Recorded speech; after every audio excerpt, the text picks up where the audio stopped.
Kind, please silence any mobile devices that may sound off during these proceedings.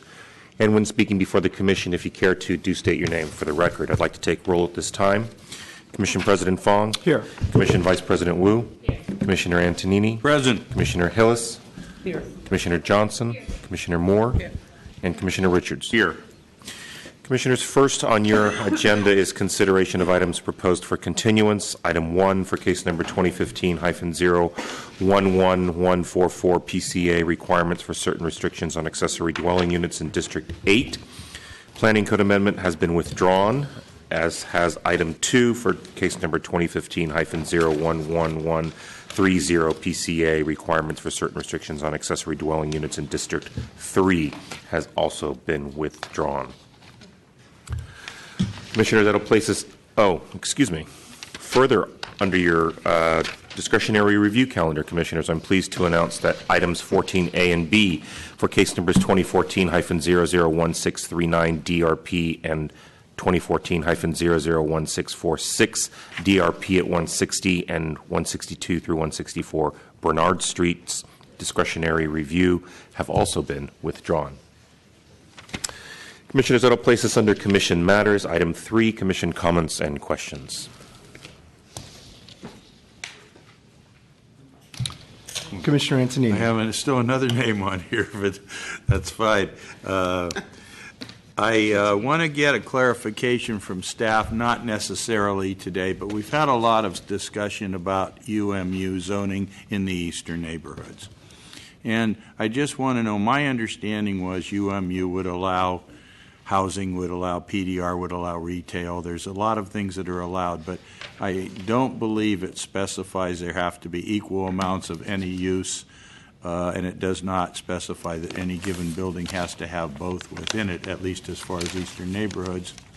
And it seems to me also that when we did this, we had parts of the UMU zoning that were more favorable to PDR uses and some that were more favorable to housing. I don't know if that was spelled out in the eastern neighborhoods, but it's my feeling that I'm hearing that some of the areas are more inclined in one direction than another. That's just, I think we need a clarification because we get a lot of discussion on issues that come before us as well as general public comment about this, and I think it's important to clarify what really Eastern Neighborhood says in regards to that zoning. I'm happy to do that, Commissioner. This question has come up lately, and I think it's probably a good reminder to all of us of what the intent of UMU and what it allows and doesn't allow. The one thing I do recall is that while it doesn't, it allows all of those uses, and there are some SUDs that are specific, have specific requirements or encouragement for retail, like 16th Street. Yeah. But we can give you that in more detail. Put a memo together. That would be great. I appreciate it. Commissioner Richards. Interestingly enough, on Monday, the 11th, there was an article on autonomous vehicles and what the impact would be on future taxes, fees, and fines. But one of the startling statistics that I saw here is, I think within 20 years, the amount of car ownership should decline by 43%. And as we keep building all these buildings with all this parking, I think we need to keep in mind after the age of the car passes, or at least an individual ownership passes, what are we going to do with all these parking spaces? Was talking to a couple of folks, this whole, some of the density bonus and some of the other things that we've been dealing with lately has caused a lot of anxiety. And I started talking to some folks, and I said, what's the anxiety around this? And they said, we have a long memory. And I said, well, what do you mean? They said, we kind of have to regain a bit more trust in some of these new big ideas that are coming our way, because they said they brought up the fact that we had the freeways running through San Francisco at one time was a good idea.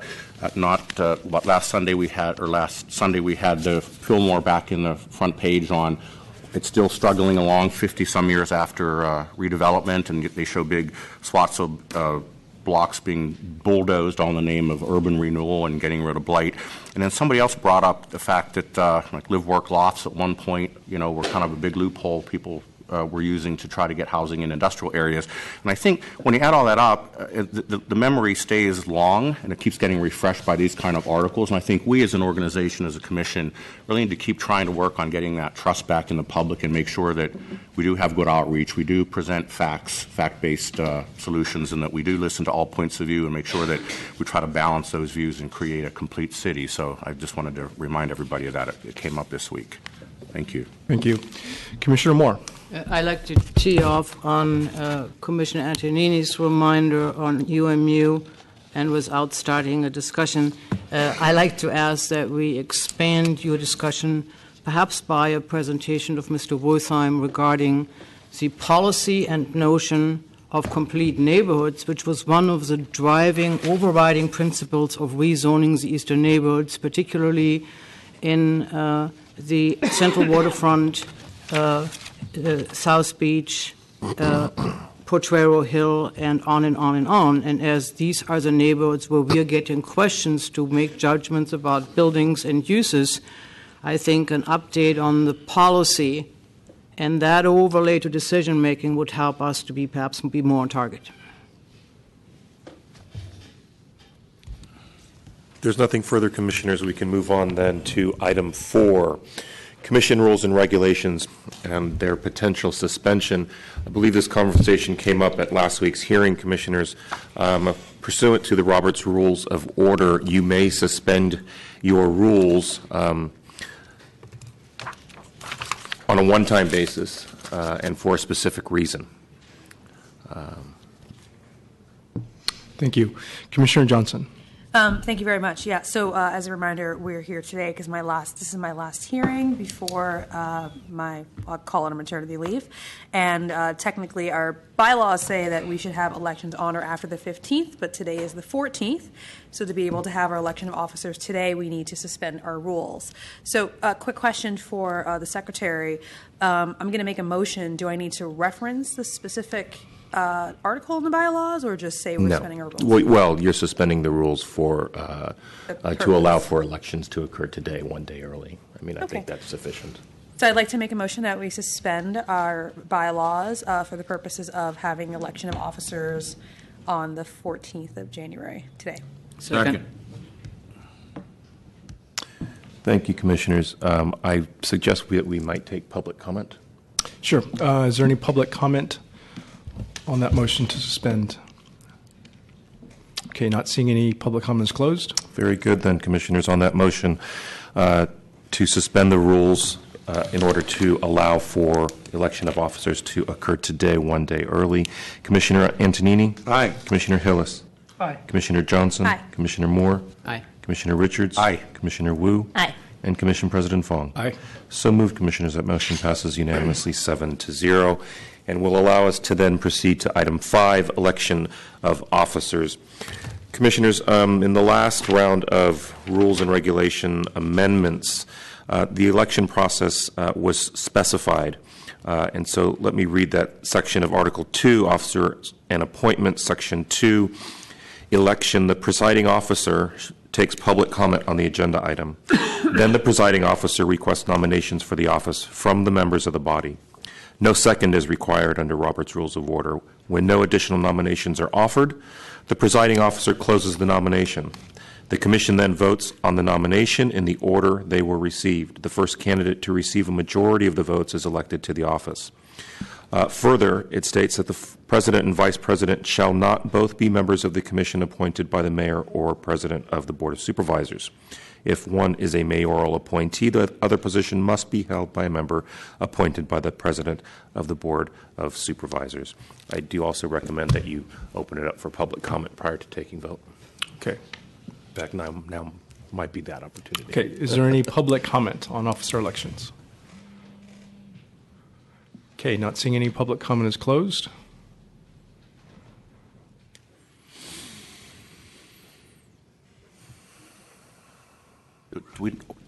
Secretary, do we nominate in VP first and President second?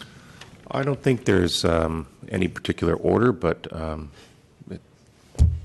you could nominate both president and vice president at once and vote on them together or vote on them separately. Your rules don't specify that portion of how you conduct your business. Thank you. Commissioner Antonini. I was going to nominate Dennis Richards for vice president. I'll second that.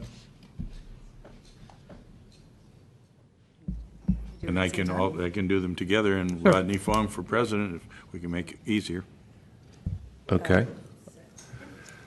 Do we second that? I guess we- Yeah, Commissioner Fong, you should probably not second that one. Don't plan to. I seconded it. Thank you. Are there any other nominations? Commissioner Wu, question. Not nomination, just wanted to deliberate. Is that part of the? Okay. You may, yeah. Just to say I'm happy to support the motion. It's been a pleasure to serve as an officer on this commission, and I look forward to, if there's a change in leadership, future leadership. Commissioner Hillis. Yeah, I second that. I just wanted to thank Commissioner Fong, Commissioner Wu. It's not an easy job. We often don't agree. There's been a lot of debate around issues, particularly affordability and housing, that we've seen in Airbnb and a lot of controversial issues. And I think you've all handled kind of the proceedings well in balancing the debate. So I thank you, and I hope that continues. So thanks. Thank you. Commissioner Moore. I would definitely support the idea that point and counterpoint in any public discussion is really of merit, and I do want to thank both of you for handling that well and having delivered a very interesting year. Commissioner Antonini. Yeah, I entirely agree. I think during my tenure on the commission, we've always had very good chairs and vice chairs, but I think particularly in the last few years, it seems procedurally things seem to have run very smoothly, even when issues are contentious, and seems to be very well run. Thank you. Commissioner Richards. It's been an interesting year plus for me being on the commission. I think we've come a long way in terms of, I think, having a larger voice in policy, working with staff a lot closer on making some changes and trying to get things going for the future here for the city, balancing both existing needs and future needs. It's going to be big shoes to fill, as it looks I'm like the only nominee for VP, and I look forward to, want to say thanks, look forward to your advice, continued advice, and look forward to learning under President Fong. Commissioners, if there are no further comments, shall I call the question? Yes, please. On that motion, then, on the nomination for Commissioner Fong as president and Commissioner Richards as vice president, Commissioner Antonini? Aye. Commissioner Hillis? Aye. Commissioner Johnson? Aye. Commissioner Moore? Aye. Commissioner Richards? Aye. Commissioner Wu? Aye. And Commissioner President Fong? Aye. So moved, Commissioners. That motion passes unanimously 7-0. Congratulations to the both of you, and thank you, Thank you. Commissioner Wu. Thank you. I believe Commissioner Richards and we were going to switch, but while they're making that switch, I just want to take a second, and everyone has, for the most part, already summed up what the last year has been, at least. And I want to thank Commissioner Wu very much for working side by side on a lot of issues that have been complex. And to Commissioner Richards, looking forward to the next year, while this body is sort of set up not to agree on everything. It's doing its job. I think it's really important that that we are making decisions what's best for the city of San Francisco, and I think we all do take that to heart in our different ways and different opinions. But in the last year has been very productive, and I expect this year to be productive as well. So thank you very much for your confidence and your trust.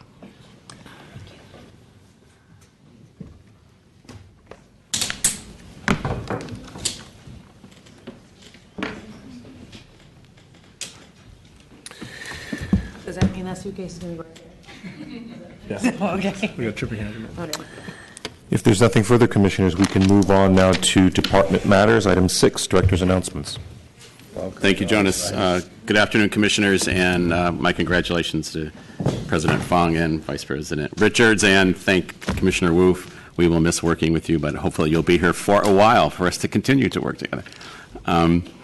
The only other announcement I had, Commissioners, I wanted to let you know that today will be Susan Cleveland Knoll's last hearing with the Planning Commission. Susan's been working with us from the City Attorney's Office for, I think, 12 years. Susan's become our go-to person on housing issues in particular, has really been wonderful to work with staff. Staff has had a great working relationship with her. And we will. And I also want to take this opportunity to congratulate her. She will be heading up the transportation team at the city attorney's office. So she is receiving a promotion, but that promotion requires her to leave our fair room for this new job. So we really just want to thank her for all her great work and wish her well in her new position. That concludes my presentation. Thank you. Thank you. Item 7, review of past events of the Board of Supervisors, Board of Appeals, and the Historic Preservation Commission. Good afternoon, Commissioners. Aaron Starr, Planning Department staff. At this week's land use hearing, the committee held an informational presentation on the short-term rental program. Kevin Guy, Director of the Office of Short-Term Rental, presented an overview of the current status of the office's registration and enforcement efforts. Committee members Wiener and Kim were in attendance, and Supervisor Campos sat on the committee in Supervisor Cohen's place. Public testimony was presented by various individuals and groups, including tenant groups and short-term rental hosts. Staff's presentation included an update on the city's recent enforcement efforts as well as recent registration numbers, and I have some of those numbers for you today. The office has received approximately 1,300 applications for short-term rental certificates. 879 certificates have been issued, while 170 applications were rejected as ineligible or incomplete. 269 applications are under review. In terms of enforcement, 264 cases have been opened since the program launched in February of last year. 95 cases have been fully closed, and 155 cases are still under investigation. The office has assessed approximately $475,000 in penalties in the last 4 months, involving 64 dwelling units. The Land Use Committee plans to hold hearings on the city's enforcement efforts on short-term rentals on a quarterly basis for the foreseeable future. As this was an informational item, no action was taken by the committee. At the full board this week, the supervisors heard the child care fee legislation sponsored by Supervisors Yee and co-sponsored by Supervisors Avalos, Kim, Marr, Campos, and Cohen. During the hearing, this ordinance was duplicated, and the duplicated file was referred back to the Land Use Committee. No changes were made to the duplicated file. However, Supervisor Yee may want to revisit this legislation at a later date. The original file passed its second read and is now awaiting the mayor's signature. There was only one new introduction this week, which was an ordinance to rezone the property at 3861 24th Street, which is the future home of the Noe Valley Town Square, from its current NC 40X designation to public open space. This item will be coming before this commission on February 11th for your review and recommendation. And that concludes my presentation. Thank you. Thank you. Commissioners, the Board of Appeals did meet last night. They heard one item that may be of interest. The board heard an appeal of the Historic Preservation Commission's granting of a certificate of appropriateness for the Van Ness BRT project within the Civic Center Historic District. The appeal raised concerns that the alternatives to retain the historic trolley poles and trees were not sufficiently considered. The board voted 3-1 to deny the appeal. The Historic Preservation Commission did not meet yesterday. And if there are no questions, we can move on to general public comment, not to exceed a period of 15 minutes. At this time, members of the public may address the Commission on items of interest to the public that are within the subject matter jurisdiction of the Commission, except agenda items. With respect to agenda items, your opportunity to address the Commission will be afforded when the item is reached in the meeting. Each member of the public may address the Commission for up to 3 minutes. I do have 2 speaker cards. Oh, I didn't fill out the speaker card for public comment. Okay. But you have my speaker card anyways. You seem ready to go. Let me go. You're up first. Georgia Shudish, as well as Donald Dunstep. My name is Spike Khan, and I'm a resident in the Mission. And I am also the founder of Pacific Felt Factory, which is a community benefit building that the Planning Commission created when the Bryant and 20th Street SF Union condo development happened. The Planning Commission gave this building to the community, and it's now an art space, and I founded that and developed it. So I also get lots of notices about pre-app meetings, and in the last week I've gotten 2. And one of them is to add 3 units of residential building in the rear setback at a property that already has 3 units. And so they'll be doubling the amount of buildings on this one piece of property, and they'll be using the open space that they're supposed to be using why we have a rear setback.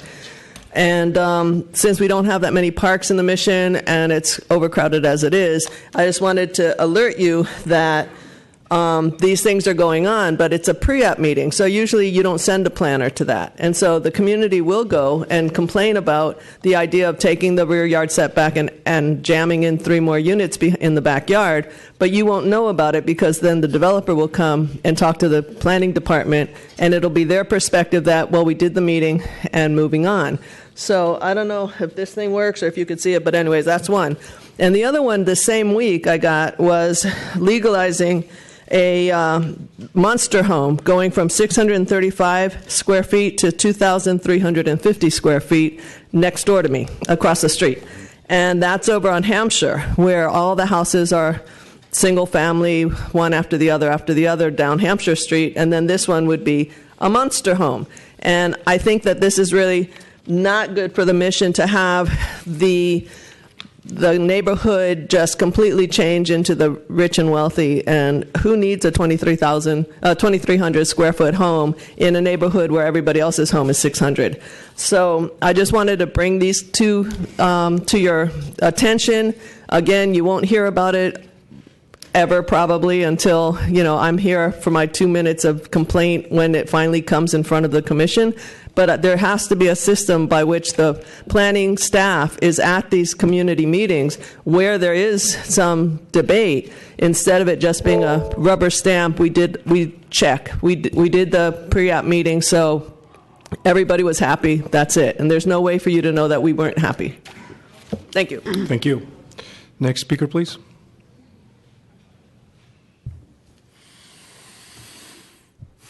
Good afternoon. I'm Georgia Shudish. I wanted to speak about story poles and rear yards becoming part of the interior indoor space and losing the natural characteristics of the yard, but I'm going to talk about the density bonus program again. I just learned yesterday afternoon by happening to go to the website that you have scheduled a District 8 meeting, and that's really nice, but it's scheduled for next week on the 21st, and some of the neighborhood people had organized their meeting. I didn't hear about it other than just happening to go to the website. I think the Protect Noe's Charm people got a notice yesterday afternoon, but no one really knew about it till last night, till I talked to some people. And the thing that's unfortunate is that these neighborhood people set up a meeting on the 21st at 7 o'clock at the sanctuary on 26th and Sanchez, and your guys' meeting is at St. Philip's at 7 o'clock. 6 o'clock. So one at 6, one at 7. So to me, it's kind of like 2 kids' birthday parties on the same day.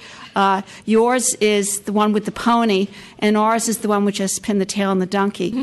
So it's unfortunate. Again, I want to remind that there's no environmental analysis produced yet. It's supposedly going to be in the packet that's on the 22nd, which is after either meeting. So, I know last week Director Rahm was very gracious. He said, well, you talked to me about a meeting. Well, these people were planning a meeting, and they decided, well, we don't know anything. It's all sort of come up all of a sudden, this whole issue of the upzoning in Noe Valley, and they just felt they wanted to have a neighborhood meeting. I mean, I'm really glad you're having a District 8 meeting. I also saw on the website that you're having a District 4 meeting. There was a woman here last week from District 9, from Bernal. She says there's no District 9 meeting. I didn't see that on the website. So I know we're all compressed in. It's all happening really fast. So I know you're going to have your hearing next week, but it's something to consider that this is all happening very rapidly, and maybe we all need more time to take a breath and say, what is this all about? Since we are having a meeting in the neighborhood, I'd like to request from the department, if they could be generous, if you have any extra large size maps showing the rezoning that you could share with the neighborhood meeting at the Bethany Sanctuary, that would be great. I don't know, maybe that's a little bit off the wall, but you come to a birthday party, you bring a present. So thank you. Thank you very much.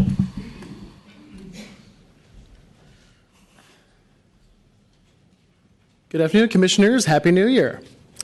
Donald Disnip here, resident of the city of San Francisco, and I respect Georgia Schutish's comments, but however, we are in a public emergency for housing stock in our city. We need to take effective steps to reduce the rents by 50% in this city, and also in the Bay Area. San Francisco is looked upon as an example for the rest of the region to take care of our housing solutions. So try to correlate this as a birthday party meeting is very disingenuous. I have some photos here about upzoning, if I may use the overhead projector. Marina is really well designed from back in the 20s because middle of the block is actually single-family homes, and at the corners of each block is actually multi-unit buildings that are 4 stories to 5 stories tall. This actually creates a very dynamic neighborhood look and feel and character for the residents of the neighborhood. And as far as a variety of heights, here on Telegraph Hill is a home, 3 single-family homes that are being proposed to be built. And again, there's a variety of heights on those structures, creating interest in the architecture. This is another one where we have a brand new building right over here, and it's slightly higher by 1 story, but again, it creates a variety of upzoning in the neighborhood that's not obtrusive. Now, what creates a boring and lack of interest in the neighborhood is the same heights all around, as you can see here. And this is a brand new unit that was built, and it's actually very boring. The architecture is very plain. And also here's another one over there in Presidio Heights. And you can see the variety of roof lines creating a dynamic interest in the neighborhood character with different heights. Here is another home here, which at one point was a mansion back in the day, but with World War II, it was subdivided into different units. And this is actually a 4-story building, and again, it creates dynamic interest on that block.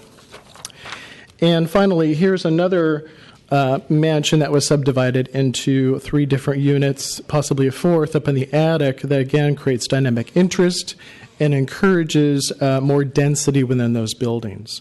So I think the affordable bonus density project really is a benefit to all the neighborhoods involved. And this is something we can really address and create more of a Paris feeling here in the city of San Francisco, adding more density and units. Thank you. Thank you. Is there any additional general public comment? Okay, not seeing any general public comments closed. Commissioners, it'll place you under your regular calendar for item 8, case number 2006.1523 DNX, OFA, CUA, and VAR at 51st Street, 78 First Street, 88 First Street, and 526 Mission Street. This is an informational presentation. Great, thank you. Good afternoon, President Vong and Commissioners. Marcel Boudreau with Department staff. Before you today is an informational item on a project that will be presented for future Commission action. The Department has been working with the project team here today, and we welcome your input. The project involves new construction, demolition, and rehabilitation on 8 parcels within the Transit Center District. Of note, 2 new mixed-use towers above a 4-story basement with parking are proposed, ranging in occupied height from 605 feet to 850 feet. The project also involves the rehabilitation of existing commercial buildings, public realm improvements, including open space and public art. In total, the project currently proposes over 1 million square feet of office space, approximately 265 dwelling units, 169 hotel rooms, and ground floor active use, retail, and non-residential open space. As proposed, the project requires future Planning Commission action for downtown authorization with exceptions per Section 309, an office allocation per Section 321, a conditional use authorization per Section 303 to proceed. Additionally, the sponsor is requesting variances from the Planning Code from the Zoning Administrator. At this time, the project is still undergoing review to determine if it qualifies for community plan exemption under the Transit Center District Plan EIR. And without further delay, the project team has a presentation with more detailed information. I will be available for questions following. Thank you. Project sponsor, please. Good afternoon, President Fong, members of the Commission, Director Ram. I'm Jim Rubin, Junius and Rose. We've been working on iterations of this project now for about 10 years when the assembly was first accomplished, and I'm really, really delighted to be here now because we are getting very close to getting something built, which is why we want to show it to you. We truly have a spectacular team. I'm just going to introduce a few of them. We have a small sampling of our project team here. The whole project team would take up most of the room. The ownership is Oceanwide, as you are aware. Mr. Chin Wu is here, and he is the head of Oceanwide in the San Francisco office. I'm sure you'll hear at some point that this will be their U.S. headquarters when the building is built. Jackie Tang and Eddie Peng are also from Oceanwide, and they're in the room. And then we have from Foster and Partners coming in from London for this presentation today, Mike Wurtzel and Stefan Buell, who will be making the presentation to you. As I say, many of the consultants are here. We've gone over all the questions that we think you could conceivably ask, and we're ready to answer them.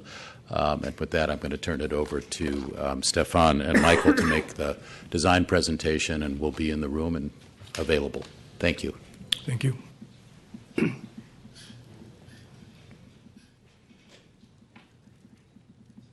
Thank you very much for the introduction.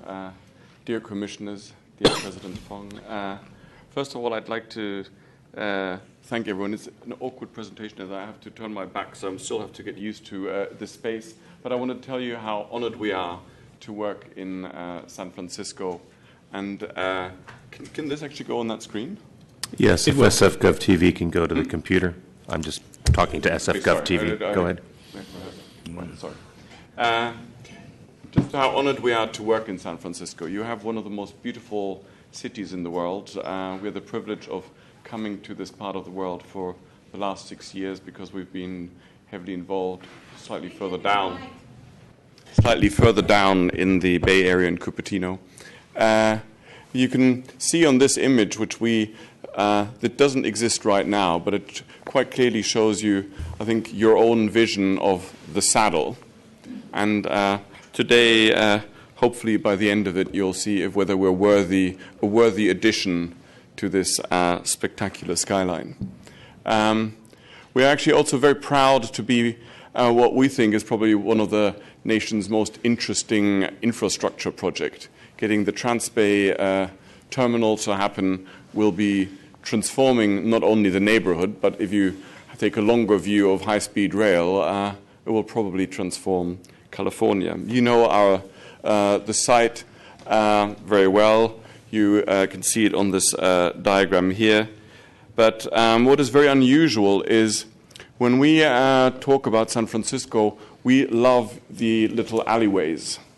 And our first walk around on site more than 2 years ago, we thought that is actually the DNA of San Francisco. And we truly, and this is a sketch that was actually prepared 2 years ago, so it's not an afterthought sketch. We thought it's all about keeping this quality of little alleyways going, and we truly developed the tower from the pedestrian experience up. And you can see here the Transbay terminal on the left. You can see First Street. You see Mission Street, and but more importantly, you see how these streets intersect, but also the little areas in the grain of the plot. Because at the end of the day, a city is only as good as the permeability within a block. And it's like we see cities as almost a human organism. You want to get the blood flow working as much as possible. So out of that thought, we actually had the vision of creating a public square. If you would have built a conventional building, like most towers in San Francisco, you would have a central core. So those two black boxes would show you the position of the core. And probably the most important move was to move these cores to one side and create a very grand space at the bottom. And You can see the lift cores in a bit more detail. And you see there's not only going to be one space, but actually alleyways that connect with little pocket parks, which I'm going to talk about in a minute on Mission. And really, the very simple idea is let the towers hover over the public space and give the space to the people and let the tower hover above it. So this diagram, in a way, shows that idea quite well. And this is some renderings of this space. Later on, we will show you a model. Maybe, Michael, maybe this is a moment to undo the card. I realized I wanted to take it off and switch the lights on. That is the base of the First Street Tower. And it is truly public. There is no glazing. There is no barrier. Every citizen from San Francisco can come in and is basically invited. And maybe it's the wrong word, but it is a true gift to the public, which, I mean, almost in a serious moment, as architects, we find that is actually the greatest thing you can do, create public spaces that can make the city a better place. We're Zoomed. We spend a lot of time with a great team and great collaboration with the planning department, programming space, looking at different things that could happen. This is just the corner of First Street and Stevenson, whether the space is a cafe, whether in some moments you could have little concerts, a band could be playing, but you could also have farmers market on special days of the week. And as we talked about alleys and pocket park, I'd like to draw your attention to a few spaces. The first one I mentioned is on Mission Street. You can see it on the left-hand side, which if you look at the situation right now, that's what it is. If you walk over there in this minute, that is the appearance of that situation. And we're actually creating a little pocket park and a new link, which does not exist at the moment. And we can all talk about naming for this new alley. But it is all creating better and more connections. Because if you imagine in a few years' time, when passengers and whatever, people in transit coming from the Transbay terminal, they will all percolate into the city. So the more routes you can offer, the better it's going to be for the city. Yeah? Another little pocket park is actually in the extension of Elam Alley. You know Elam Alley, one of the narrowest alleys in San Francisco, which we think is great, but we think as it continues, there is a chance of creating a nice space for people just to sit, read a book, and enjoy San Francisco.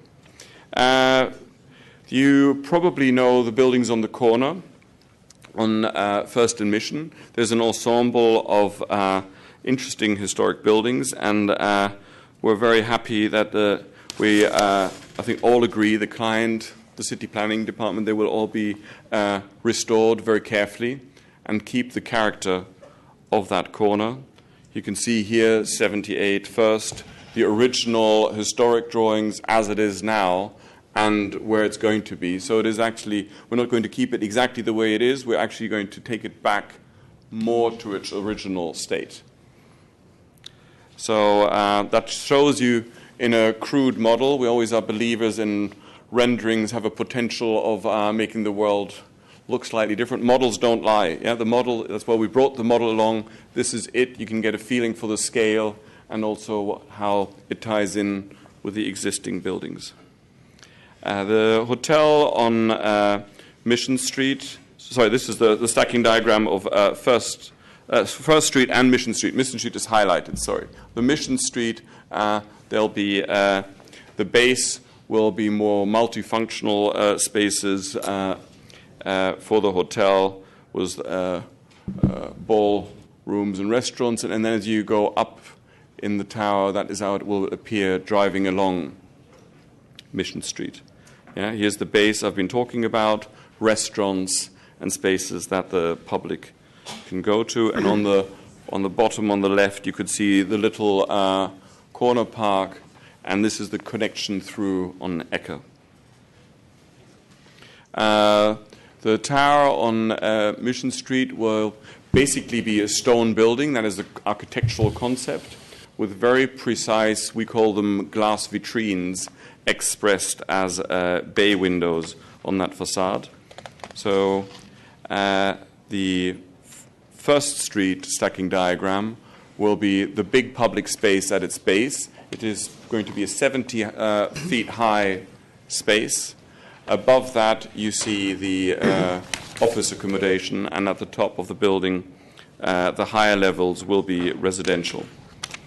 This is an artistic impression, I would say, of that corner, because the truth is you cannot get this view because you would have to step further into the building. So this is just to give you a feel for the overall composition, because you are always actually much closer to the tower to get this view. But you can see the idea for the First Street Tower was, we call them facets. We actually wanted a crystalline appearance.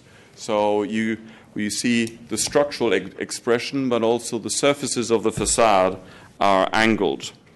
And the true inspiration came from diamonds and how stone is cut. And a pure piece of glass is actually less interesting than a piece with more expressive cuts. This will be the top of the building. And as you zoom in, you see the expression of the structure, and you see these, we call them glass tiles, glass facets, that are all at very slightly different angles. So to some degree, it will be extremely transparent. You see another idea here of gardens in the sky, which I'm going to mention in a minute. But then as the sun hits it on an oblique angle, you'll see these facets reflecting the sky in different ways.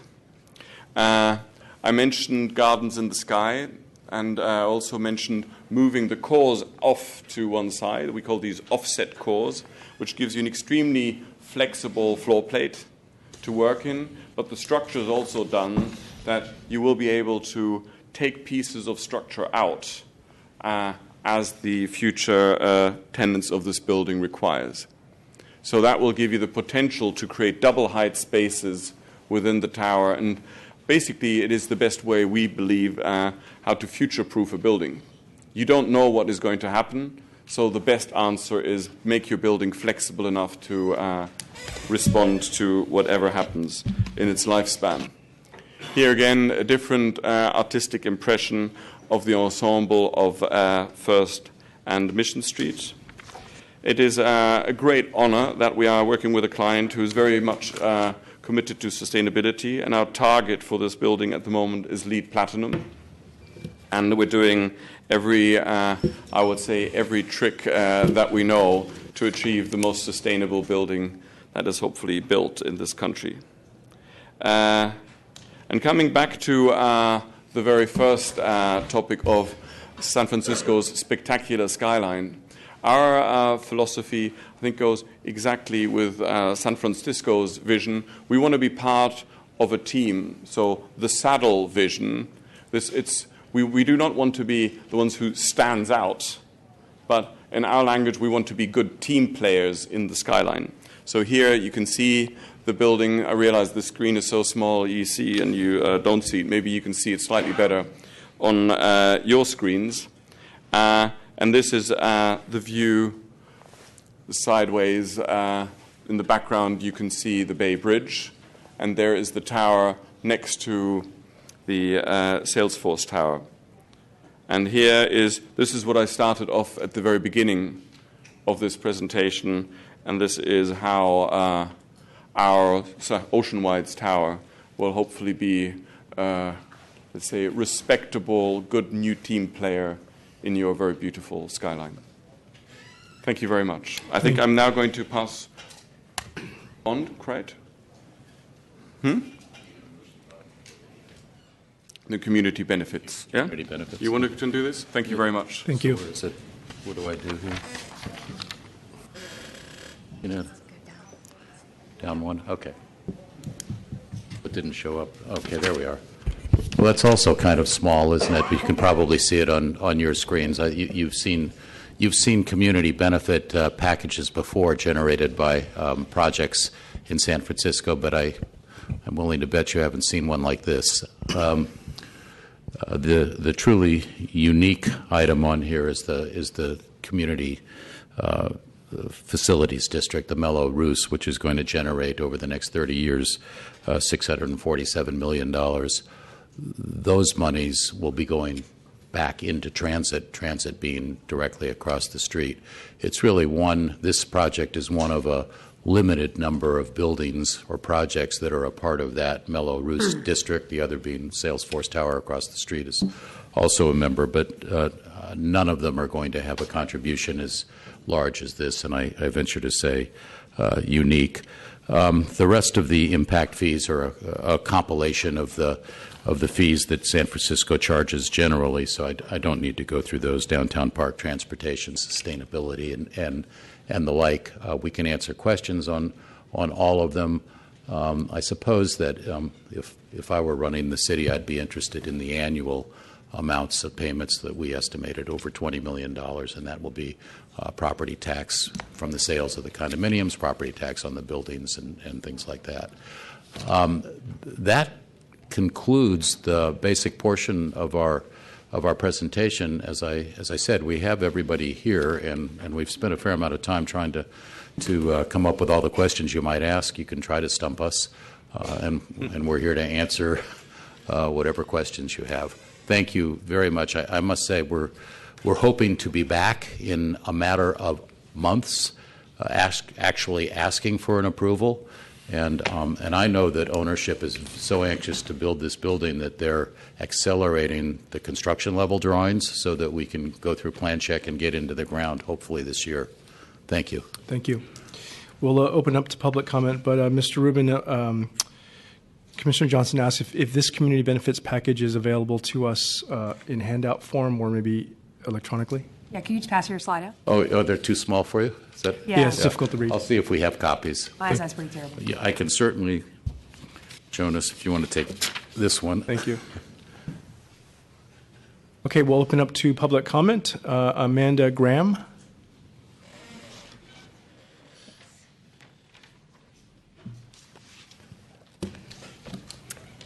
Good afternoon, Commissioners. My name is Amanda Graham. I'm here from Duane Morris. We represent the owners of the neighboring building, 510 Mission and 8284 First Street. We sent a couple of letters, one dated June 2nd and one dated October 9th, addressing just some concerns we had about the plans submitted so far. I'll leave copies here. We made extras for everybody. Just generally speaking, the main concern we have is the proposed curb cut. As you all know, Mission is a very busy street, and the plans propose to do a curb cut on Mission. We believe that should be changed and relocated. We think there are other access points that could be used, particularly Jesse and Stevenson Streets. We think that Mission, with the transit center and the heavy pedestrian traffic and the fact that that's used for people coming on and off the Bay Bridge, we think that will be a problem. So we just ask that the commissioners address that issue and consider it. The other issue that we wanted to raise is the height. I'm not sure if the plans, if the commissioners have addressed the height. We just want to raise that to your attention because obviously the building that's proposed is extremely tall. So we think that might be an issue for the residents next door. Also, the fact that I believe the plans propose that Jesse Street will be vacated. Obviously, that's a public street and is also used as a side street for accessing First Street for people using the Bay Bridge. And we think if that is shut down, that will also add to other traffic concerns. And I believe that was all the main issues we wanted to raise. But as I said, it's more detailed in the letters that we previously sent. Okay, thank you. Thank you very much. Is there any additional public comment?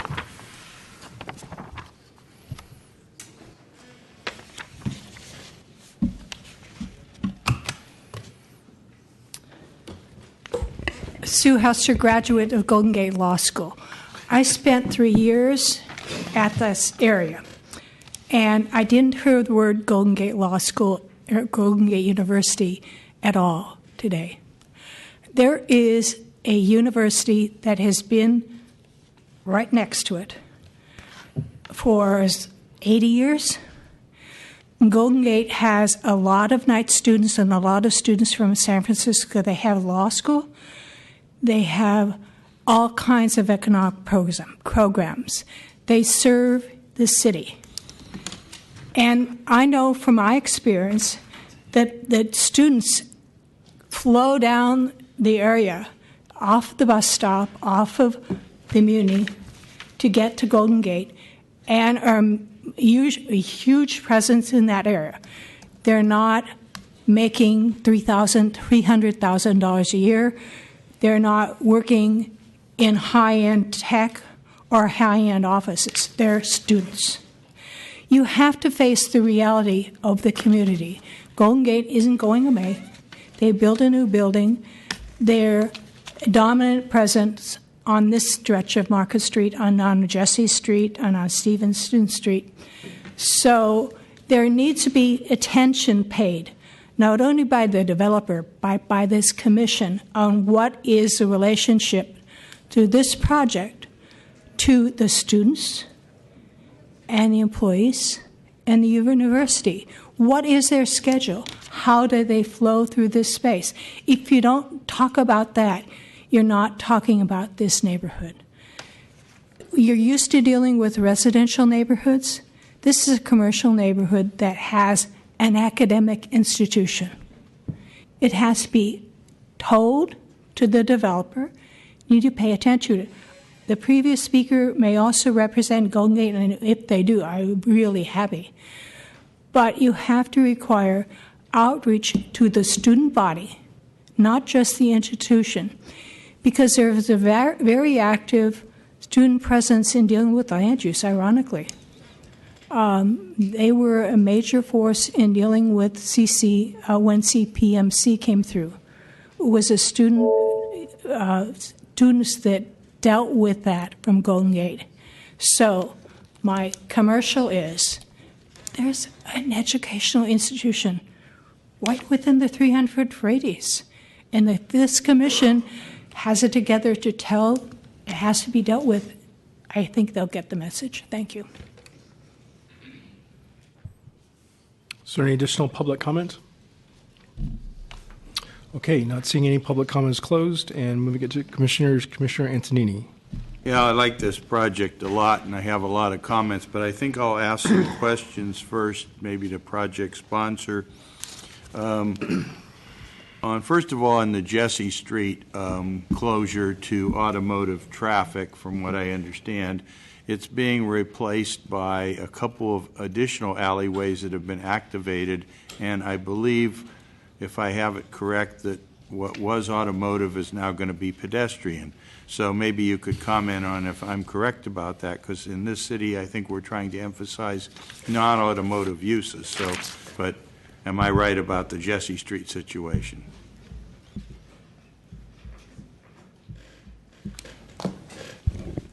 Good afternoon, Commissioners. Dan Fratton with Rubin and Junius and Rose.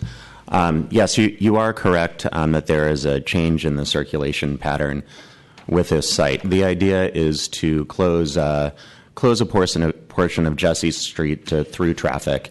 It will remain open 24/7 through the urban room to pedestrians. So pedestrians will continue to enjoy the same access that they have now. Jesse Street will be rerouted out to Mission. We think that's a good thing because it takes some of the traffic off of First Street. As well, there will be extensive upgrades to Ecker Street, which is a primary pedestrian access route from Market to Mission Street that's heavily used by Golden Gate students. Yeah, thank you. Yeah, as I recall seeing the map, there still will be some automotive traffic on Jesse, but they'll make like a right-hand turn instead of coming all the way through, which will be much better. And I guess you did answer the part, but there should be outreach to the Golden Gate students. But with all the open space you're providing, it would seem like it would be ideal for students who are studying, would have a place to, study and have some open space as well as space inside. And then I also will ask, I need an answer now just to address the question of the curb cut that was raised by the attorney for the adjoining properties. Yeah, there are a lot of things I like about this project. To mention a few of them, certainly the alley enhancement, which we've already talked about. The huge amount of public open space. That is spectacular, 70 feet high. I don't know what the square footage of that is, but it looks pretty big to me. And I can't remember any project I've ever seen in San Francisco, and very few in any cities in the world that have a space like that that's open to the public to a height of 70 feet, which will be magnificent. And the new pocket parks you've created, as well as extending some of the alleys, makes a lot of sense. Restoring the historic buildings makes a nice joining of the new uses with the more historic uses. Hotel on Mission Street is a need we have because we have a shortage of hotel space. We always come up with this. A lot of conventions are not held here for two reasons: the size of our, convention center, although that's getting larger, and the shortage of hotel rooms for the very big convention. So that's a step in the right direction. And the offset core construction makes a lot of sense. It allows for that open space, but also it allows for flexibility on the various floor plates, which is what everybody wants today. Currently, everybody wants the wide floor plates. There may be a time when they want narrower spaces, but by having the cores off-center, it allows for either of those possibilities. And community benefits are impressive.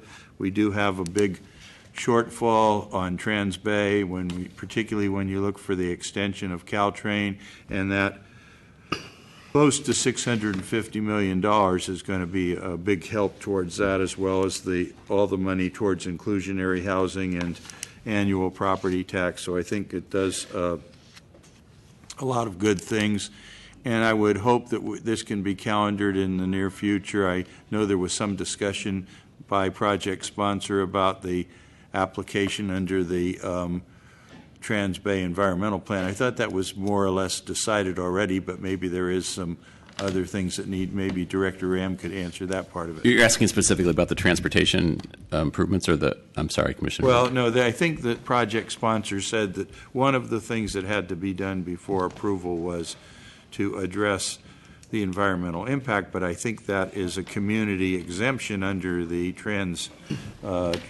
Bay plan. Yeah, staff mentioned that. We are. Oh, yeah, staff, yeah, okay. That we are working right now on looking at the project with respect to a community plan exemption, which is possible because of the adoption of the Transit Center Impact District Plan and Correct. that EIR. It's still under review. Great, thank you. Commissioner Moore. I appreciate the ability to have a informal presentation of this project. It has many interesting aspects. I have seen it a few months ago and had the ability to spend a lot more time on it. What would have been helpful to have some paper version of what you talked about today in front of us, our ability from where we sit. And it's not just because I'm wearing glasses. But we have reasonably old screens which do not show the subtlety of the diagrams or the delineation of exactly what's going on. And I'm a reasonably good reader of drawings. Next time I would suggest that we get a copy, even if it's stamped draft or preliminary or whatever, but we would be more able to fully understand a large project which really covers a large amount of territory. Even if you would submit that past the fact, that would be appreciated. And I would be actually interested in having another presentation other than the meeting on approvals to more thoughtfully follow some of the discussions on the public realm. Proposals you're making, you had a limited block of time, so I think to go back and really understand it prior to just jumping on it in an approval meeting would be very helpful to me. Otherwise, I know you're looking at scheduling. I can see what you're thinking. I would like to see some presentation on your engagement with talking to the small business owners. The liveliness of the alleys and the alley network beyond has developed over the years. many years ago, that was a pretty dead area where hardly anybody dared to go there. Now you have a thriving network of small entrepreneurial retail, which makes walking in that area quite fun. I want to make sure that these small business owners are part of the discussion of how we are enhancing, changing, or impacting the public realm, and I'm not passing judgment here. I'm just saying that engaging them, what are we doing together? What is the next generation of how we activate the alley is important to me. Particularly, I like to remind ourselves that all office buildings, all public buildings which meet the public realm still have security and other issues, and that will not be different in this building as well. So we need to figure out how we can make all of this work, and then I'll be happy to continue discussing this project with you. Thank you. Commissioner Richards. No, I don't have anything yet. Okay. Oh, I'm sorry. You're right. Commissioner Wu. Thanks. So I want to ask for some information that I don't expect us to get into detail today, but maybe if there is another informational or at a later date. So if I remember right, the Transit Center District Plan, we allocated shadow budget to certain parks, but thought that there would be multiple buildings that would shadow those parks, right? And so was it that there was sort of specific allocation for certain buildings? There was what you approved as an allocation that was based on the outlines of buildings on each of these sites that we knew that there were buildings of the heights proposed in the plan. So, and this is one of those. Okay. So the park allocation, the park shadow was allocated, but was not allocated was that it wasn't specified to each particular site. The previous action you took in jointly with the Rec Park Commission provided for the shadow on the parks. The next step comes when you have to say that applies to this particular building. Okay. So I think what I'd like to ask for is an update to the concept as a whole, right? And so which parks will be shadowed by this project, and then which additional buildings in the future? I think this is the first, after the Transit Center Tower, the first project we've seen in that district. It's actually the third, if you count the 181 Fremont building, although I'm not sure that one had a shadow impact the same way. So then my question is, what are the trailing, if you will, buildings that will have additional impact? And then some sort of update on the affordable housing plan. Okay. Thank you. Commissioner Hillis. So thank you for the discussion. I had an opportunity, too, to visit this site and get into a little more detail on the building and the alley structure. And I agree with Commissioner Moore, whether it's at the hearing we have to consider approval or a future hearing, it would be good to get into more detail, because I appreciate the project sponsors. I mean, I think too often as you walk around south of Market, we've kind of, as the city's grown, the buildings have in many cases kind of obliterated that alley structure. And so your attention to it in keeping that, I think, is great, in keeping that intact, because they are becoming spaces where small businesses exist and people can get away from the main arteries and into that. So, I mean, I appreciate what you've done, and just getting into more detail about what that space looks and feels like, what else is there, kind of the more specific design of the plaza structure, I think, of the plaza would be helpful, and I know you've put a lot of thought into it. I think I asked when we were visiting the site, it's hard to get a feel of what this space would look like when you're in it, because obviously it's an outdoor space, but there's building above you and it's 7 stories, and I don't think in the United States or elsewhere there's anything quite like it. So trying to get a better sense of how that space feels. I mean, we live in a relatively cool environment, and look for sunlight, and this will be, I imagine, shaded most of the time, and how you kind of are gonna work. I mean, it's tall enough that I think it's not going to feel like a small shaded space, but it's tough to kind of figure out how it's going to feel and work. But I'm impressed by the grandness of that space and how significant it is, and I think there is a need for additional open space. I mean, I think in Transbay we have open space that's above the first floor, and we have this, so these kind of unique open spaces and figuring out how they work and utilized, I think, are important.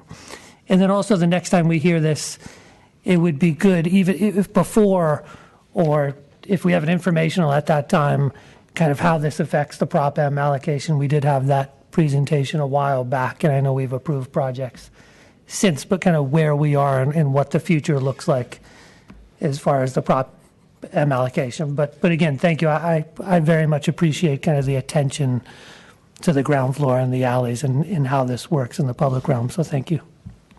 Commissioner Antonini. Yeah, I too think it would be wise to have a hearing before the actual approval hearing, another informational with the sort of written presentation that some of the commissioners, or maybe all of us, were able to go and see that shows a lot more detail. This is a wonderful presentation with the models, but I think you can see a little bit better the treatment of the alleys and other things when you see that written presentation. Also, members of the public can see it, and hopefully it will address any questions that might come forward, and so then we can move quickly into the approval process and not have any unanswered questions. So I think that would probably be a good idea. We probably have calendar space sometime in March to do that. I'd ask Mr. Ionin when it is, but it would be informational at that point, or sooner if anything's open. Commissioners, your calendar, your advanced calendar is quite full through March now, but we can certainly add it to any date you would like. Yeah, I was looking at March 17th as a possibility of that. Yeah, that would be wise. We could add it to March 17th. That makes sense as far as I can see, if it's agreeable to project sponsor to do something with those details. And by that time, some of these other ongoing issues regarding the things that still have to be done for planning could probably be virtually resolved. And this would give us a good informational before the actual date of approval. Okay, I'd be in support of that. I had the opportunity of touring the site and the design as well, and I think it's a great design. I think the 70-foot open lobby there, plaza, is unique to San Francisco. On the exterior design, I mean, we've had conversations about signage on buildings in San Francisco, and while we want to try to keep them light and in proportion to some degree, have always kind of pushed that, like the Transamerica building, that's an opportunity for buildings and companies to really sort of challenge themselves architecturally, and I think this is an opportunity for that. But it is a big building, and it's a significant addition to downtown San Francisco. So I think having informational items like this, more opportunities for the public to participate in that dialogue, as well as commissioners, is important. Commissioner Wu. Richards. Oh, sorry. I like the project a lot. I also was a commissioner that toured the project site and looked at the models and talked with the team. Three things I like about the approach here. One is that it is additive to the skyline. It's a great guest at the party, but it doesn't have to be the one that puts the lampshade on its head. Your respect for historic preservation, I think, is incredible. And I like the approach of future-proofing the building. That's the first time I've heard that term here. I know we had some issues in other projects where I said, what happens when the way we work changes in the future, and the project sponsor kind of couldn't really tell me how the building would be reprogrammed, but I really like what you said there about future-proofing the building, because there will be change. I think, like some of my fellow commissioners, it would really be interesting to get the look and the feel of what it would be like to walk through and around the project from an individual's eyes. So we've had projects here like 1601 Mariposa, where you walk from one end to the other, and you through the animation you look around and you look up and you can kind of see what you're going to be dealing with. If you could produce one of those for the next informational, that would be incredible. I think not only walking in it, but also away from it. As I walk towards it, this is what I see. As I walk away from it, this is what I see. It would really be interesting to give me a feel for what it's going to be like. Thank you. Commissioner Antonini. And one other benefit that goes without saying is the provision of 1 million square feet of office space will hopefully cause the relocation of space that might occur outside of San Francisco, because there are many concerns often voiced about buses having to take San Francisco residents, or San Francisco residents having to go to office space outside of San Francisco. And one would think with the magnificence of this building and the destination and its presence, it will be very attractive to businesses who might otherwise be elsewhere. So I really like the design and I like the concept. Okay, not seeing anything further. Thank you very much, and look forward to hearing more. Jonas, the commission is going to take a short break Sure. now. Okay. Okay, thank you.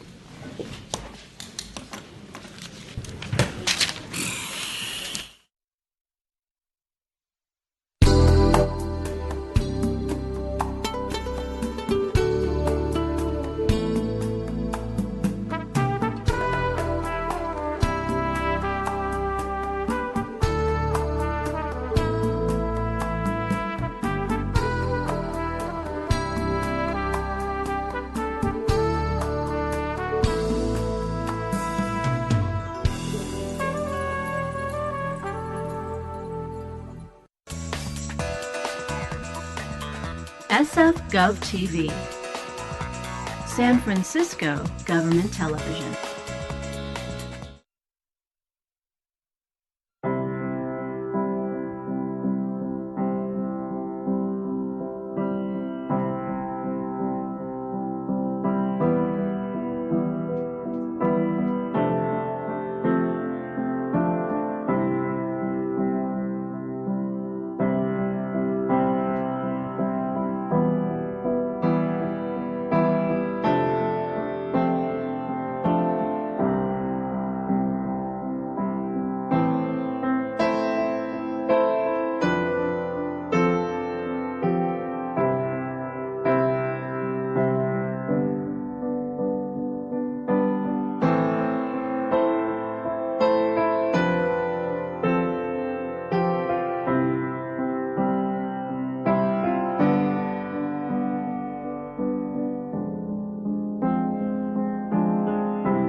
SF Gov TV, San Francisco Government Television.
SF Gov TV, San Francisco Government Television.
Was below the 25,000 square foot threshold, so I've removed that, so I'm just submitting a corrected version for the record.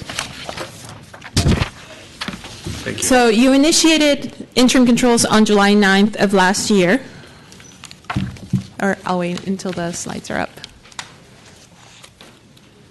Thank you. This is the intent of the interim controls, and I will just highlight that one of the key ones is to make explicit your expectation for a dialogue about affordability and displacement. The information requested of projects through these proposed controls is aimed to achieve exactly that. The other key goal is to give the department time to complete the Mission Action Plan 2020 process with the long-term goal, with proposed long-term goals and solutions to the crisis of affordability and displacement, and we aim to complete this process in the spring. There has been a few questions about how far interim controls approved by the Commission can go. Just as a reminder and for clarification, they can provide new tools for evaluation of projects. It could be including projects that maybe didn't require conditional uses before or other discretionary reviews by this body.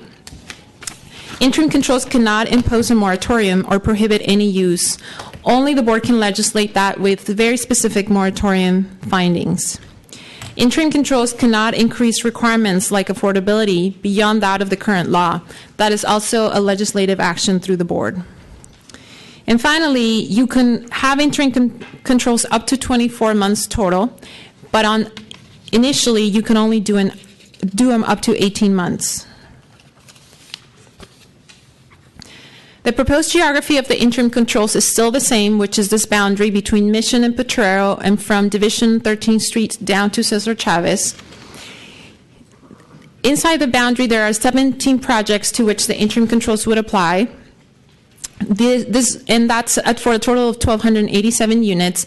This does not account for whether they would be in front of you over the next 9 months. This just gives you a sense of what is being captured within the boundary. The version of the controls that you saw before, there were a few more projects. There were 21 and 1319 units. So it's only a small difference of 32 units because the very small projects of 6 to 9 units fell out through this last revision that I'm going to go over. And just as a reminder, the interim policy that you adopted on August 6th covers the entire Mission District.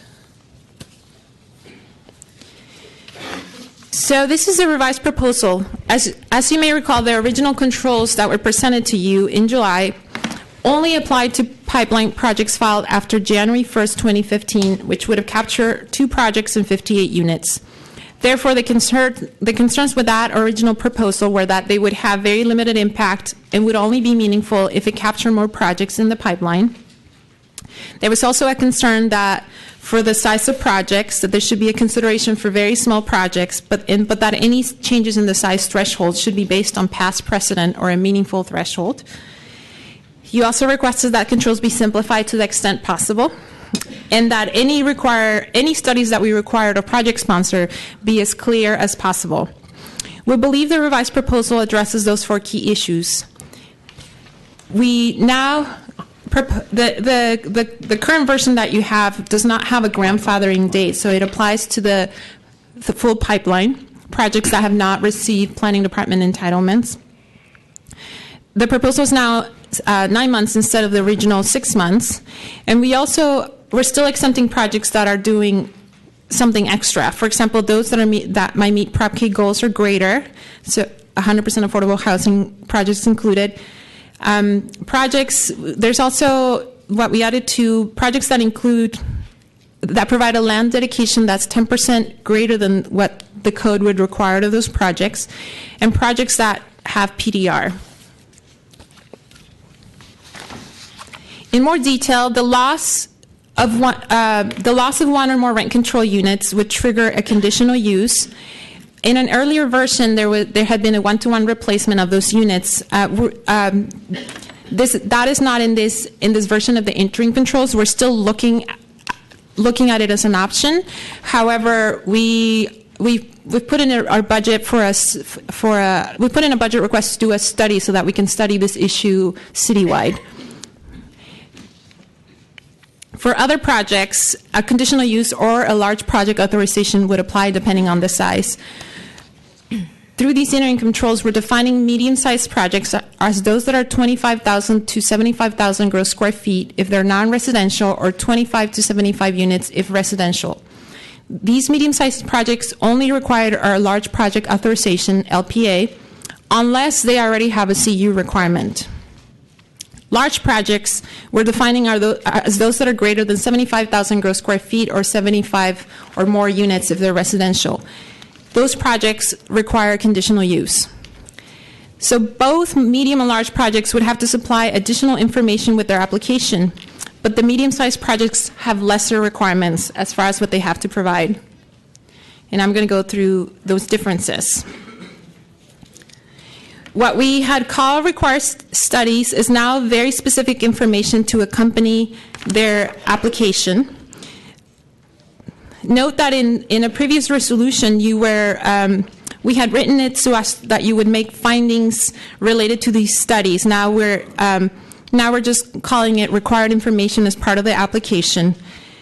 Medium and large projects would have to do the following. They would have to talk about total housing production, and that includes discussing the maximum allowable density, the site could accommodate, the density of the actual proposed project, and evaluating how effectively the project would house future residents, or discussing housing supply.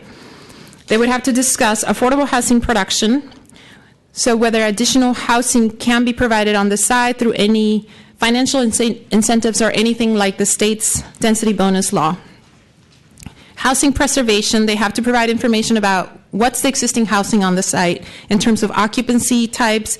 Are they rent control units? What are other tenant features that the existing housing has? And they have to talk about tenant displacement. They have to provide information about whether the rent board has a recorded history of evictions and buyouts on the property.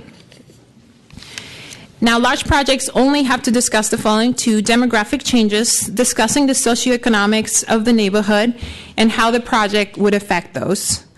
They would also have to discuss economic pressures, so discussing the provision of additional housing supply provided by the project and evaluating how that might affect the affordability within the neighborhood. So talking about indirect and direct displacement pressures. And finally, medium projects they don't have to include the last two, but they have to talk about nearby development. What are proposed or recent developments close to the project, in the project's vicinity? These are all of the information they have to provide when they're related to housing and neighborhood. Now, if these medium and large projects are also removing certain PDR and institutional arts and uses, they also have to provide the following non-residential information and materials. If they're not relocating the existing use, then they have to provide info on how information on on the impact to the community. Both medium and large projects have to talk about non-residential displacement. So to discuss what's existing, what are the existing businesses or nonprofits that will not be retained in the project, and what are their characteristics? What's the length of their lease? How many employees they have? Large projects only have to discuss the following three.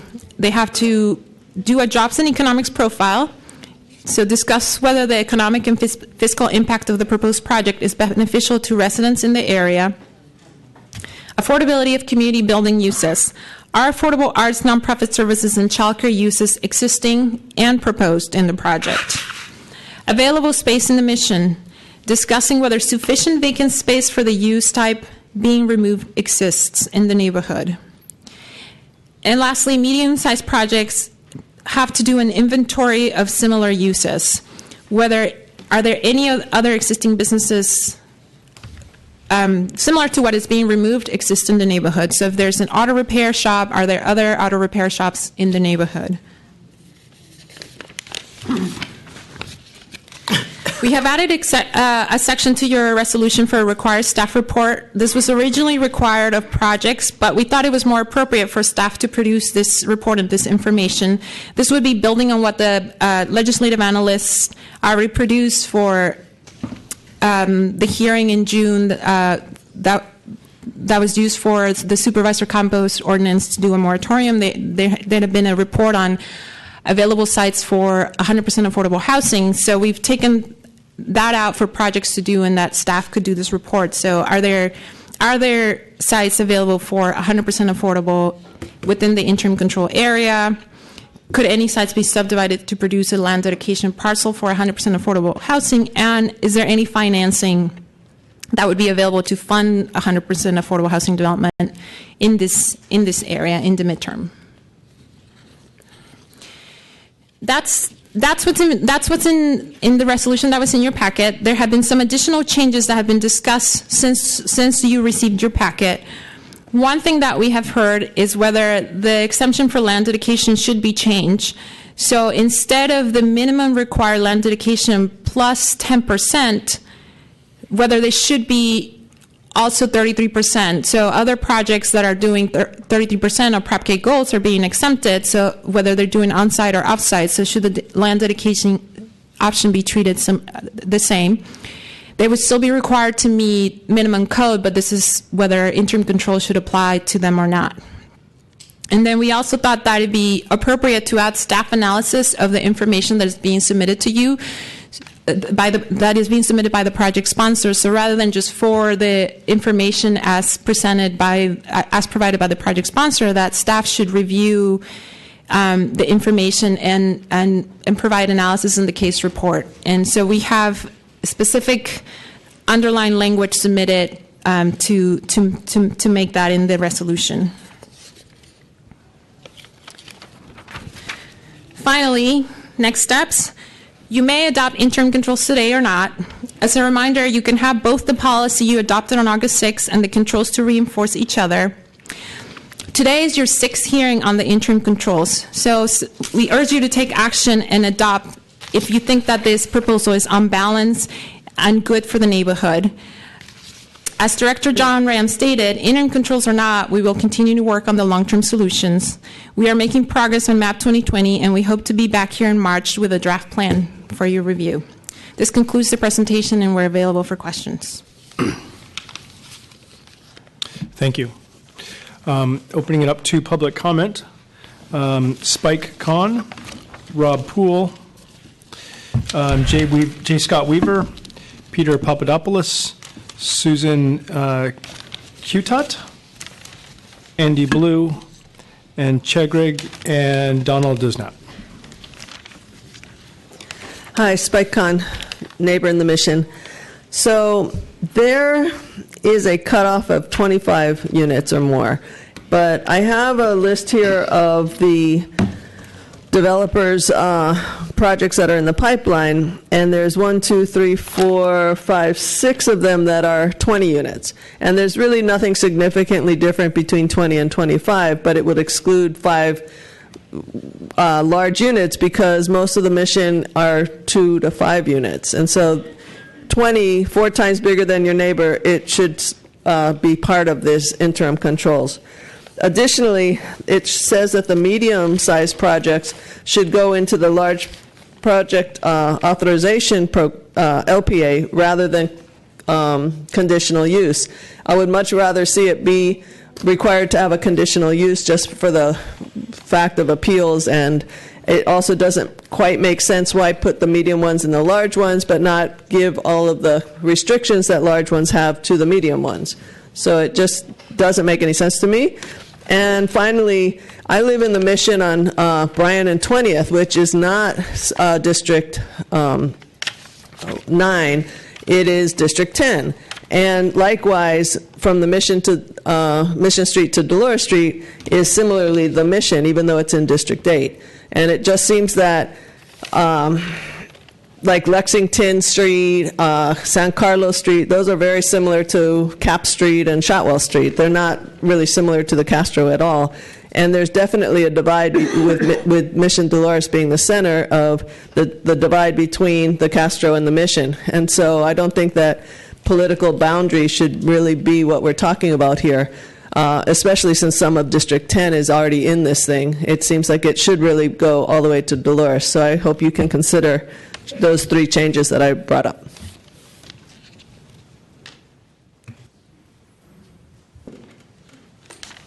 Good afternoon, Commissioners. Rob Poole with the Housing Action Coalition, speaking on behalf of our members. So before I make my statement, I just want to say, we understand where this policy is coming from and the politics surrounding it. We would like to commend all the work the planning has done, especially Claudia, have done on this proposal, but we just cannot support this policy. This is not good government. A lot of these projects fall under the Eastern Neighborhoods Plan. They've been in the work for years. They've conformed to a code that the city set forth through a lot of stakeholder engagement through a very long process. And now, frankly, very late in the game, we're throwing new rules at them. Some may deal with them better, some may have a lot of trouble with it, but we just can't support that.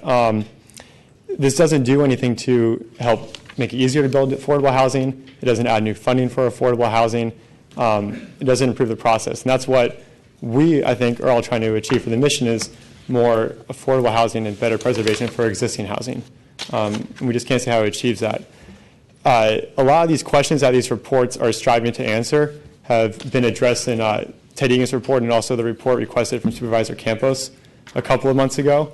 I'm sure there's obviously these are much more detailed as well. There's things that wouldn't be answered in those reports, but we know a lot of this information already. We know the answers. And finally, I think we need to acknowledge that there's a lot of good work the city is doing, and it's happening in the mission right now that we should really be focusing on. There's 3 100% affordable projects already underway that we should get going as fast as we can and get off the ground. There's at least one other RFP we're waiting for. There's legislative solutions like small site acquisition that would be great for the mission. There's $50 million from the housing bond that will go towards the mission. And I think there's a lot of potential with those projects and with those policies, and we should really work on achieving those as opposed to adding new restrictions on projects that have been in the work for years. So again, we can't support this. Thank you. Next speaker, please. My name's Scott Weaver. I'm from the San Francisco Tenants Union and the Plaza 16 Coalition. A lot has changed since the Eastern Neighborhood Plan was enacted. Notably, we built all the market rate housing that was targeted. We've fallen short by probably a fifth of the affordable housing production that the plan envisioned. Prices have gone up, and the mission has become ground zero in the affordability crisis and the displacement crisis. It is the area in the city where the highest eviction rate, according to the Rent Board, takes place. We do appreciate the efforts by the department and the staff to try to change course, or at least to look for tools that could help the department evaluate and the commission evaluate the true impact of these market rate development projects on these communities, on this community in particular.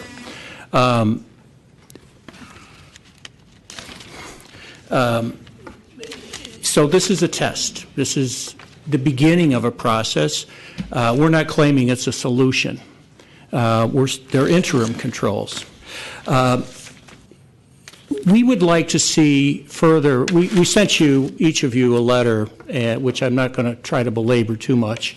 But I think it should be explicit and front and center with the department and the commission the impact that market rate development has on the demand for affordable housing.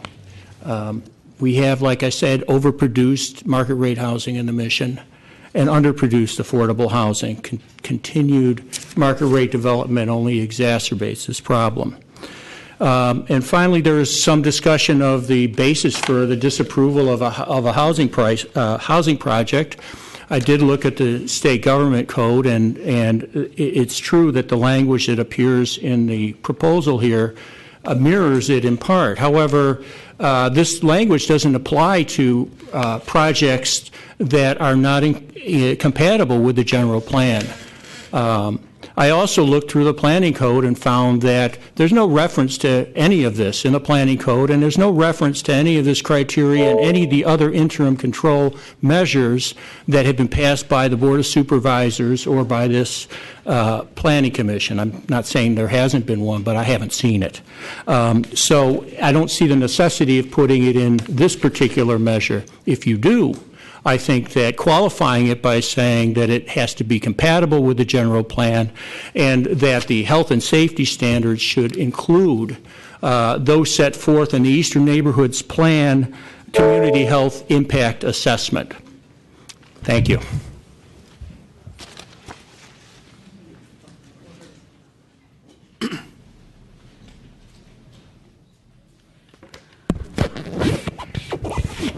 Hi, my name is Susan Sutat. I'm also with the Plaza 16 Coalition. I just want to pick up where Scott left off about the criteria in these interim controls for disapproval of projects. It currently states that the Commission has to have significant, quantifiable, direct, and unavoidable impact based on objective, identified, written public health or safety standards.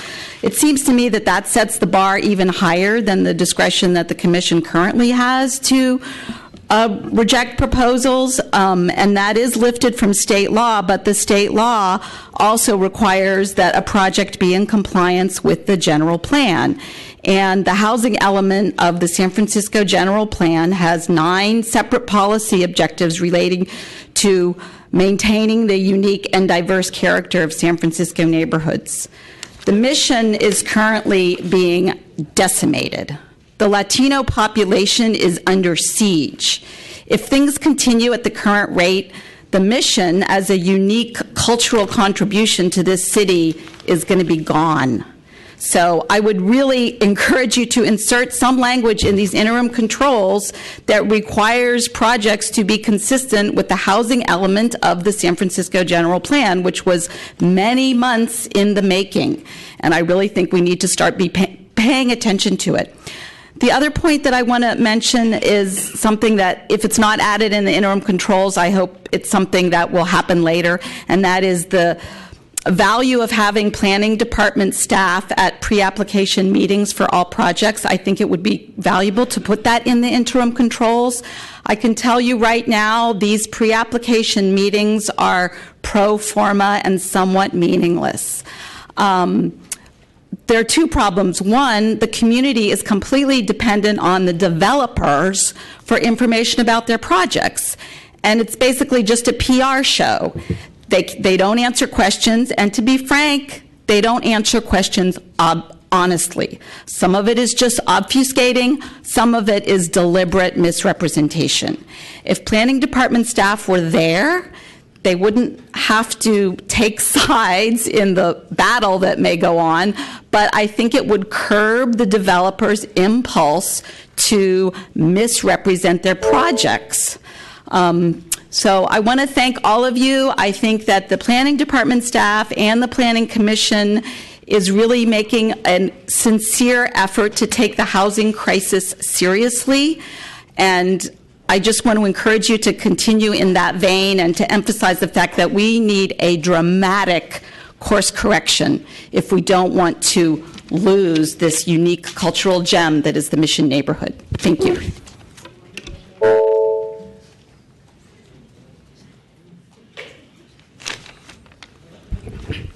Good afternoon, Commissioners. Peter Papadopoulos, Cultural Action Network.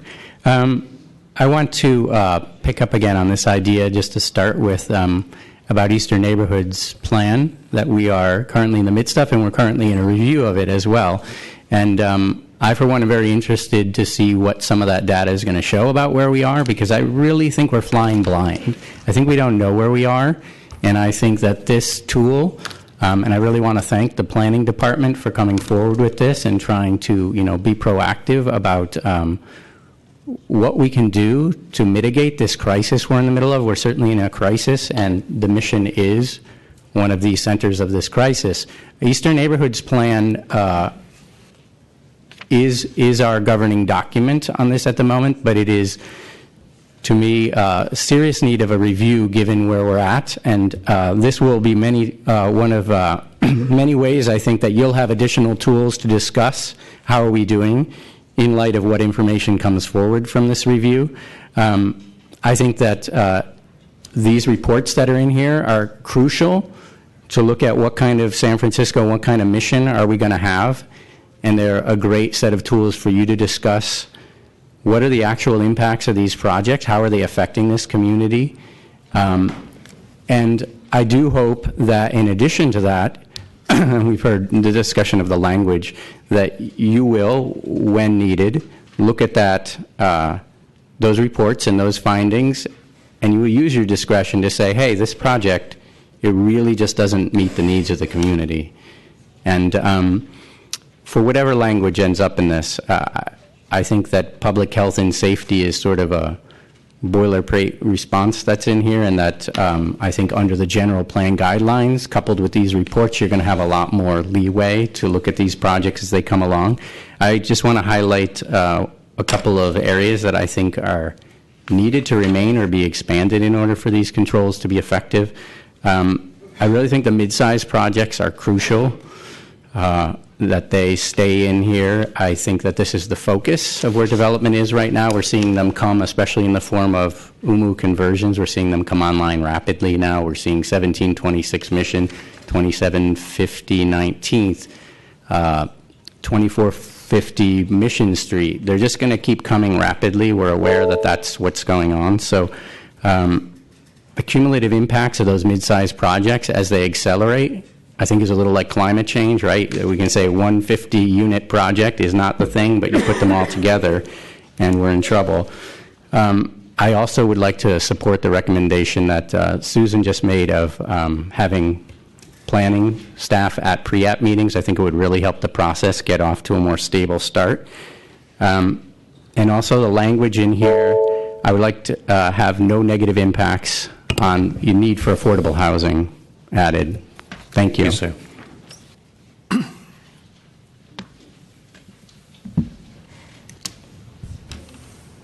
Good afternoon, Commissioners. Donald Disup here, resident of San Francisco.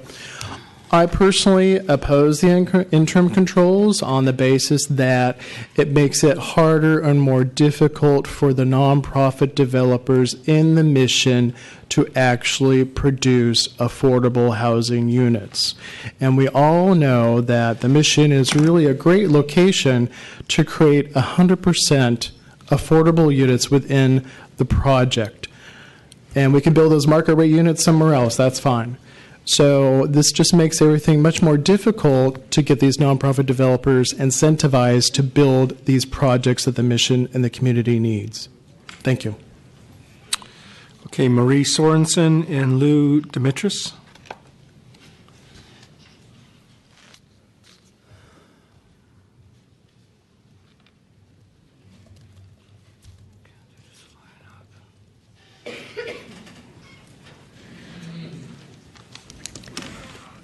Hi, my name's Marie Sorensen. I'm with Calle 24, and yes, the mission is in crisis. People are being thrown out. The soul of the neighborhood is dying, and you're getting these high-rises coming in. We're a vibrant neighborhood of middle class, some upper class, lower class renters, owners. We all joined together to celebrate all the festivals and fairs and parades that happened in the mission. You claim that the new building, all the buildings that come are just an added bonus here, but it's not the case. You can't keep rubber stamping projects that are basically harming the mission. For example, I went to a meeting over on Cesar Chavez for a 6-story building on Wednesday. And yes, we need to have a member of planning there to break through all the bullshit that the developers are telling us. They want to build a 6-story building that's essentially it's not a long block that will block all the sunlight from everybody's backyards on the back side of the building, which those buildings are only 2 and 3 stories. How is that positively impacting the mission? And what are they supposed to do? The people that already live there. Another one is 2918 to 24 Mission Street. Once again, another 6-story with a deck on top. The person that wants to build it that owns the building lives in Sausalito. He fights all the projects that are going to block views, but he's ready to build here. Oh, you bet. It's ridiculous. Same thing with the Lennar building. We need to keep the moratorium and we need to expand it. These projects really have a huge negative impact on the life of the neighborhood. For example, the recent condos that have been built along Harrison Street, they're already trying to form committees to stop Carnival because they can't be bothered. They don't like the noise. They don't want the people there. They want a quiet neighborhood. Well, if they wanted that, they shouldn't have moved there in the first place because Harrison has always been a staging area for fairs in the mission. Same thing with La Vida. Levita is now trying to shut down the bars and restaurants along the street because they're making too much noise. So these bars and restaurants have been there for years. So I ask you, really think about this.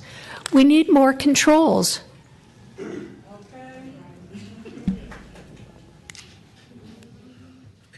Comment, it would be great. Good afternoon. I'm Lou Dematese. I'm also with Calle 24, and I back up everything that Marie had to say. I'm not going to be as specific as some other people, but I did want to make very clear. I've addressed you guys on a number of occasions that we support the interim controls.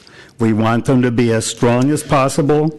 We'd want them to be as soon as possible. And we're very clear. I guess one point I could make, we've always been for controls lasting 18 months, and I know you're considering 9, but one specific thing I would suggest is that you do make it 18 months. We see this as another tool that we have in the neighborhood in terms of working towards affordable housing and working to preserve the character of the neighborhood. We think it sends a message. We know it's not a solution. We'll still be working with the Board of Supervisors. We'll be working every way that we can. But we did appreciate the policy statement, and we do want to see the interim controls. We think it'll be one additional tool that we will have that we can use as we try to do something about the problem of affordability in the Mission. In the process, I want to thank the Planning Commission staff. I think they've been working really hard, coming up, making changes and coming up with one thing after another. And I also appreciate the time that the Commission itself has given to this very important issue. And so once again, let's make these as strong as you can, and let's extend them as not just 9 months, but to the 18 months. Thank you. Next speaker, please. Good afternoon and Happy New Year, Commissioners. My name is Andy Blue from the Plaza 16 Coalition and a 10-year resident of the Mission District. I want to thank the Planning Department and staff for bringing this forward and working with folks from the community to refine this. I just want to highlight a couple things. We insist that the mid-size projects that are currently included, they must remain included in this. We've looked at the projects being proposed in the pipeline, and if we eliminate the mid-size projects from the interim controls, the interim controls will essentially be insignificant and meaningless and will not affect very few, if any, projects significantly. So we insist that the mid-size projects remain. Would also like to echo the previous request that the controls be placed for 18 months instead of 9 months. We need more than 9 months to figure things out in the Mission and create a sustainable plan. I also want to echo the request that in the controls be a statement about Planning Department staff being required at the pre-application meetings. Again, I've been to those meetings as well, and they are more PR stunts than actual informative meetings, and there is misinformation, and it would be very helpful if planning staff were there to answer questions in a more honest and disinterested manner. I think that the existing planning code offers a lot of tools, even without the interim controls, and I know that it does. And thank you for the interim controls. Also a plea to make certain that you comply with the existing planning code that requires that a project show its benefit for the neighborhood, that it not damage the existing character of a neighborhood. There are a number of projects that have been approved that do not meet that criteria, and the community needs you to enforce that. The community needs you to make sure that projects do not hurt the existing community, the existing character, the existing culture, and that there be a clear benefit for the neighborhood for every project that is approved, interim controls or not. Thank you so much. Have a nice day. Is there any additional public comment?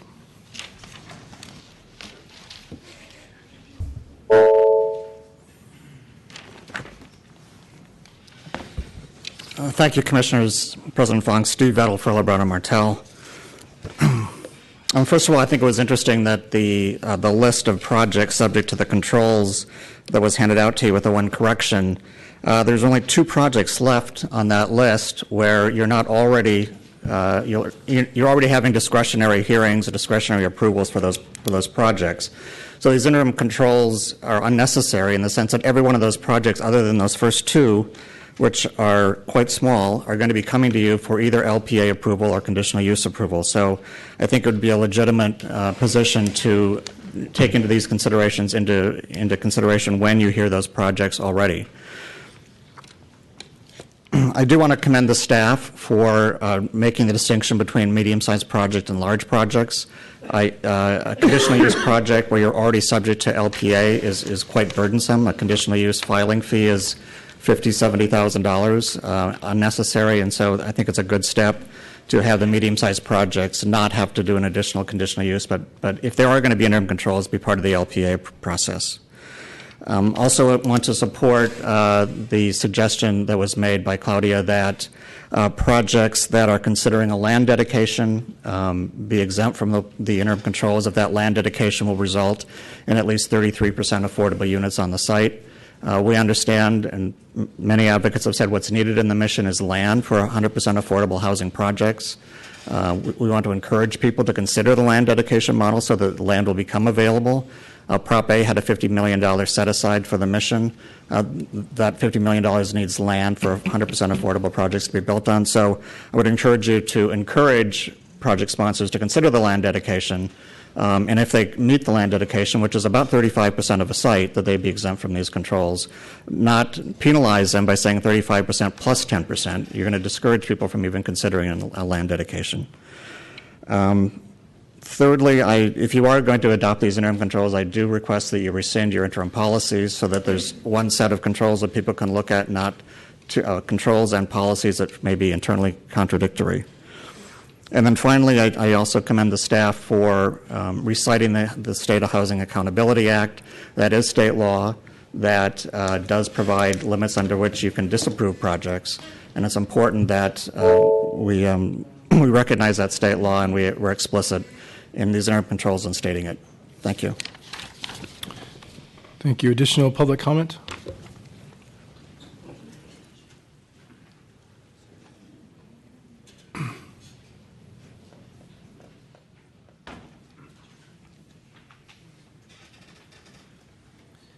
Good afternoon, Commissioners. Sean Keegren, Residential Builders Association. We heard a lot about affordability, and as usual, we hear a lot about displacement. Those are 2 very serious issues we have in front of us. But I have 2 main points to make today. One is to point out the conflict in timing. The challenge in front of us is compounded because the crisis that we hear about, the displacement, the evictions, these are real-life problems happening right now. But in contrast, the production of housing, the adoption of area plans, the process of approving houses takes years. And I can complain all we want about how long it takes, and I know you guys feel the same way, but it takes years. So there is no magic answer here. We have to do this in a way that balances both timelines. Now, the good news is this is just one piece of a much larger puzzle. And I hope that that can be explained here today. One very small piece is zoning. A bigger piece is going to be the new Mission 20 plan. A bigger piece of this is going to deal with TIC evictions. A bigger piece is this is going to be dealing with Ellis Act evictions, unit mergers. There's a complex conversation going on here, and for whatever reason, you guys seem to be the favorites. Maybe because your things are on TV, or I'm not sure what the issue is, but everybody loves to come to this commission. And I wish this activity, and I wish this enthusiasm to address this problem could spread to other parts of our city family, because it's going to take all the might and all the strength of all of our agencies to address and tackle this problem. Staff has had a very difficult time, a very difficult challenge dealing with this. And there's no winners and there's no losers in this. It's a very complex problem. And I hope we can take from it those 2 points. There's a real timing issue here. We have to do what we can, respecting how long it takes to produce housing, and respecting the fact that this is not our area plan. These are not our eastern neighborhoods. This was done through a series of hundreds of meetings and hundreds of hours of community input. Does it need to be adjusted? I think everyone agrees that some things need to change. But it takes time. Change is happening. It's a small piece of a bigger puzzle. Thank you.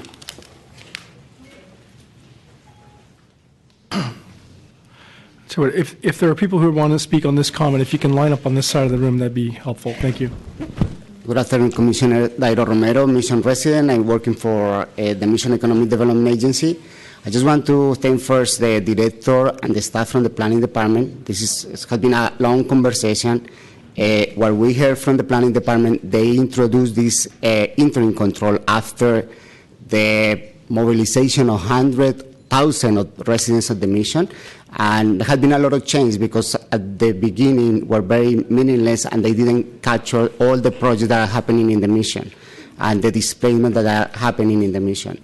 And we have been talking, I think this is a good exercise. We know that the interim control is just another tool to evaluate the merits of the projects. And for the advocates and community members that advocate for affordable housing, this is a tool that we want to use for see every project what they are providing in terms of the affordable housing. We know that we are not stopping the projects, but we are going to continue the conversation to see what else we can get from those market rate developers that I will be happy to go to any of the planning commission meetings with the Residential Builder Association, thinking that what they are building is for our community, but this is not for our community. It's not for us that they are building these houses or the units that they trying to present. I was also part of the Eastern Neighborhood Plan, and we have been changing the rules of the inclusionary housing, and we would like to change the rules because San Francisco is in a housing crisis. Like, we are seeing that our people are not able to live in this city. Like 8,000 Latinos in the last year were out of the mission. A lot of people who need to work in the city cannot afford to live here. We don't have teachers to supply all the positions in the school district because there is no place where they can afford to live in San Francisco. In times of crisis, we need strong actions, and we encourage your leadership and your commitment to this city to do the right thing. And I think that we need to push a little bit more. And this is what San Francisco is known for. Like, we can push the envelope to include more, to create our not all terms that benefit most of the people. I just want to finish with what we always said in the community. You have a responsibility to plan for the people and not for the profit only. Thank you. Next speaker, please.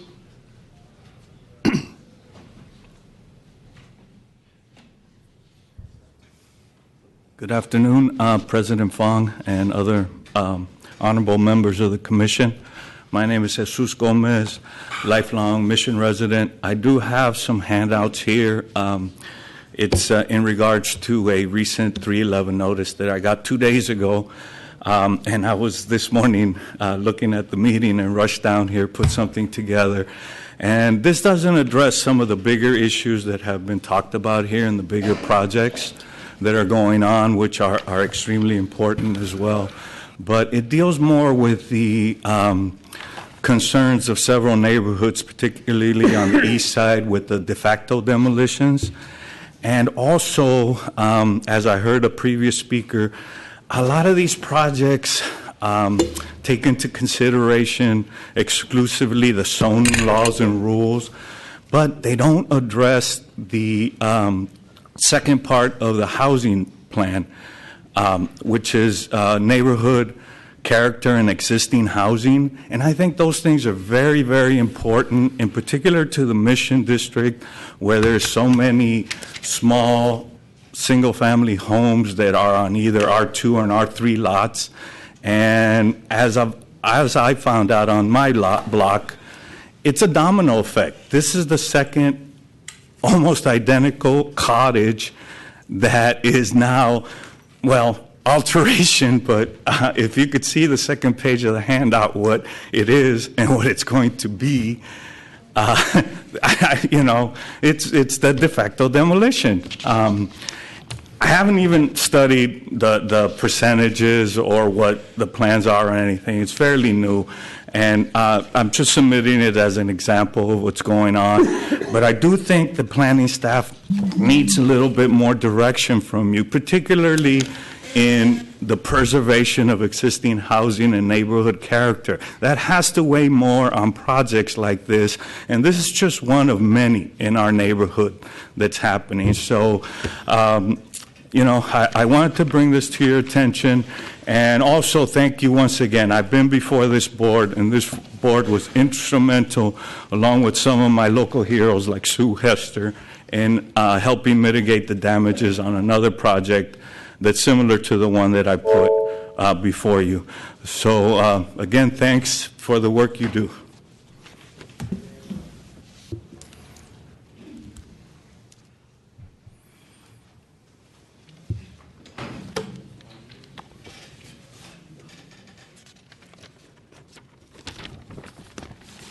Sue Hester, I'm glad to go after my client, Jesus. I want to direct your attention to page 2 of the staff report, where there's a list of all of the resolutions that the Planning Department has, mostly the Planning Department, Board of Supervisors have adopted on the mission. I've been dealing with this for 20 years straight. We had a big battle in the mid-'90s for live work, which decimated not only PDRs, built housing, hundreds of units of housing that were not one was affordable. So the Planning Commission has done not evil, dirt by the mission, by not paying attention to the changes that were happening. One of the things that would be really helpful was how was the mission described when you started the Eastern Neighborhoods Plan? Who is in the mission? What was the level of housing you were projected in terms of income level for the housing? Because the plan was adopted in December of 2008. Guess what? We've had, 98. We've had amazing changes in that period, in 98. We have had recessions. We've had a lot of stresses on housing in the community, and we've had Google buses, bringing people in from San Jose that make enormous salaries to come into the mission. And so you've had people make serious suggestions that you should do. Absolutely, there has to be a staff person from the planning department at every meeting that are checking off the box you had a community meeting. They're defective, to say the least. And the staff has to learn what the developers are saying. The standards that you need to apply are just as important as having a hearing. A hearing without staff really knowing what the content of the area plan is, what the content of general plan is, what the conditional use standards are, is not a hearing. It's going through the motion. We've had a lot of that in the city. So I would basically posit you're operating on an Eastern Neighborhoods area plan that is massively out of date. It's based on false information, not the reality of the mission right now. If you have a plan that talks about massive dislocation and you need to address it in the Eastern Neighborhoods mission plan, you can knock me over with a feather. Thank you. Any additional general public comment on this item? Okay, not seeing any public comments closed. Director Ram. Thank you. I just want to, first of all, thank everyone for coming, and I want to just pay a couple of particular thanks to the folks in the mission who we've been meeting with and having, I think, very fruitful conversations with over the last several months. I found it personally rewarding and very educational, and I'm glad that we are in this process. And I want to also thank Claudia and Anne Marie for all their work on this. This has been back and forth for several months, and I just want to reiterate what Claudia said. We do urge you to take some action today on this. We think it's time to do that. There are a number of projects in the pipeline. We think it's time to do that. I recognize that this is a huge balancing act. I also want to recognize, and I know staff is always very forceful in saying, look, we've adopted the Eastern Neighborhoods Plan. We need to live by that, and I agree. And that plan was adopted less than 10 years ago. It was adopted in 2008. But I do think that some circumstances have changed. I do think that the cost of housing has taken us all by surprise, and some things that have happened at a pace that we were not anticipating. So I think it's timely for us to take a pause and look at this in a way that allows you to at least pay a higher level of scrutiny to some projects in the mission, and that's what this is about. Just as a reminder, the Commission hasn't done this very often. Take its own controls and adopt your own controls that are not legislation. And there are limits to what you can do here. You can't change the basic parameters of the code. You can't change height limits. You can't change setback requirements. You can't change affordability requirements. But you can require an extra level of scrutiny, which is what this is really about. I do want to call attention to a couple of things that came up in conversation, a couple of the specific changes that staff and the community mentioned, and I wanted to mention those. One, the community felt strongly that while this is actually requiring developers to submit studies, we had initially not required anything in here to require a staff analysis of those studies. We are proposing that at this point. I know staff is probably going to cringe when I tell them that, because it's going to involve a lot more work. But I do think it's appropriate for us to do some level of analysis and give you our take on the results of those studies, number one. Number two, one of the basic parameters of what would be projects that would be exempt, as you know, is projects that provide at least 33% affordable.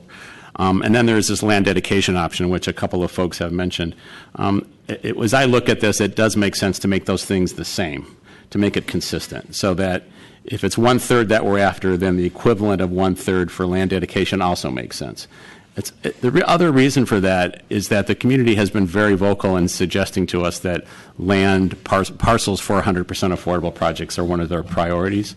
So for some of these large projects that are in the pipeline, it may be an attractive option to actually do the land dedication and provide parcels for 100% affordable. So we would ask you to consider that as part of this package as well. And finally, the request to have staff available at pre-app meetings. I have heard that for several months now. We're looking at the budget implications of that. I have asked that some staff, I'm trying to figure out a way to assign staff now to at least staff some of the meetings that are for the larger projects. And then what you'll see in the budget request is a request for an additional position devoted just to that purpose.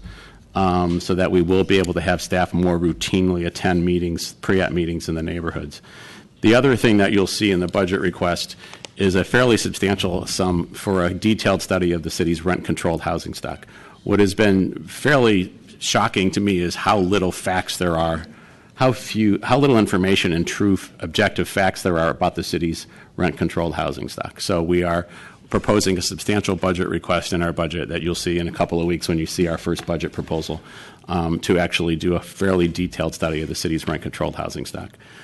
So with that, we conclude our presentation and just urge you to take action today so that we can start implementing this and move this along. And to remind you also that the Mission 2020 plan will be coming to you in March, I think, for an informational hearing, and hopefully in April for adoption of a strategy. Thank you. All right. Thank you very much. Commissioner Antonini. Thank you for staff and all commenters who've commented on this important subject. I tend to be supportive of the comments from the HAC because I find it's really bad to change rules in midstream. Two projects that are being evaluated had filing dates of 2009. So I think that's not a good thing to do.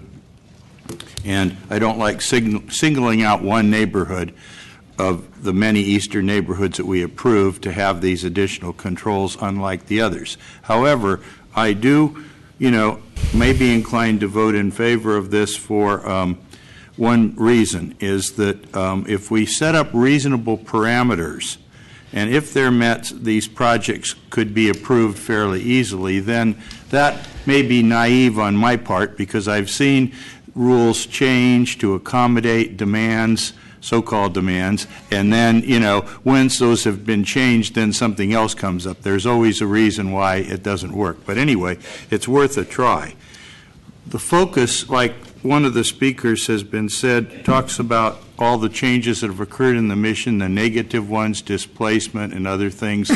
Those are actually a result of factors other than building more housing. They're actually a result of not building enough housing.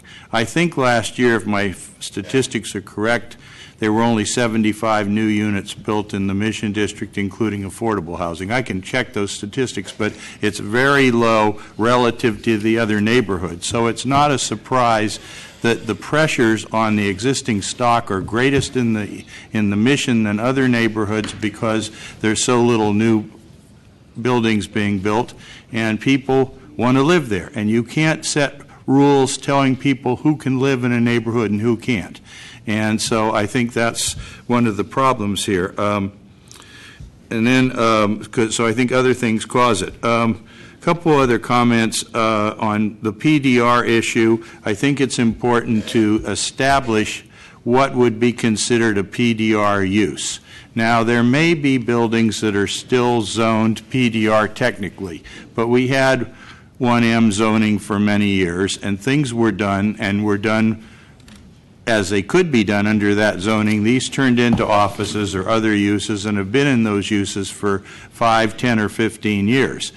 And nobody changed the zoning at that time because it really wasn't necessary. Now we've kind of changed the rules, so we have to really set a time limit upon how far back we're considering something that was PDR. If it's in an active use, obviously that use has to be protected. It has to be relocated somewhere in San Francisco, not necessarily in the Mission District, but we're losing businesses out of San Francisco because things are expensive, and a lot of these PDR uses would be better located where the square footage rent is not as high in areas like near Cesar Chavez or other places that are core PDR. But in any case, we have to make some kind of a time frame or a consideration for what this area has been in the last decade or so, and not necessarily have a replacement PDR for something that hasn't been PDR for 15 years. Other thing that bothers me a little bit in the staff report, it talks about large and medium projects have to provide us data on total housing production, affordable housing production, and housing preservation. Now, every week we get a dashboard, and it tells us exactly those things. Now, it doesn't specifically say in the Mission District, but I think staff could adapt that easily enough to give us that information. I don't see the need to have every single project go through the same thing again and again when staff could do it, or we could do it collectively and make these, just like we get the dashboard every week, we get the report on the Mission every month to kind of answer these questions to avoid adding more process and more time to the approval of projects. Another thing that is quoted often by some of the advocates for these controls are this Kirsten Marston study from 2007, which I would like to see. I can't really believe this thing is factual because they're trying to say that every time you build 100 units, you require 19 to 25 units of lower-end housing or lower-income housing. I'm not sure what level of affordable housing. Are they talking about a regional impact? Are they is it jobs? I can understand jobs are created, but also these are filled by existing businesses, or they're filled on a regional basis. Often this will be part of the generation of an impact, but the gardeners or the electricians or the plumbers or whoever work regionally. They can't afford keep in business by just having their business in one small neighborhood. So I'd like to have a little more detail on that, because that's being used, and I'm not entirely sure that it's valid. People come from all over to businesses. I think 30% of my patients come from outside of San Francisco, and so only probably a fairly small percentage, like 20 to 25%, reside in an area within a mile or two of my office. So I think we have to look at those kind of things when we use these kind of studies. Other thing, there's this talk about the maximum density. Now, I thought we also were looking for family-sized housing also, so cramming as many units as we can into the smallest space should not be a parameter that necessarily prohibits a project from going forward. And, I think that we need appropriate sized units, and preferably specifically in the Mission District where we have a lot of families, we need family sized projects. Couple of other thoughts. I think, as I mentioned, neighborhoods change, and they have historically in San Francisco. The Western Addition, North Beach, the Sunset, the Richmond, Soma. You can go one neighborhood after the other. If you look over the course of the last 50 years, it's changed its economic condition, it's changed somewhat ethnically, it's changed somewhat in built form. You can't freeze things in time. There is going to be change. What we have to do is protect the people who live there now and want to stay there now, and this I think can be done if it's crafted properly. I am in favor of the 33% for land dedication, as well as for affordable housing as a threshold above which a project would not be heard. I think 9 months is a good trial period to see how this works. Whether we have to rescind the policies that we have in place, I'll defer to staff to see if these are in conflict with each other, and if they are, then we may have to reconcile the two. Staff at pre-application meetings, good idea. In fact, I would like to be there. I've attended a few of these, and you really see what happens, and you see what the truth really is. And a lot of times misrepresentations occur before us after I've been at the same meeting, and I know that didn't really happen and that wasn't really said. And so it's a good thing to have that kind of thing. And I think moderate-sized projects do not need to go through the CU process. I can understand putting it on the larger projects for this, even though it still flies in the face of what we passed in Eastern Neighborhoods and the Mission District, when we tried to fight for 10 years to make some rules, and then the rules aren't good enough, and production of housing isn't what's causing the problem. So I think those are the main things that I think in here, and I'll see what the other commissioners have to say, but properly crafted, I think these controls might have some benefit.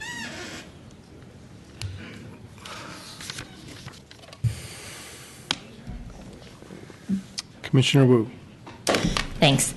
I could be supportive of some form of these today. I think that the devil's in the details. It sounds like the suggestion from staff is to include the staff review of the information submitted, so that seems like a very good direction, and also to treat land dedication the same at the 33% level. I believe I heard staff say that there is no need to rescind the previous policy, that the two can work in conjunction with one another.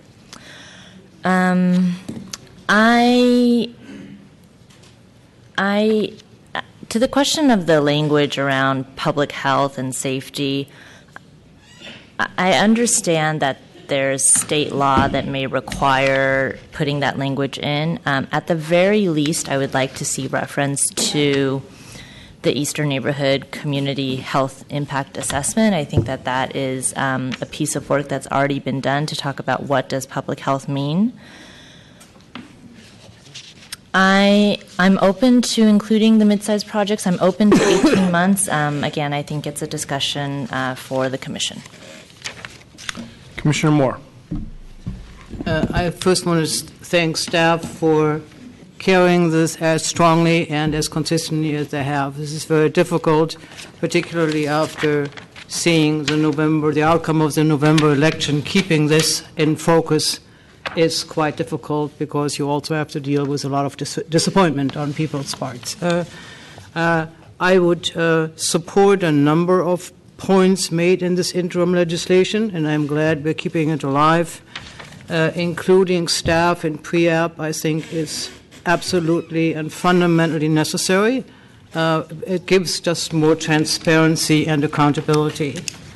I am interested in the land dedication at 33%. The only thing I would like to know, and it might have been implied, that the land dedication is within the mission. It is. Well, there are sites that are in the mission, and the requirement is that they dedicate a piece of their land that they control. Some people might own another parcel and dedicate that in lieu, build out on a site and say we have another one, but that site should still be within the mission. I assume that is what Mr. Vettel was alluding to. I believe so, yes. Okay. The time frame of 9, 12, or 18 months, 9 seems short. 18 might be too long, given that we have the mission action plan coming up, and I don't want to see any contradictions unless the mission action plan would override interim controls. I want to make sure that we're creating the critical balance. I think 9 months is too short. And lastly, I am concerned about invoking the language that is proposed for public health and safety as it is written. I think this commission doesn't have any experience in the metrics of what that does and doesn't mean, but I would rather be more simple and use a reference to the San Francisco language about public health and safety, which we can better understand, although we have not much used the Healthy Neighborhood tool in the last few years. It has become harder to use, and while it has national acclaim as the example of how to do it, we ourselves have somewhat unlearned how to use it. Commissioner Richards. Interestingly enough, let me read something to you. December 3rd, young Latino civic leaders in San Francisco's Mission District for nearly 30 years, the heart and soul of the city's Hispanic community, are on a crusade to preserve it as a hub of Latino culture. As Hong Kong investors, Asian grocers, and bohemian artists discover the neighborhood, longtime residents are voicing fears that the district's strong Latin flavor is being diluted. 1990. So this issue has been going on now for quite some time. This was in the November 29th edition of the Chronicle on the Wayback Machine, and I was floored to see this issue has gone back so far in terms of number of years. We're talking 25 years. I think the time is right to adopt these today. Let me give a couple of comments. I think for anybody to come and say we shouldn't be changing any plan area because we cast it in concrete in 2008 in one plan, but yet in another plan area, Market Octavia plan, we're actually thinking of upzoning the hub. We had a presentation on it about a month ago. It's disingenuous. So clearly I think the director's comments are right on target. Circumstances have changed. In one plan area, something different is happening. In another plan area, something else is happening. And we're going to respond to those changes appropriately. And I think adopting these interim controls today is appropriate for this plan area. I think that from the Commissioner Moore's comments, the 9 months seems too short, and 18 months seems too long. My proposal would be to go 12 months just to make sure we give ourselves enough time. I know that the Eastern Neighborhoods Monitoring and Implementation Report should be coming out sometime in late spring, early summer, and I think it helps us give a little bit of a cushion into what maybe inform the Mission 2020 plan or other things that we have going on. I know this is our 6th meeting. I think we finally nailed it. Staff, thank you so much for really you've taken all the disparate comments we've had, and I think crystallized it into something we can really work with. I like the pipeline being included. I know, to Mr. Vettel's point, there's only 2 projects that aren't covered. However, the level of review and the documentation necessary is really what's the quality product here. It's not that we get a CU, which is a necessary desirable. We're going to get the information in order to make a decision. The data will help us drive a better decision. Somebody brought up a 20-unit threshold. I guess the question I have for staff would be, 25 units is on parity with other cutoff points for units.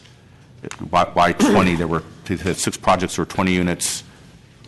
Maybe the director can help.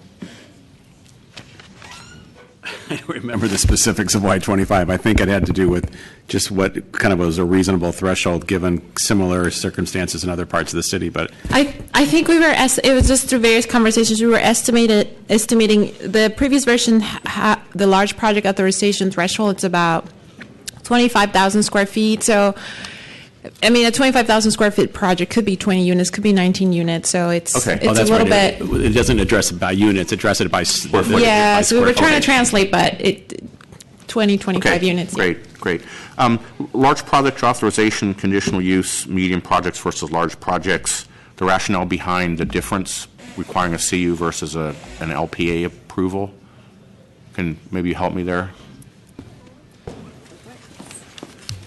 I know there are different appeal routes. Sure. Somebody brought that up. It's a little bit counterintuitive. This is Anne Marie Rogers, Planning Department staff, that we're proposing the large project authorization for the smaller, right, the medium-sized projects.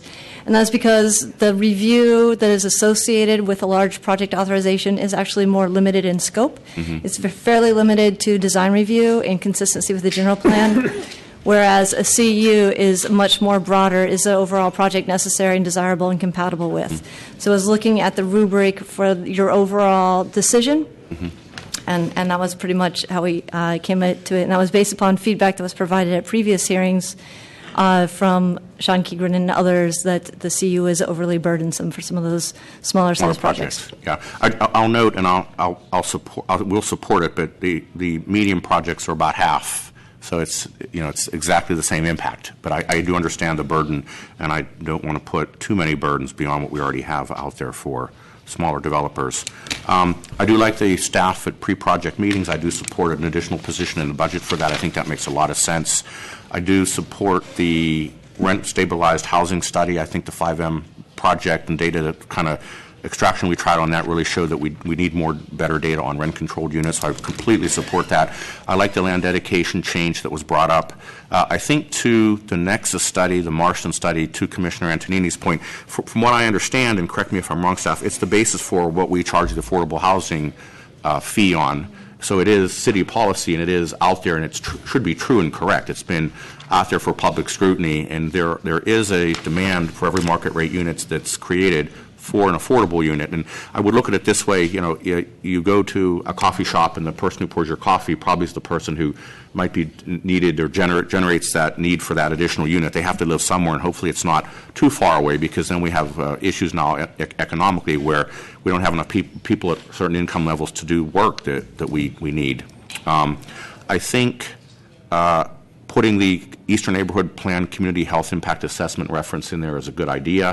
I do have a question for staff on the whole health and safety worded verbiage. If you can maybe give us the background on that and what we would do with that.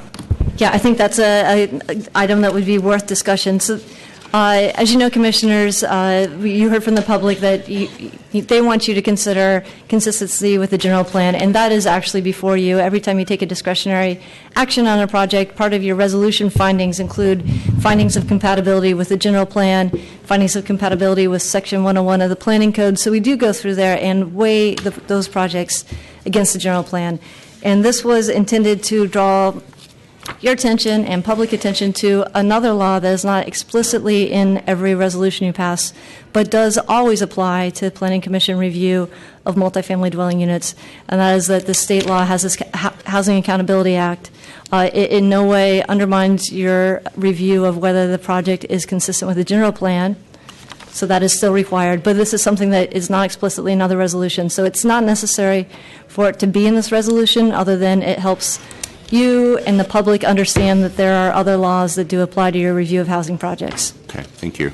I would have two other things to add for my fellow commissioners to consider. In the under 4, under the controls, Section 2, C and D, I would include a note in there, as we talked about the Marston study, to total housing production, but also have some kind of a subnote that says these market rate units will require this many affordable units. At least get it out there in plain view that there is a need for them, and any project's going to be creating that need. So I would add that in there, and then in the housing production as well, I would also add some type of a very small area that talked about within a quarter mile of the project what type of displacement has there already been in terms of OMI and Ellis, so that we can see if people are moving in and buying houses and evicting tenants to live there. That gives us a further incentive to understand what's going on economically in the neighborhood. Those two additional changes. Thank you. Commissioner Johnson. Thank you. I'm also supportive of moving forward with something today. We've had 5, 6 hearings on this over the past 6 or 7 months.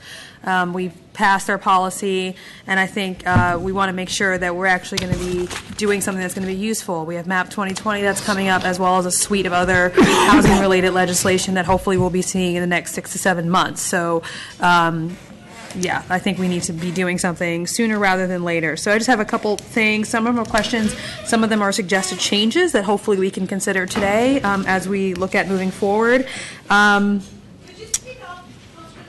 Sure.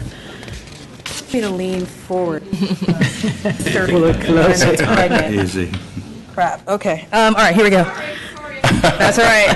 No, I want everyone to hear me, so hopefully, there we go. Hopefully that's a little better. All right, so in no particular order, just a few things here. So the first is in terms of some questions/changes. So we are requiring some additional information if we were to pass these interim controls from both medium and large-size projects, which I have a separate comment on about the size there. The first is on the affordable housing production sort of segment of information. Especially for medium-sized projects, I would ask this of the commission. I mean, I can be supportive of it because more information is always better than less, but I question how useful it is because what it actually says is discuss whether or not additional affordable housing could be provided on site through various means, either public financing, money from OCD, and the Housing Trust Fund, other financial incentives, use of the state density bonus law, or any other legislation that we pass. And I think that's one where we have to, I don't want to put a tautology in here, because I think the answer is always going to be technically yes. You could always find some new money or produce an incentive, or a developer in many cases could take advantage of a density bonus law, or if we were to pass any local density bonus legislation in other incentives. But whether or not they take advantage of that and whether or not we should consider that in approval of a project, I'm not sure. I'm not sure that it's going to be useful for us to get into what can sometimes devolve into a discussion about the pro forma of various projects. I'm not sure that that's helpful for us. So I would actually want to see a little bit of discussion if people agree with me on whether or not they agree with that. I'm happy to keep it in there. Again, more information is better than less, but I think the answer is always going to be yes, technically you could have more incentives, but what's that do for our decision-making process? I'm not sure very much. The second is on the tenant displacement, and it asks whether, so again, additional information we're asking of medium and large-sized projects. It says for tenant displacement, whether the rent board has recorded the history of evictions or buyouts on the property. Just a smaller item on this one. We had a presentation from a representative from the rent board a couple of hearings ago, and we asked them a lot of really pointed questions about what information they actually have. And although they do their best to track it, they actually don't have very good information on buyouts, because they do ask if owners have offer to buy out. There's always a possibility of dishonesty, but there's always a possibility that these things happen under the table, and someone just says, here, I'll give you $100K, why don't you leave, and they don't really report it. And that was something that the rent board guy was very clear in saying. So, I'm never going to be an advocate for asking for information that, again, is either going to be inaccurate on its face or not useful. So I think we just need, if we're going to keep that in there, we just need to have that with a grain of salt and know that asking whether or not there have been buyouts in the property doesn't necessarily mean we're going to get accurate information, and we have to make sure that that's kind of at the bottom of our list when looking at whether to approve a project, because we don't necessarily have the same information for every project on that fact. Some projects maybe we'll have it, most of them we will not, just based on the reality of how that can work. Similarly, for, I believe this is large projects only, we ask for information around economic pressure. And it's, again, provide information about the additional housing supply provided by the project and evaluate how that may affect affordability of newly vacant units of housing, so indirect displacement or rate of evictions, direct displacement. Okay, so once again, nice idea, not really sure we're going to have consistent information on that, and even if we do have it, I feel like we're going to be questioning the basis for it every time, and I would rather not have pieces of information presented to us that on its face we're going to have no one being able to agree on whether or not it's truthful or not. So on the economic pressure one, I actually would ask that we strike that one and rely more heavily on the total housing production and affordable housing production information ask, and take the economic pressure one off the table, because I don't feel like it adds anything to the conversation. So then next, so those were my 3 points on reporting, which are, again, additional pieces of information we'd be asking for from these projects. In terms of size, I don't think that we have a lot. I make this comment, but I'm not sure we're going to have a lot of argument about this. We did have public comment saying, why is it 25, make it 20, because there are a certain number of projects that are going up.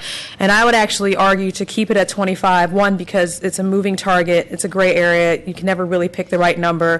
If there were a bunch of projects that were 15 or 10, and we have seen smaller projects that are, at that level, people might be saying that. And the other thing is, once you start to go smaller and smaller, again, the information presented becomes less and less useful. For example, affordable housing production, when you have a building that's 20 or 15 or so odd units, it's really very difficult to have on-site housing. It's very difficult to have a conversation about land dedication, because you're just talking about small lots. It's just a challenging conversation to have, and so I would like to keep that conversation to projects where it's actually going to be really relevant and meaningful to the neighborhood, into where we're talking about.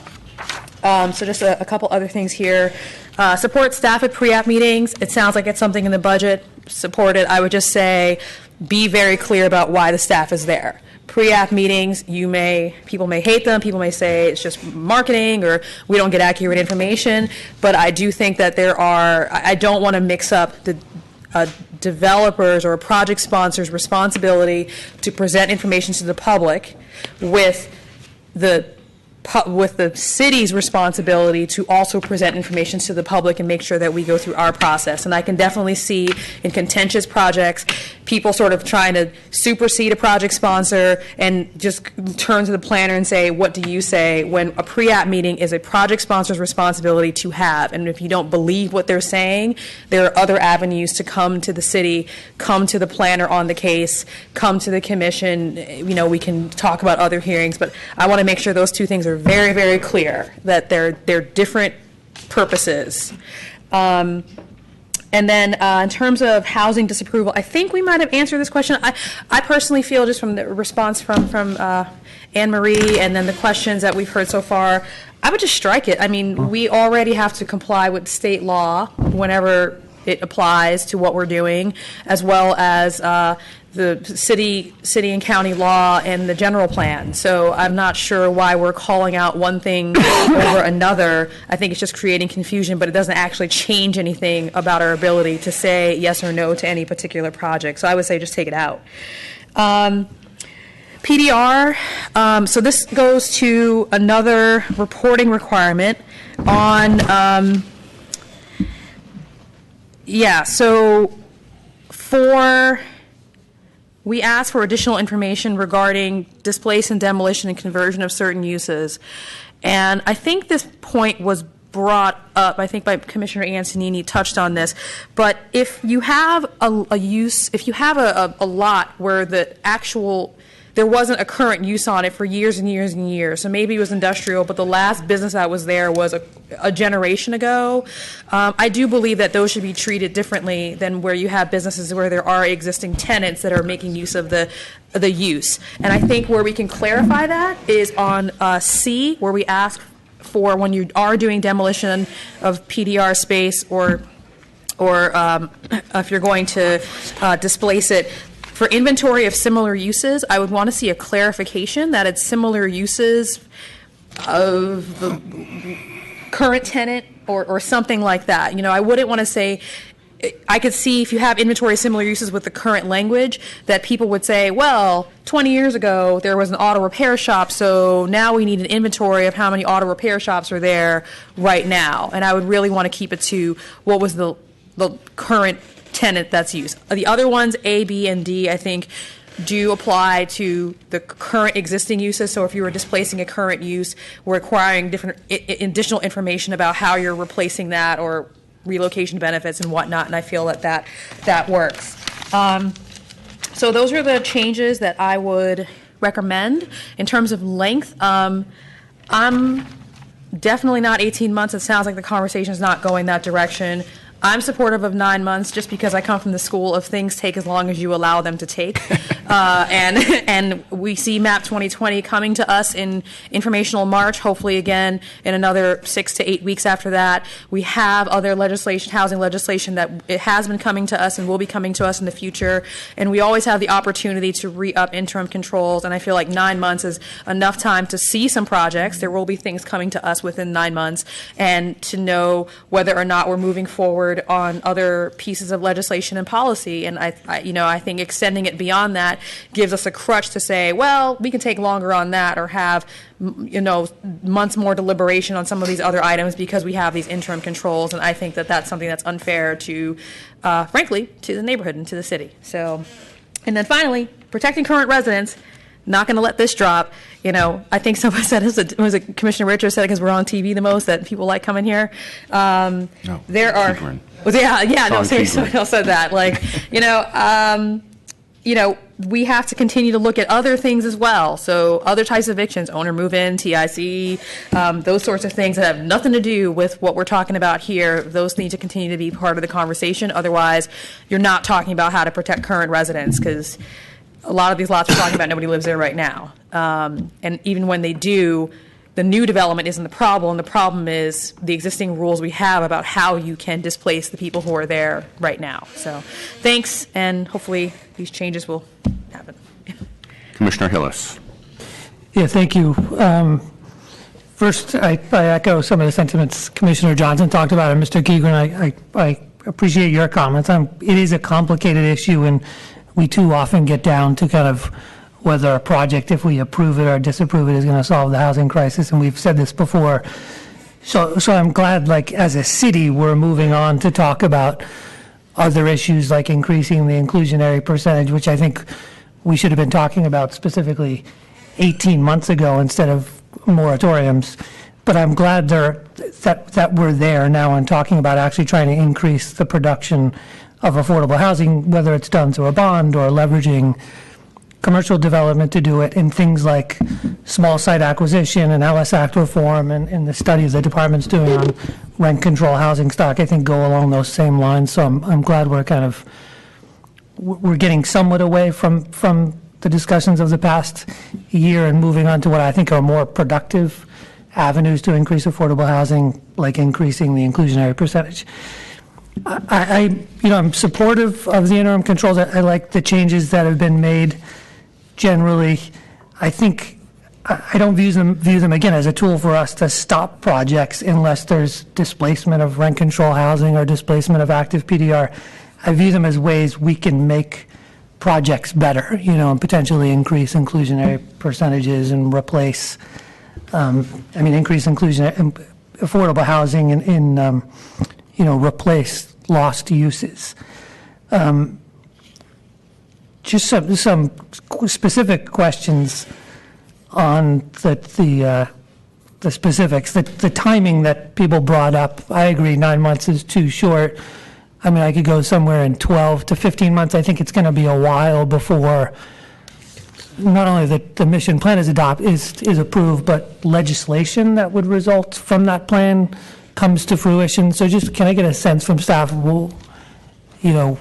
when we think not only the plan would be adopted, but there could actually be legislation that would enact the plan?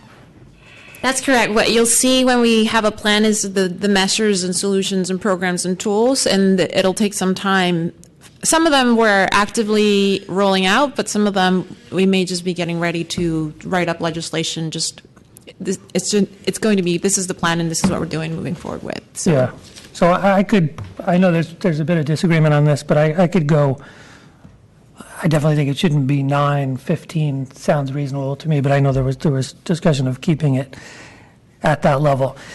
I agree with Commissioner Johnson. I think we should just strike that section 6 about disapprovals of housing projects. If we disapprove housing projects, we'll come up with whatever findings we need to come up with based on why we're disapproving that. So I would strike that section from it.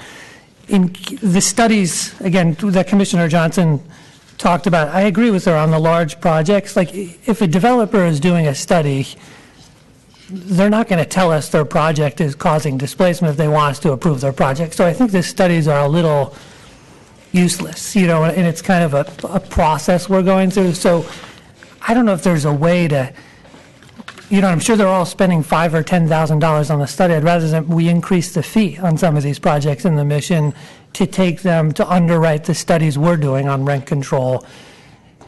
And again, we've been in this debate about whether new housing causes displacement or doesn't. I'd rather actually see the studies being done on things like rent control in better avenues to produce more affordable housing. I think those would be more productive studies.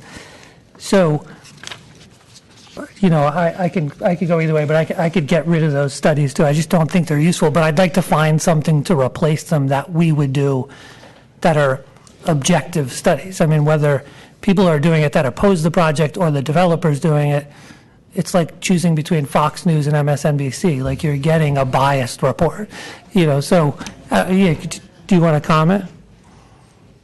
Sure, I could comment a little bit. Anne Marie Rogers, Planning Department staff.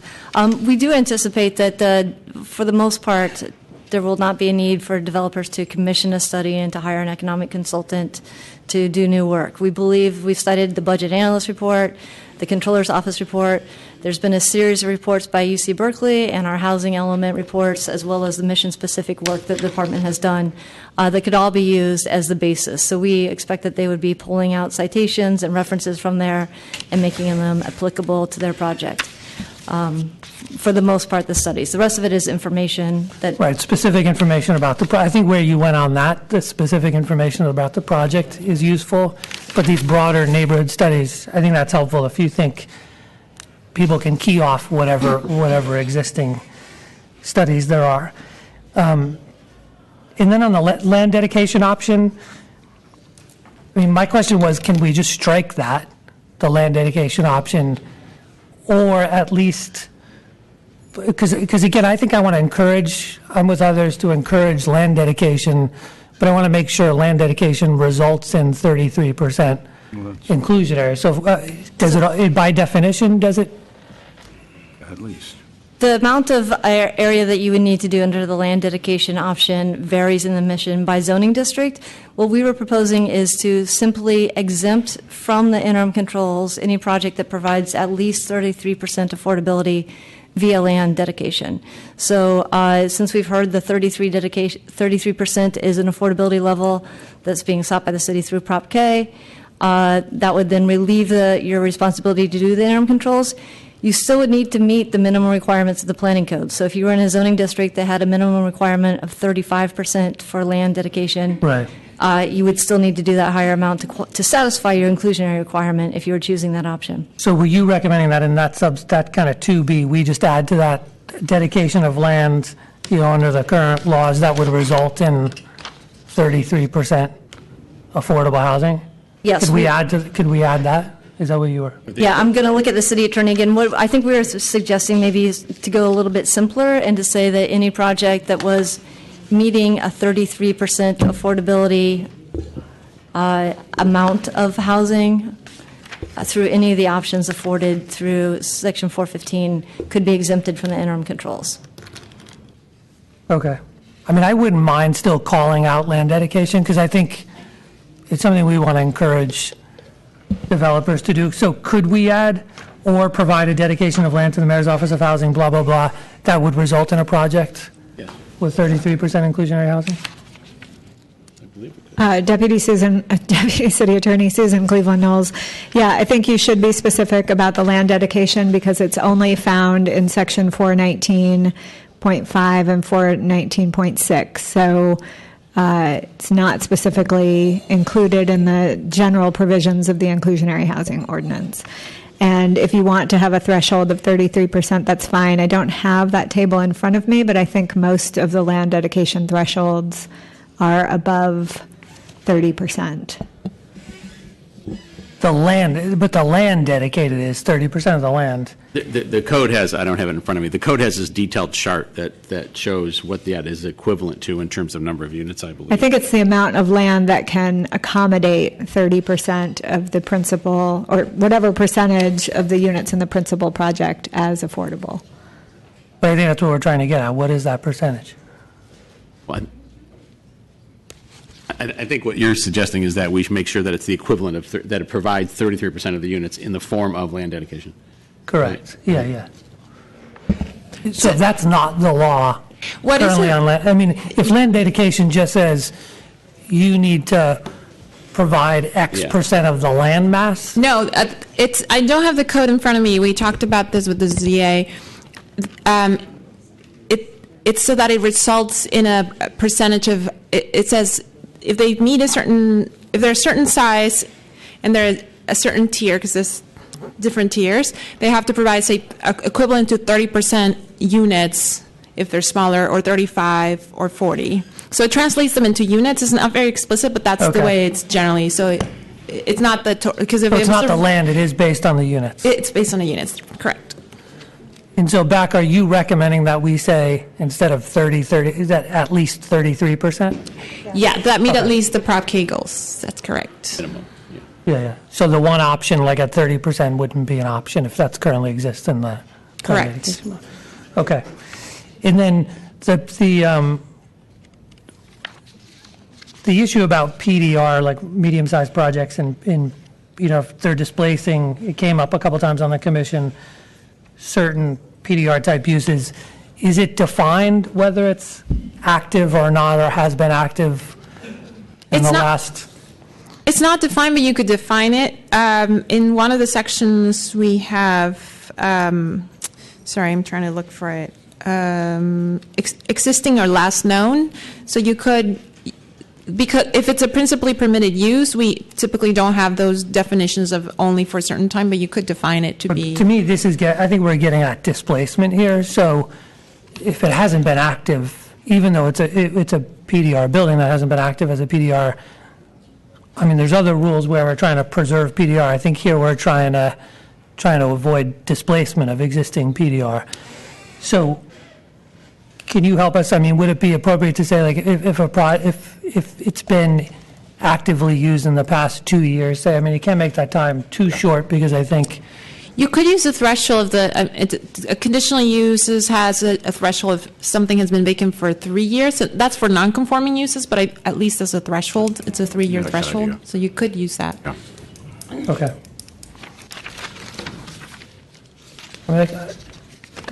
I'll try to craft a motion here to see if we can get agreement, or at least start the discussion. So I'd move to approve to adopt the interim controls with proposed modifications, with the additional modifications that we increase the time that they're in effect to 15 months, Over 50. 15.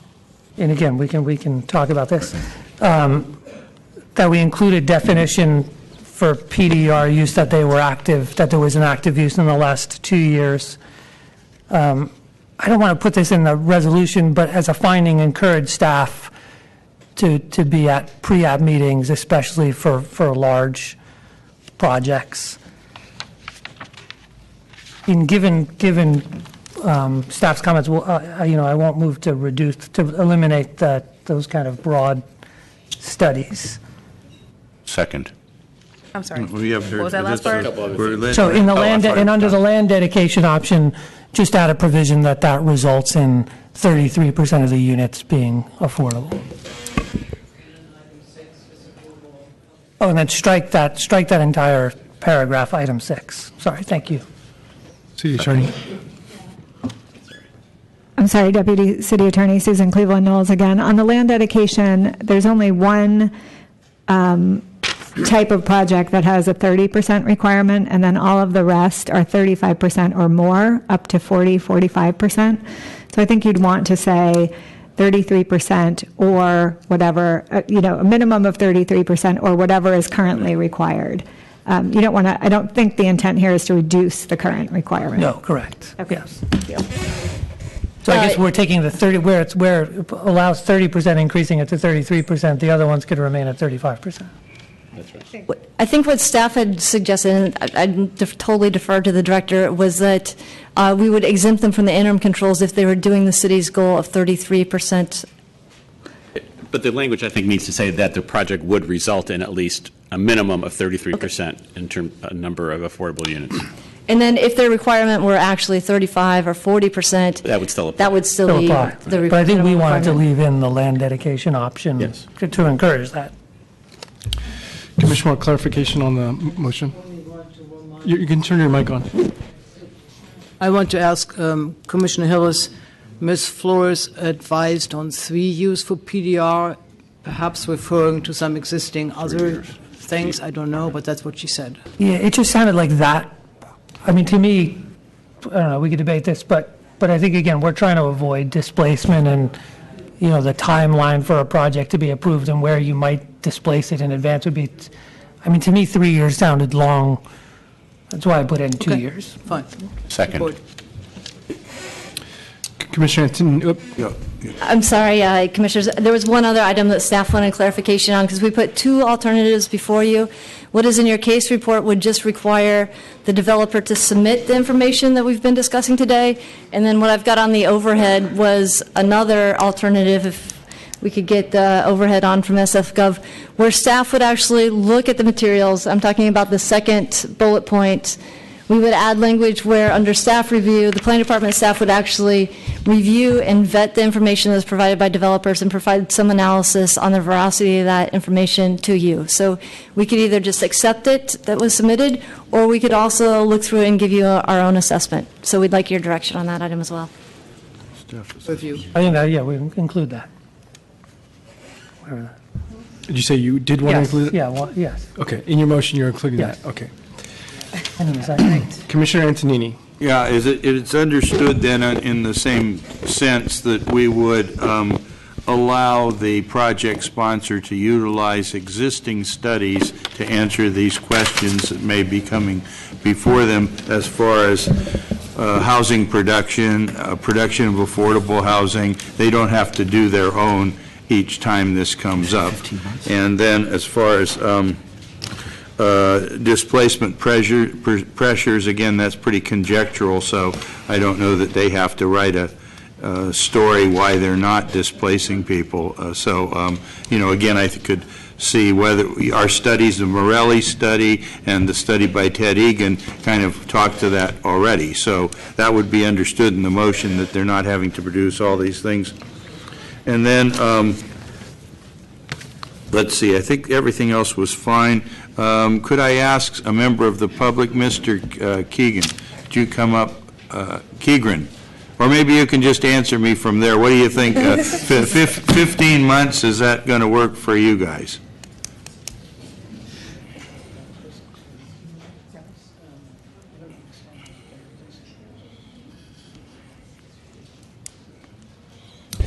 I'll borrow from someone else's statement. If you, I can't remember the exact quote, but the shorter we make this to get this done as fast as possible, the better. But we don't want to leave it too short. So whether it's 12, 15, or whatever, I think the point is here to get something done and create a process. Thank that you. moves it forward. Thanks for your comment. Yeah, I would tend to be supportive of the 15 because presumably there would be some Mission 2020 in place by that time, and that gives them a little more time to get that done. So I think I am in support. The only thing I will ask has nothing to do with this particular thing, although it's the basis for a lot of the affordable production that is being asked, is I'd like to see a copy of the Kirsten Marson study from 2007 and really see where the connection is between units being generated and the need for housing units. I can see the jobs being generated. Is this a regional demand? Is it a local demand? Where's the connection? And it wouldn't hurt if we had commissioned someone to look at that study and see if it's still valid and possibly do one that's more current. That's almost 10 years old. Commissioner, may I just comment on that? A couple of things. The Kaiser Marston study you're referring to is the required nexus study that we have to do to support the city's affordable housing program. That was done in 2007. It is being updated now. We're not complete with that update, but we're required to update it every few years. I can't remember how many. So we are in that process. That was why, if I may, Commissioner Richards made mention of mentioning that in the actual language. I actually would not recommend that because the number is fluid and we're trying to nail it down more specifically. And I don't think putting a number in there it would necessarily be a useful part of that exercise. Excuse me, if members of the public could refrain from secondary conversations, it's a little disruptive to these proceedings. We would appreciate it. Thank you. So anyway, I think that's important, and I'd like to see that revision, and hopefully it'll answer a lot of the questions I raised about how regional, how close is this housing supposed to be, but that does not have to be part of any of this approval today. And the other thing, if I may, on the timing, it very well may be that some permanent legislation will come forward from the 2020 plan before the 15 months. It's certainly within the Commission's purview to then rescind all of these or a portion of these if the permanent controls were to address the issue in some other way. So that's certainly, because these are totally under your control. Commissioner Richards. I have a couple of friendly amendments. One, that we take the 3 years PDR from the date of the hearing back instead of 2 years. Can we get clarification? When you measure the 3 years, is it from our approval date, or is it when the application was submitted? I think what Claudia was talking about was when we consider if a building is vacant and the last use was a non-conforming use, if it's been vacant for more than 3 years, that would be considered abandonment of that use. Some zoning districts is as little as 18 months, but we never consider a permitted as of right use to be abandoned. It is the last legally permitted use would still be considered the active use unless you define it to be a shortened time period. Right. So in my point of view, the one we had last week, there's currently a shop there that would apply if they were to leave. We have some other projects where we know that there were PDR there that left a year ago waiting pending approval. I take it from the day of the hearing 3 years back. Just to give us from the approval date. Right. Just give us the data on what was there 3 years, up to 3 years ago. Is that okay? If it's from approval, date of approval. Right, right. And the second amendment would be to add the 2 other bits of information. I'll drop the Marston request I had at the director's request. Do the displacement rates within a quarter mile, both OMI and Ellis. It gives us more of a complete picture on the housing pressure there. I'm sorry, Commissioner, could you repeat that? Sure. Provide displacement rates in a quarter mile radius, both OMI and Ellis, no fault evictions. And that's in section 4.2C, IV 2C. And that's it. Can I just ask for clarification? On the displacement of Ellis, are we asking the developers to provide that information to us? Well, it should be included in the report. Okay, from the department? Yeah. Okay. Yeah. Commissioner Johnson. Okay, thank you. Just a couple quick questions. Commissioner Hillis, in your motion, What did you say about the reports? Did you say don't make any changes or make changes? I said don't. I mean, I think staff satisfied my concern that they could use the existing reports, whether they're the controller's report or the Berkeley report. So I think given that, and that we're not having folks go out and kind of make up new reports, I was fine with the reports remaining. Okay, cool. Thank you. And then second question was on the going back when a PDR acts abuses. The current motions, I think you said 2 years. So did you mean 3 years? 3 from entitlement date. Oh, not. I know, but he hasn't accepted the changes yet. So you said 2. I said 2, but I think I was talking about 2 from application back, and so I think 3 from approval back is fine. Oh, okay. Sure. Okay, that's totally fine. And then we're including staff review or striking item 6, and then provide displacement rates. I'm cool with that on the quarter-mile radius as long as we're clear that it's coming from the department. And one more time, I think that's something where we'll get it, but we have to continue to get better information on that. I don't think we're going to have equal levels of level playing field of accurate information for every project that we have. Commissioner Richards, could I clarify again the quarter-mile displacement study? Is that just for large projects, or is that for both large projects and medium-sized projects? It would be for both. For both. Very good. And the other mention I have would be just a reference to the housing balance report for the district, what the ratio is. That's very easy to get. Is that okay with you? Yeah. Okay. Commissioner Moore. I'm in support of moving this forward. The only thing I will ask is it will require a little bit more scrutiny and work from us because this will have additional things for us to consider. Procedurally, I would like to ask that staff add the boundary map and any other pertinent data which are substantive as we move forward with this to any staff report as it comes forward. I know that's extra work, but sometimes it's just lifting what was already said and bringing it forward again. For us to have to figure out each time, are we in at the edge or somewhere in the zone, would be helpful to make it a little bit easier on us. Thank you. It's not part of the motion. It's just a reminder. Commissioner Antonini.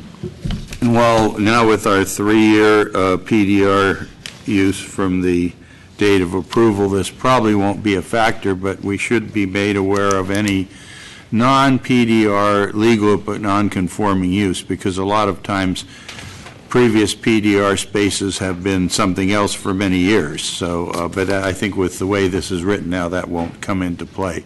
So I don't think that's it's always good to know what's operating on the site, whether it is a permitted use or not. Commissioner Richards. Question for staff. So the intent of the history of the PDR use, can you give us the background on that? Because I'm weighing 3 years from the hearing date or entitlement approval date to 2 years before application date, which was his original motion. Which do you think is more effective to achieve the goal that you set out to achieve?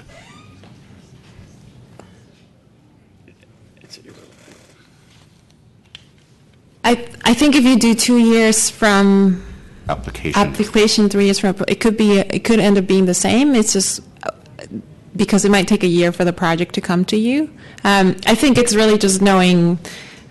I think 2 or 3 years is a good threshold, because sometimes if a property is bought and tenants turn over, that it would probably be captured within the 2 or 3 year period. Okay.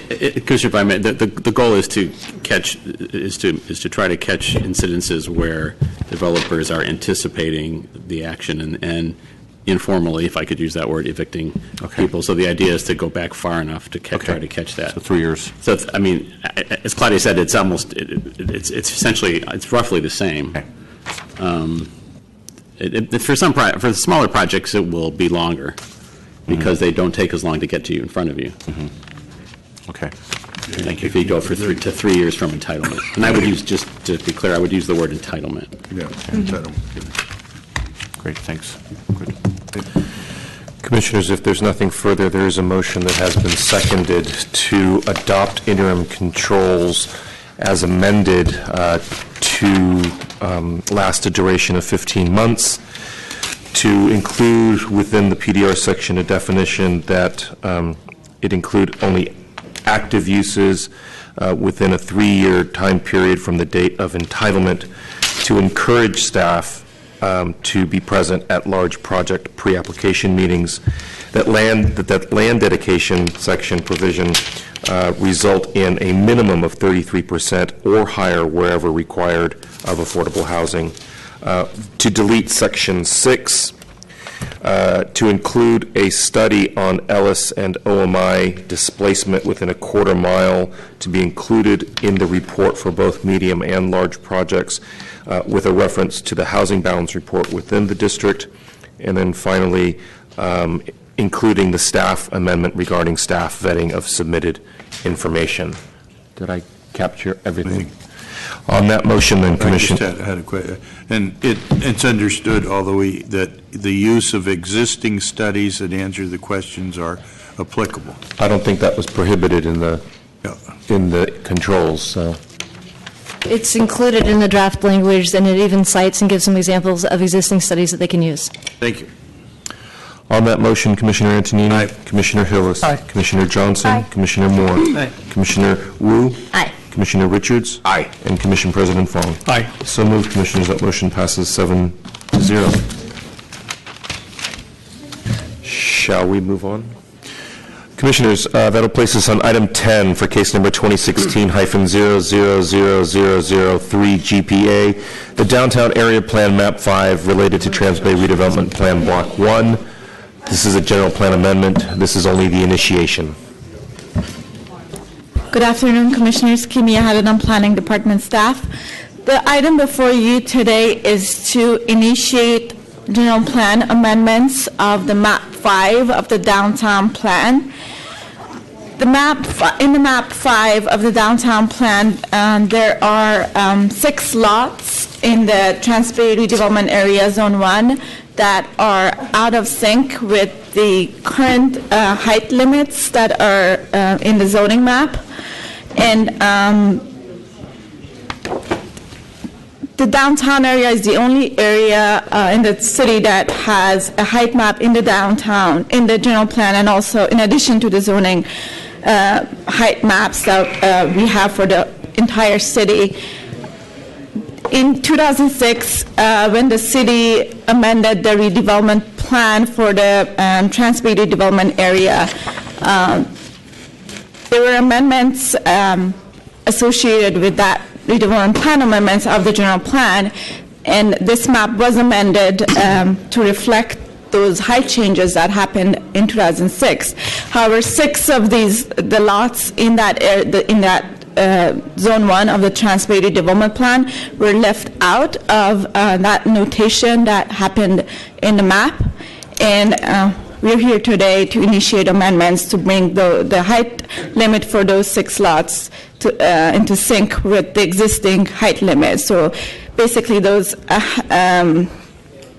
6 lots, the existing zoning height limit is 300 feet, but this map shows 200. And the reason that we came across to this was a general plan referral that the department received for another redevelopment plan amendment for Block 1. And in reviewing of that, staff noticed that the general plan is already out of sync. So that's why we're initiating these amendments. And these amendments are independent from our review of Block 1 height change. And that will come to you in a month or so on February 25th. So the map amendments today are independent of whether or not you approve the general plan referral for Block 1. And basically 5 of these lots that are out of sync are in Block 1. And then the other lot, the 6th lot, is a portion of Block 2. So the motion is to initiate general plan amendments to bring these lots up to sync with the current existing height limits of the code, the city zoning code. Thank you. I'm here for any questions. Okay, thank you. Opening up to public comment, Jerome Dodson, Elise DeRoja, and Steve Cookson.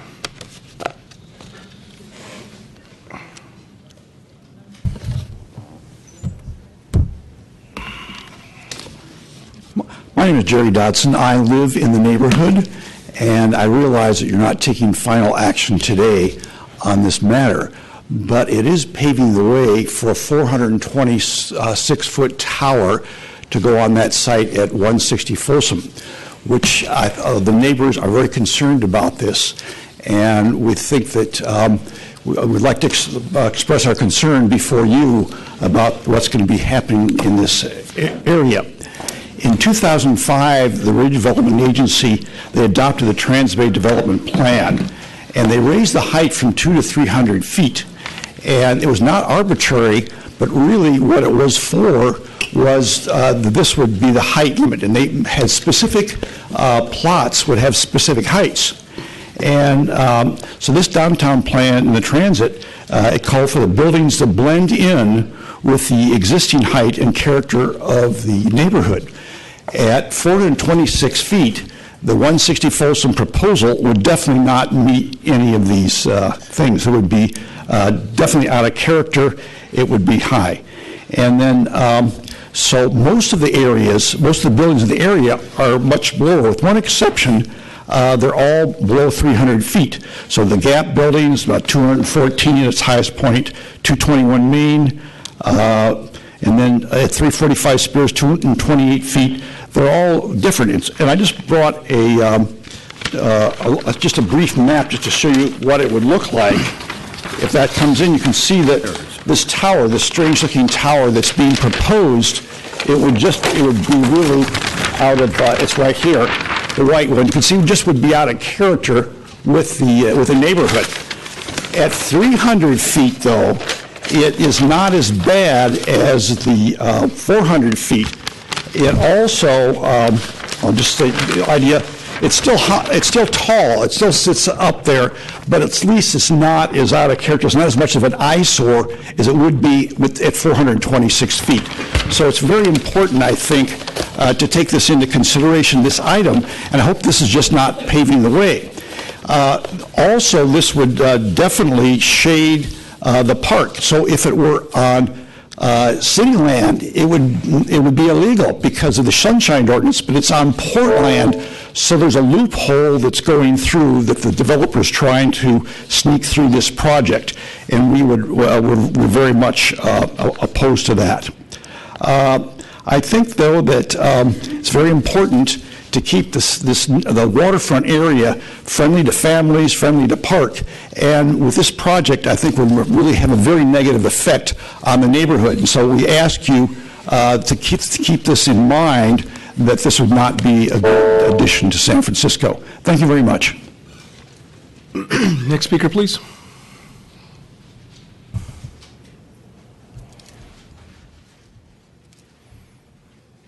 Good afternoon, Commissioners. My name is Steve Cookston. I'm a resident of San Francisco, relatively recent after 30-plus years in Los Angeles. I hope no one will hold that against me. I'm here to also talk about the 160 Folsom building and my concern of spot zoning. In general principle of city planning is that spot zoning is a bad idea. Following this principle, the design guidelines of 2005 for the Transbay redevelopment project state that, quote, variations from the plan or the development control shall only be granted because of unique physical constraints or other extraordinary circumstances applicable to the property. Granting a variation must be in harmony with the redevelopment plan. The design for development and the development controls and design guidelines shall not be materially detrimental to the public welfare and materially injurious to the neighboring property or improvements in the vicinity. No variation shall be given for the maximum height and bulk regulations or the maximum parking allowances, that, end quote. Clearly, the proposal for 160 Folsom does not meet the thought-through, tested variance for spot rezoning. Therefore, we ask you not to approve the 426 height and limit the height of 160 Folsom to 300 feet.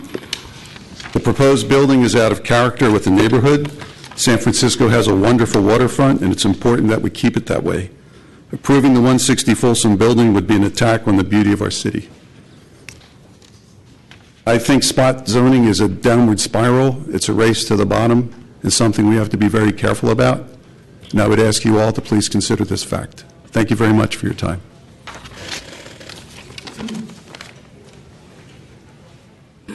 Any other speakers on this item? Yes, good afternoon, Commissioners. My name is Elise Rozier, and I'm a resident at Rincon Hill.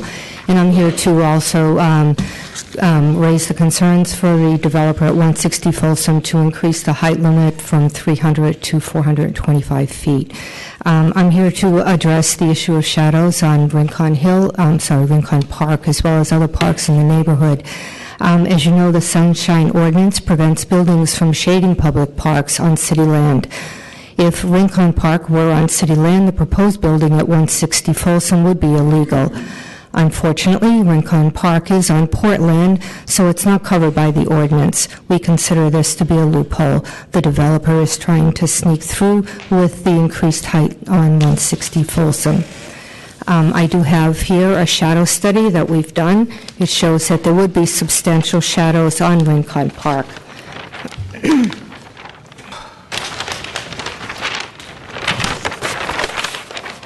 As you see here, in red is the shadow that a 300-foot elevation would cast on the public park. That public park here is Rincon Park. And as you see here on the left side, that shadow would increase considerably, substantially on the park and extend itself all the way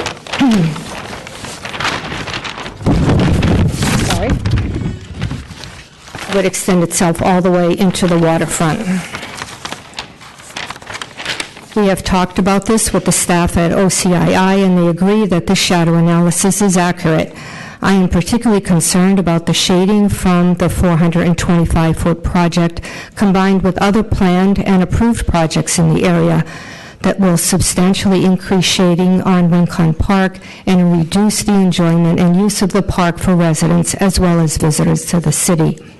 Prevision Design did a shadow study for the planning department, and they determined that there would be 5 open spaces that would receive new shading from the 160 Folsom project.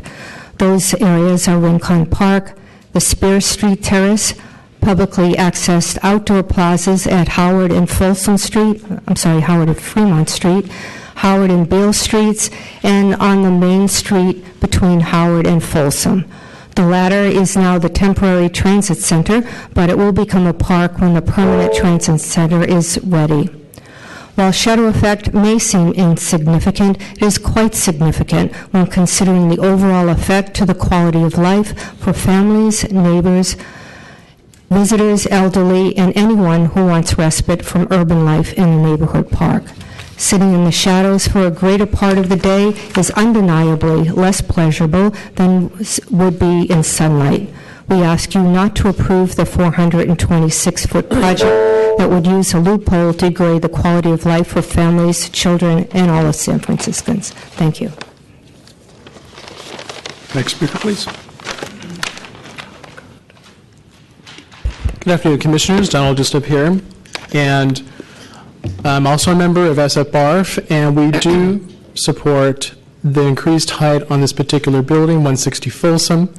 It will not block any sight lines to the bay. The Rincon Park actually needs more shade in the summertime. It gets very hot there, and both tourists and residents who walk their dogs in the park need that shade when it gets 80 degrees outside.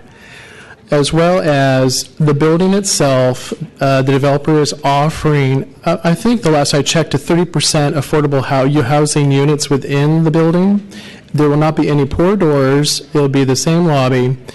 And again, the shadow effect from this building is very minimal, considering the summertime temperatures. And we do support the height increase in exchange for increase in affordable units in the neighborhood. Thank you.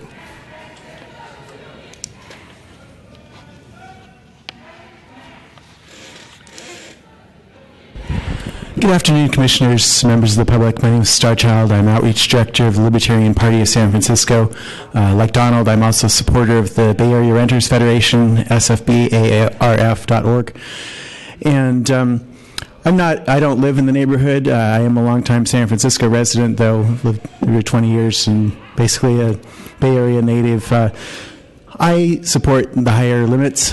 We have a severe housing shortage in this town, and to be concerned about little things like a little bit of extra shadow in a park, the only probably possible connection I would have to any of this is as an occasional visitor to the park, and I don't mind a little extra shadow. I'd rather see people have places to live. I think that's what's important here. That's the bigger picture. And nobody likes new buildings going up near them, but unfortunately the dynamics of this whole process is that, it encourages NIMBYism, not in my backyard. It encourages people that live near these buildings to come out and find any rationalization they can to oppose these things and throw everything at the wall and see what sticks. And the result is the housing crisis that we have today. And this is a serious ongoing problem in this city and throughout the Bay Area and beyond. This project is close to the new Transbay Terminal. It's right in the heart of downtown, close to all kinds of public transit and amenities. And if you want sunshine, you can walk a couple blocks, and get plenty of sunshine out at the, on the waterfront. There's no reason not to approve an increased height limit and allow more units to be built in this case. And I strongly urge you to approve that. Thank you.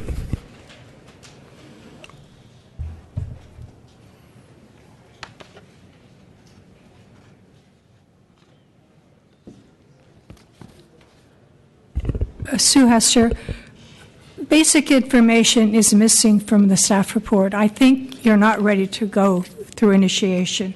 Where is the map? Where is the map that shows the parcels? This is the map. They're not anywhere identified in your report. Secondly, I spent the past 2 afternoons going through redevelopment files with regard to this generic area.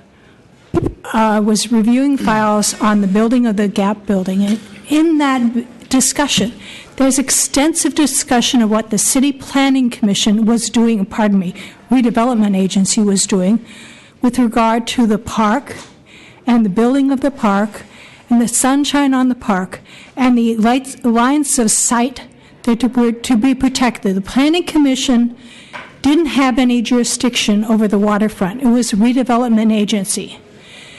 And there was enormous concern about applying, ironically, the planning department's general plan.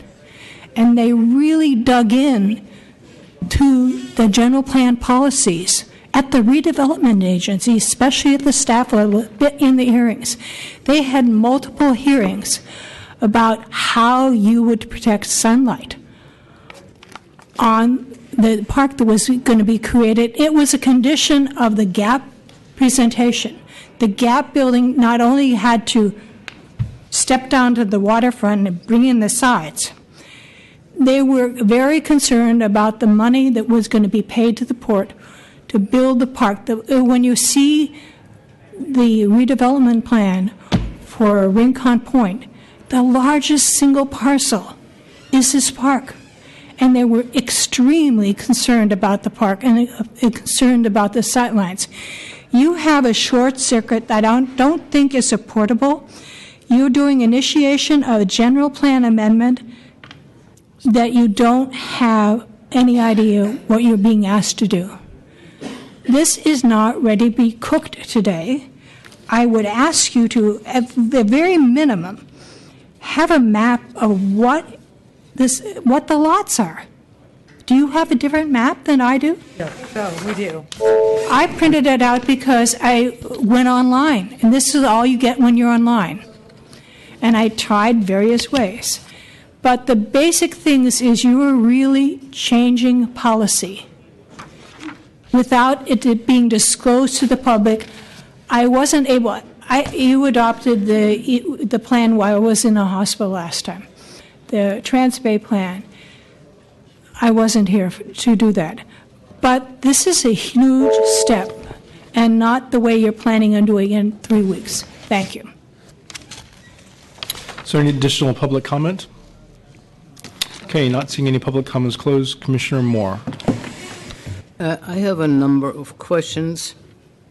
And one is we spend a significant amount of detailed time, block by block, street by street. Thank you. I will repeat what I said. I don't have a time limit. When we reviewed the Transbay plan, there was a significant amount of detailed attention to all and every aspect of the plan, and that tracked through the years as certain projects came forward and the issues surrounding the plan were re-examined and re-examined. So my question is, why is there a 10-year gap between recognizing that map 5 of the general plan was not amended to reflect those heights which were discussed? The second point is, it is correct that there is indeed missing information about what constitute blocks versus lots. That information is not given to us, and it's nowhere contained in the two maps that we have in our packet. The first map is a general map about height classification and outlines of the zones in which they occur. And it shows in the band that is shown in the next map where those are relative to the larger map. And it's kind of hard to exactly find your way because the map is very small. That aside, between those two documents, there is no reference about the specific lots in which the height classification would be changed, and that's correct.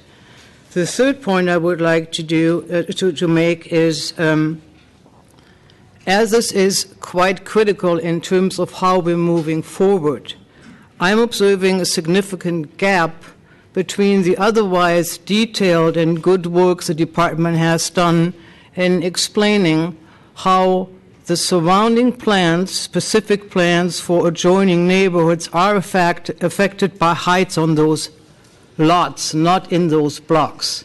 What I'm saying here is the Rincon plan is a very, very detailed, very thoughtful plan which specifically speaks about issues like tower spacing, tower separation, shadow, and how the collective composition of buildings creates indeed a desirable extension of San Francisco neighborhoods into that area.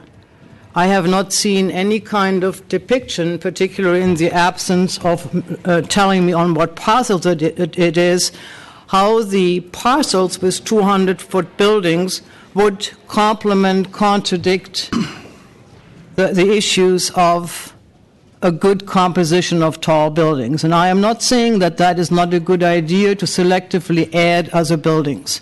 However, I think there is more accountability necessary, and I think there is a better kind of planning effort necessary in order to just jump in and initiate height amendments exactly on those lots which we don't really know where they are.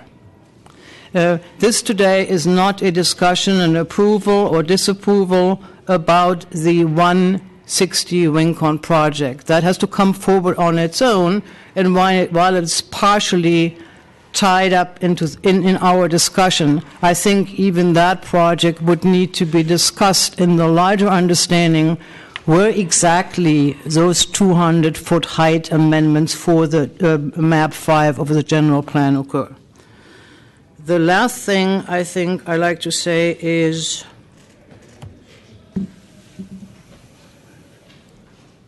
I think that under any circumstances, the re-examination of shadow and shadow budgets would apply to any of those projects which are occurring, and I am particularly concerned that our ideas about complete neighborhoods as we're moving further south is clearly addressed when we are looking at adding additional height along Folsom. Commissioner Antonini. Yeah, I'm a little confused. I've been reading the actual summary here, and it sounds to me like there's Zone 1 and Zone 2. And the Zone 1 was both were intended to have the 300-foot limits. And apparently it says that inadvertently Zone 1, which includes the areas that are on our map, was not included with Zone 2 when the zoning was done for 300 feet in that area. So actually what I'm reading here is we're just correcting an oversight. Apparently legislation was passed, vote was taken to make that 200-foot zone, or rather 300. It was inadvertently left at 200, and parts of this are 80X, actually. There's some parts that aren't even the 200.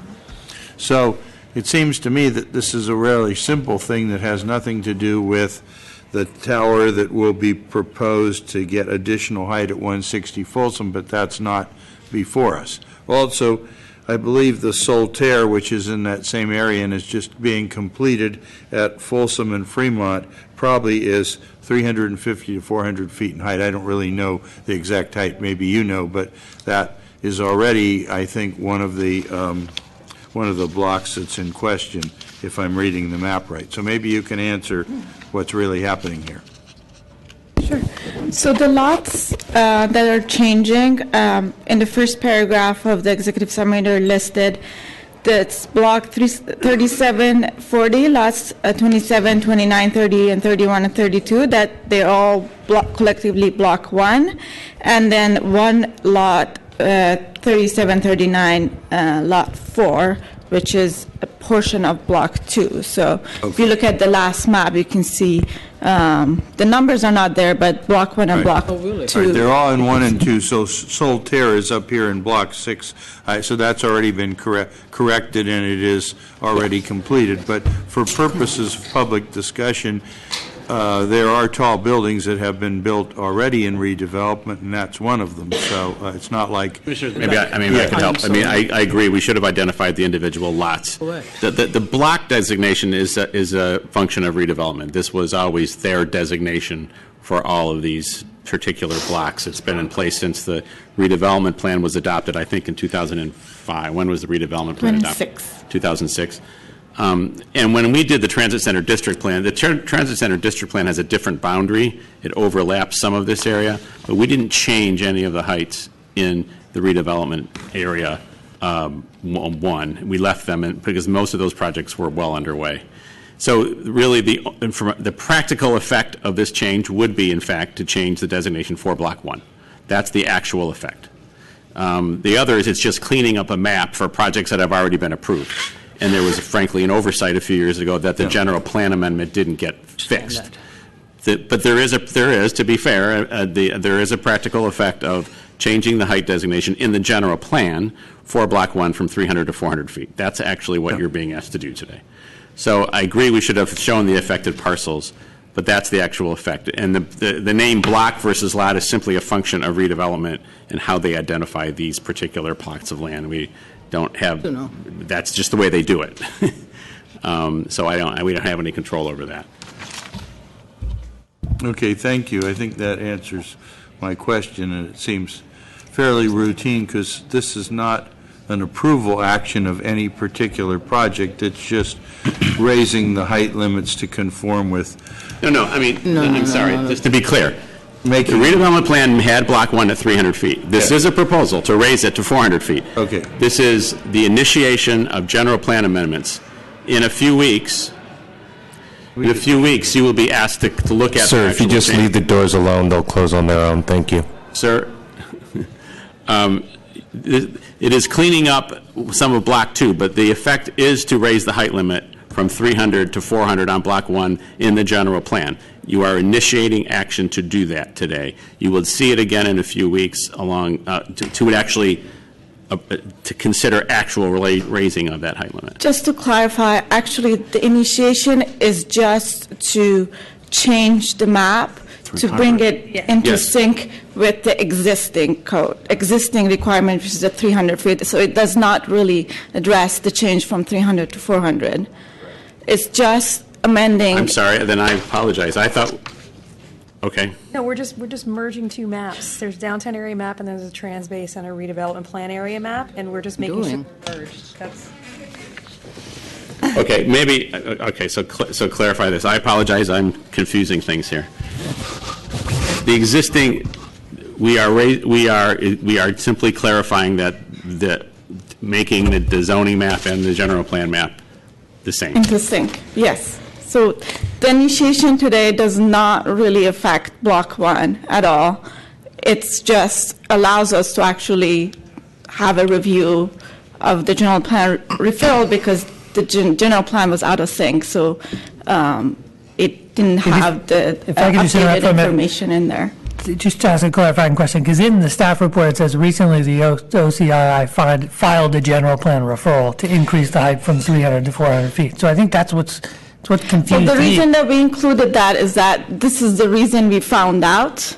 It basically says, I think following that sentence, that this is the reason that we found out that there's this inconsistency, that there is, the map shows as 200, but the redevelopment plan was amended to change that to 300 10 years ago. And that already happened. So I think that's what's missing here. Sorry, I'm interrupting, so we'll go on and. We know you're familiar with this.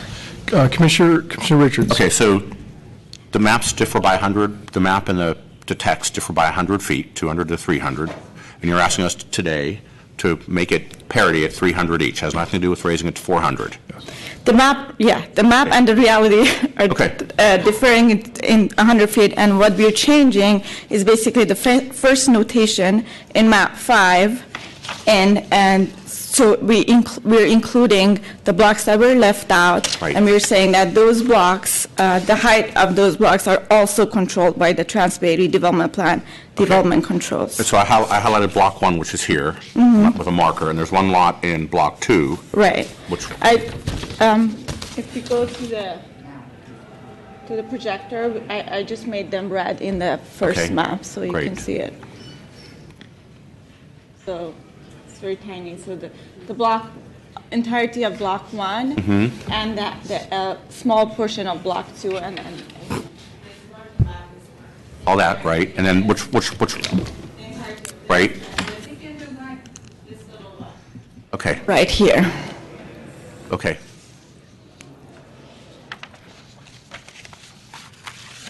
Dr. Ram, did you have more? Okay. Sorry. Commissioner Hillis. Sorry, just some clarifying questions. So, if I understand this, what we're asking to do is you're saying you're asking us to fix what was a clerical error, that the redevelopment plan, which the redevelopment plan controls, and the redevelopment agency, or what's now OCII, controls the area, the shaded area, and they control they approve projects in that area. And the redevelopment plan had all these lots in blocks at 300 feet, or at least block 1. The intent was in the redevelopment plan to rezone block 1 and the portion of block 2 to 300 feet. Right, correct. I just think it would have been helpful to show us that, that was the intent of the redevelopment plan and our actions, that those lots were going to be increased to 300 feet, and that there was a clerical error that left them out. So, but they're still under redevelopment, right? So those blocks are under redevelopment, but we didn't change the underlying zoning as part of an adoption of the redevelopment plan to 300 feet. No, we didn't. No, I apologize if it wasn't marked. My understanding was that between the two maps is clear, but I think it wasn't. So, yes, so 10 years ago, redevelopment plan made amendments to this Zone 1, which is the shaded area in your last map. And we made general plan amendments to reflect that. And in fact, the first notation in map 5 is part of those amendments, but that first notation left out 6 blocks.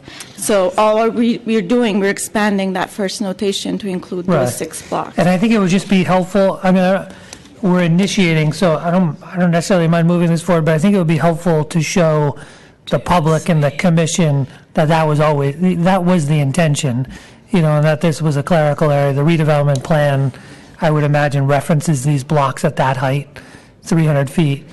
And then is it the redevelopment agencies, we shouldn't call it a redevelopment agency because it's not that anymore, is it the intention of OCII to come back and request an increase in height through an amendment to the redevelopment plan to So 400 feet? OCII has filed a general plan referral with us to change of a height on Block 1 from 300 to 400, and they're going to the OCII Commission on January 19th. So the decision first is before the OCII Commission to approve that, and then that will come back to us on February 25th here, come back before you for the general plan referral. And ultimately, we would have to approve the height increase from 300 to 400. The OCII Commission has to approve it. This commission is only has purview over the general plan referral. But I thought if is that true? I mean, because I thought redevelopment could make changes. They could request changes to the redevelopment plan, but to the extent we didn't initially approve those changes in the redevelopment plan, they can't unilaterally increase the height to 400 feet. If I could, and I'm trying not to confuse things again, so I apologize for my earlier error. When you take an action on a redevelopment plan change, what you are taking an action on is whether it is consistent with the general plan. So that's what actually would come before you. Okay, so that would be our approval action to increase the height to 400 feet. We would have discretion to do that or not Correct. Unilaterally redevelopment. Correct. Okay. Commissioner Antonini. Yeah, this sounds like cleanup, and I think it's just an initiation. There's more to come in the future, so I'm going to move to initiate this action today, and we'll have plenty of time to mull over the later action when it comes back to us. Second. Commissioner Johnson. Thanks. There's been so many clarifications before, but I guess I'll just say to staff, thanks. This was not unclear to me. I think it's because I've stared at the successor agencies' plan areas and maps a lot. But so basically what we're doing is the blocks that are here, these are successor agency notations for blocks, but the lots that are included are noted. There's only one lot that we are moving to the Trans-Bay Center redevelopment plan map that is not in block 1. Correct. There's 4 or 5 that are in block 1, so it's in that block 1. That's a map that we do have.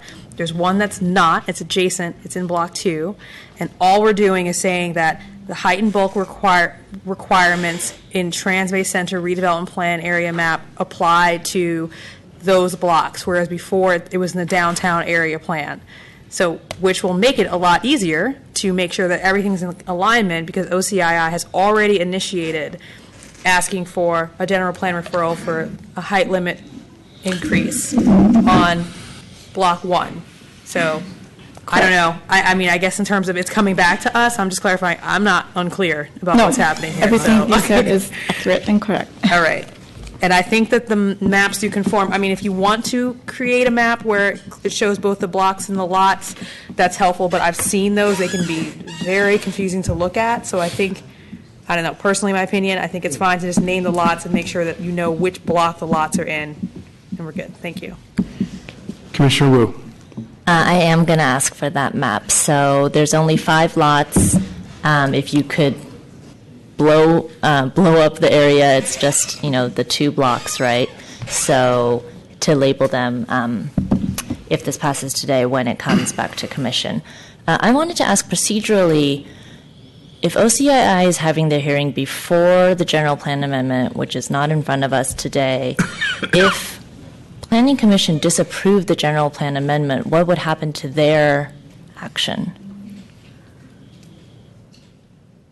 It's not approved. Yeah, well, you would approve, they would take an action, and then it would still have to come to you after that fact for a general plan. They're scheduled to take an action before we're scheduled to take an action. No, when did you say they're? Correct. They're scheduled to take an action on January 19th. It still has to go through the legislative process. Yes. So you have to act before the board acts. Okay. All right. Thank you. Commissioner Moore. I appreciate Commissioner Johnson's explanation, which was clear and concise based on her experience with redevelopment.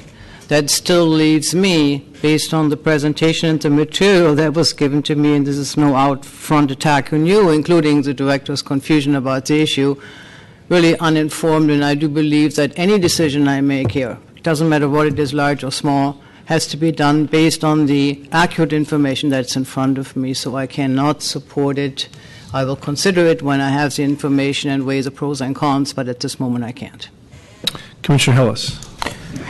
I mean, it has been confusing. I would just ask that, I could support it, I would just ask, because I think your explanations have resolved some of this, that you just come back with better sites to the redevelopment plan, or whatever we're relying on, that was the intent, to increase the heights to 300 feet, and we understand it's coming back to then, there's a request to increase it to 400 feet. I guess then, just backing up, why aren't we just waiting to see whether we approve the 400 feet or not, and if we don't approve it to 300 feet, if we don't, why are we taking this interim step? It seems like we could probably resolve this at the time we take up the redevelopment agency's general plan request. Well, the general plan referral will come to you on February 25th. And for general plan amendments, we need to do initiation and then approval, and there's a 3-week difference. There's a 3-week basically time between initiation, at least 3 weeks between initiation and approval. So looking at the calendar and scheduling, we came up with the initiation for the amendments, and these amendments are independent of the Block 1. So even if Block 1 does not get approved, the height change, at least the map would be corrected. Okay.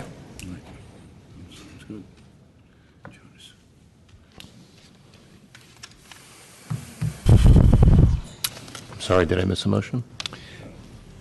It was a motion. It was a motion. To initiate. I made a motion to initiate. And I second it. Thank you. Sorry.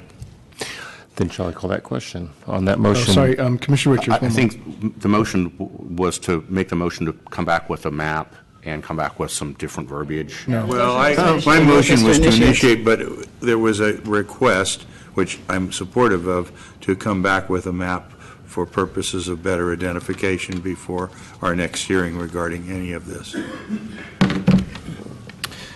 Commissioner Richards. Why don't we wait another week and get everything teed up so that it's all documented correctly, and just... Commissioner, it won't be another week. It would be 2 or 3, just because your packets are already done for next week. Seconding the motion. Okay. We could certainly get you the correct parcel information ahead of the next hearing, so that you have it clearly identified what parcels are affected and what the intent of the original redevelopment plan was. Okay. Yeah. Commissioners, then there is a motion that has been seconded to initiate the general plan referral. On that motion, Commissioner Antonini? Aye. Commissioner Hillis? Aye. Commissioner Johnson? Aye. Commissioner Moore? No. Commissioner Richards? Aye.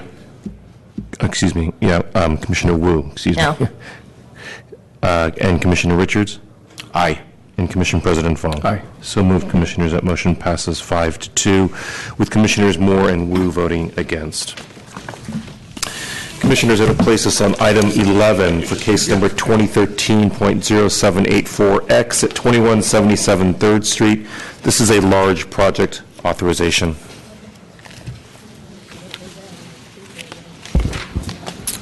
Good afternoon, President Fong and Commissioners. Doug Vu of Department staff. The project before you is a request for a large project authorization for the proposed development at 2177 3rd Street. That includes the demolition of existing structures on 2 adjoining lots and the new construction of a 7-story, 68-foot-tall mixed-use residential building totaling 182,724 square feet. That includes 109 dwelling units located in 2 towers above a shared podium, 3,298 square feet of ground floor commercial space, and a 2-level basement garage with 91 off-street automobile parking spaces and 102 Class 1 bicycle parking spaces that will be accessed off of 19th Street. The project includes a dwelling unit mix consisting of 65 one-bedroom and 44 two-bedroom units, and also includes 7,019 square feet of common usable open space at a ground floor interior courtyard, in addition to a 2,500 square foot deck at the roof of the smaller tower. A total of 17 affordable ownership units will be located on site, and the remaining 92 market rate units will be available for purchase. Under the provisions for a large project authorization, the project is seeking a modification of the planning code requirements for the required rear yard, exposure, and horizontal mass reduction for exhibiting outstanding overall design that is complementary to the values of the Central Waterfront sub-area of the Eastern Neighborhoods Plan. The project is located just east of the Dogpatch neighborhood, with the surrounding blocks characterized by a wide range of building types, heights, and uses typically found in the urban mixed-use district, including commercial, mixed residential commercial, live, work, and industrial uses. The wide 3rd Street median in front of the project contains the light rail line for the Muni T train, and the area east of Illinois Street includes a Port of San Francisco shipyard where 19th and Illinois streets intersect. The topography in the area slopes downward toward the San Francisco Bay, so the project site drops approximately 12 feet in elevation from front to rear of the property. The adjacent property to the north at 2121 3rd Street is improved with a 106-unit residential building that was approved by the Commission in 2010 and completed in 2013. The other adjacent property to the east at 519th Street is an unimproved parcel and is currently used as a parking lot. And finally, the property to the south across 19th Street is a 3-story building complex occupied with industrial uses. To date, the department has received a total of 2 letters in support of the project, one of which was received after the report was published and will be provided to the Commission today. After analyzing all the aspects of the project, the department staff finds that the project is consistent with the planning code, priority policies, and a general plan, including the Central Waterfront Area Plan. The department would like to clarify that since the report was published, staff has continued to work with the project sponsor to bring the project's off-street parking into full compliance. And a design modification has been made that will incorporate mechanical parking stackers for the 34 residential spaces that exceed the 0.5 ratio per dwelling unit, as required by Planning Code Section 151.1. The department also finds that the project is compatible with the existing neighborhood character, that it proposes an appropriate massing and scale for the subject block, and has an exceptional contemporary architectural design that responds to the site's location and will complement the rapidly changing nature of the Central Waterfront neighborhood. The project is an appropriate infill development that will add 109 new dwelling units to the city's housing stock and approximately 3,300 square feet of ground floor commercial retail space in a zoning district where residential and ground floor commercial uses are principally permitted. The project will include 17 permanently affordable housing units on site for ownership. And the project also includes significant site and right-of-way improvements, such as landscaping, outdoor seating, publicly accessible open space along 3rd Street, and a new corner bulb-out at the intersection of 19th Street. And finally, the project will utilize the Eastern Neighborhoods Area Plan controls and contribute over $1.18 million in impact fees to the Eastern Neighborhoods Public Benefit Fund. Based upon these findings and those described in the draft motion that will be amended to confirm the project's full compliance with the code's off-street parking requirements, department staff recommends approval with conditions. The project sponsor is present and has prepared a presentation. This concludes staff's presentation, and I am available for questions. Thank you. Project sponsor, please.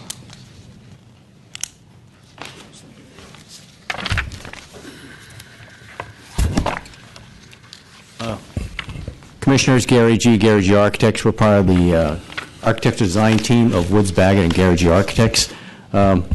Just a brief history to complement the staff presentation. This project was filed, the site permit was filed on June 21st, 2013. Since that time, we've been working with the staff. We've also had 4 meetings with the Dogpatch Neighborhood Association. Those meetings are very constructive. We responded to many other concerns, which was about the pedestrian experience along 19th Street and 3rd Street.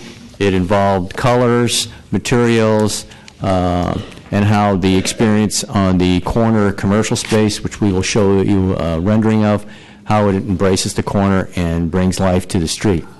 Other features of this building that should be noted is that instead of the traditional 25% rear yard and 75% lot coverage in the front, we seek a more innovative solution with a courtyard system, and the result is that the lot coverage on the podium is actually 70%, and 30% of the area of the podium is open to the sky, which is greater than 5%, what's required.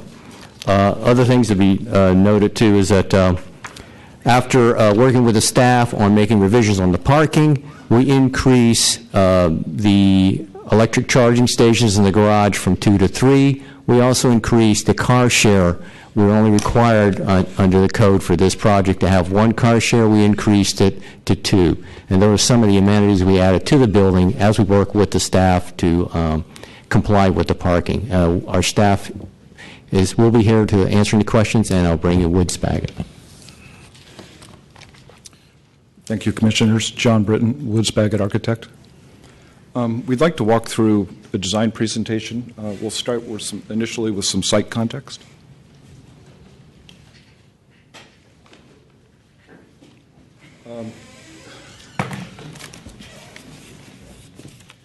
The site is located at the corner of 19th and 3rd Street. It is currently a light industrial use, concrete masonry buildings that were built in about the mid-1980s by the project sponsor. The important thing to understand in this plan is that this is an L-shaped lot. It is not a through lot. So I think there was some reference in the planning text that said that we had an Illinois street exposure. We do not. There's about a 37-foot wide parcel on the back of the parcel. And unfortunately, the size of these are going to make it a little bit difficult to see. But what we wanted to do was talk a little bit about the street block and the context.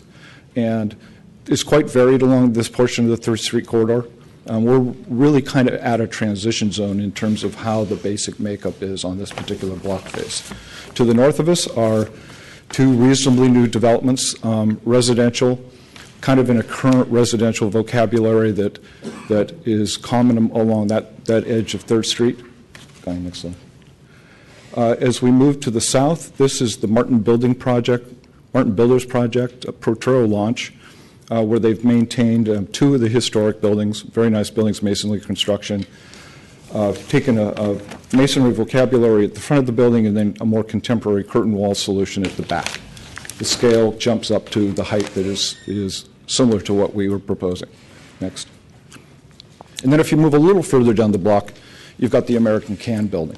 And the American Can building is a very classic industrial building with floor heights and bays that are very much in that building type and part of what we pulled out in terms of trying to incorporate into our project. Next guy. So what we did here is that the intent was to basically take a modern vocabulary, but to blend both kind of some of the historic elements into the building in terms of proportions, breakup, as well as materials, but also give it residential character with the addition of projected bays and balconies to add rhythm and modulation to the face of the building. So this is the view from the building, kind of looking to the northeast from 19th and 3rd. The building, our client is a longtime resident in the area and business owner. This is a project that he came to us and said that he wanted a building of high quality and of quality materials. So what we have done is we have taken a material palette that is a little bit unusual for buildings of this particular scale. What we have done is gone and used in the upper portion of the building, which sits above a base which is broken, and we'll show you more detail about how that happens. Exterior wall is a unitized curtain wall system, aluminum, bronze in color. High quality. We have special extrusions that we are having made for this building, which will give it additional relief in the use of a series of fins. And then also a series in the balconies. What we're doing is taking kind of an aluminum clad vocabulary to clad the balconies to give the building form and kind of add to kind of an irregular patterning of the facade. Next guy. Also a view from looking to the northwest. This is at the rear of the site. Again, these are property line conditions. What we're trying to do is incorporate materials in the property line conditions which are still complementary to the building. We're looking at having a cementitious panel system that will have reveals and relief. And as you can see, it actually is quite porous. So if you look at the building from the back directly along Illinois, you know, the narrow bays for the residential units are quite thin, and that open court will be open to a highly glazed residential elevation, as well as looking into the slot through the middle. Next. So this is an image of the primary building entrance. And what I'm going to do is I'm going to transition a little bit into kind of the evolution of the design and the discussions that were had. We worked really closely with the Dogpack Neighborhood Association on this project. We went to them initially. They were highly receptive to the design, so much so that the dialogue really began to get more pointed about the ground condition and the street, how the street worked. And it was we had a series of meetings with them where what we really looked at, and it was consistent thinking between what their objectives were and what our objectives are. We want to have human scale streets that are a bit more comfortable. 3rd Street's narrow. It's 10 feet. It's a really hard block face. Some relief, some articulation, some landscape, some activity. So the way we set this building out is these series of boxes that sit above this base. We've actually pulled the column lines back so that we're able to kind of cantilever the face of the building out to the property line. So by doing that, it gives us the opportunity to modulate the front of the building at the ground plane. And so, go to the next one, Brian. So in our discussions, what we ended up doing is working closely with our landscape architect. But the idea here is that there's a consistent 2-foot margin along 3rd Street that has a planting strip. And then what we do periodically is come in and add additional depth, incorporate seating, other elements that basically kind of make the building much more porous. The entire ground plane is active use along 3rd Street. Next slide. Go ahead. So if you can see here, you start to see how kind of the street edge works with the planters along the edge, a large push in with a landscape courtyard at the entry. It's not a common solution along 3rd Street. These entries, Potro's not bad. Potro Lunch does well, but most of the entries are almost right on the street face. And recesses for kind of seating areas. And we'll transition into a discussion about the courtyard, but what happens as well is that we've got this courtyard that is subdivided and has kind of 3 distinct spaces that can be occupied. Keep going, Guyan. So this gives you an idea of what the elevation at the street will look like at the corner of 3rd and 19th. The idea is that we have a large movable wall system, have a commercial use at the corner that would be something it's akin to a coffee shop or some sort of retail outlet that might have some sort of high degree of transparency and access to the sidewalk. We've also increased under the Better Streets program. What we've done is we've gone in and maximize the amount of landscaping that can happen along the street edges. So you'll see that there are long strips that we placed with the trees that still allow cars to be placed between them for access to the sidewalk, but really trying to get to the upper limit of what is allowed in terms of the amount of green space. Keep going. Again, main entry, punch portal. Next one, go ahead. A view through that you'll see through the entry to the interior courtyards. Next. A view down looking into the courtyards. Next. And then at the top again, we have this. We've talked about having a public open space, which also has adjacent green roof areas on the eastern portion of the building. Next guy.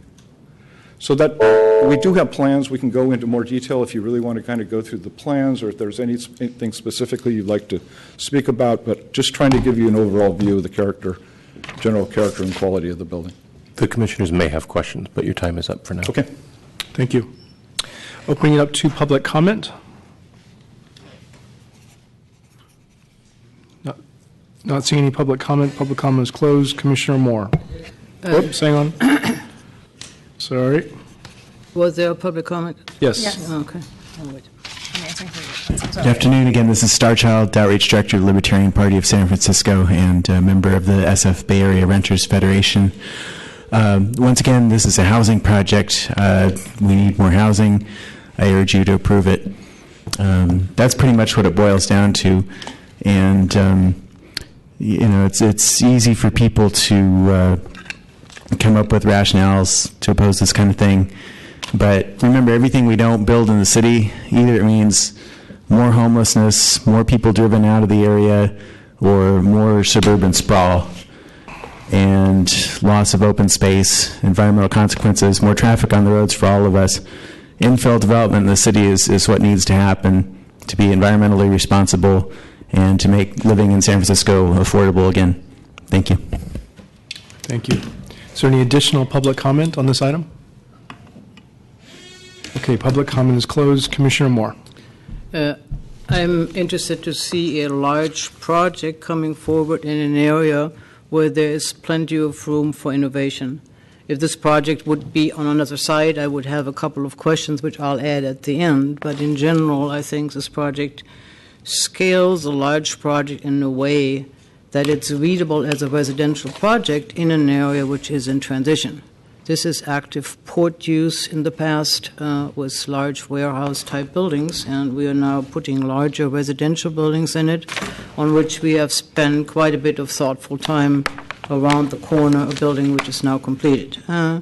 What is interesting to me is that this building will greatly benefit from Crane Cove Park. Crane Cove Park across the street, sorry for struggling with that word, which indeed is a large addition of a major citywide open space under port jurisdiction. The design of that park with large elements as the historic preservation of these large cranes will be an interesting juxtaposition and complement to the building at hand. What also will help is that the height of the building as proposed will be nestled in, because we are coming in a step fashion down to the waterfront, with Crane Cove Park actually even sitting lower.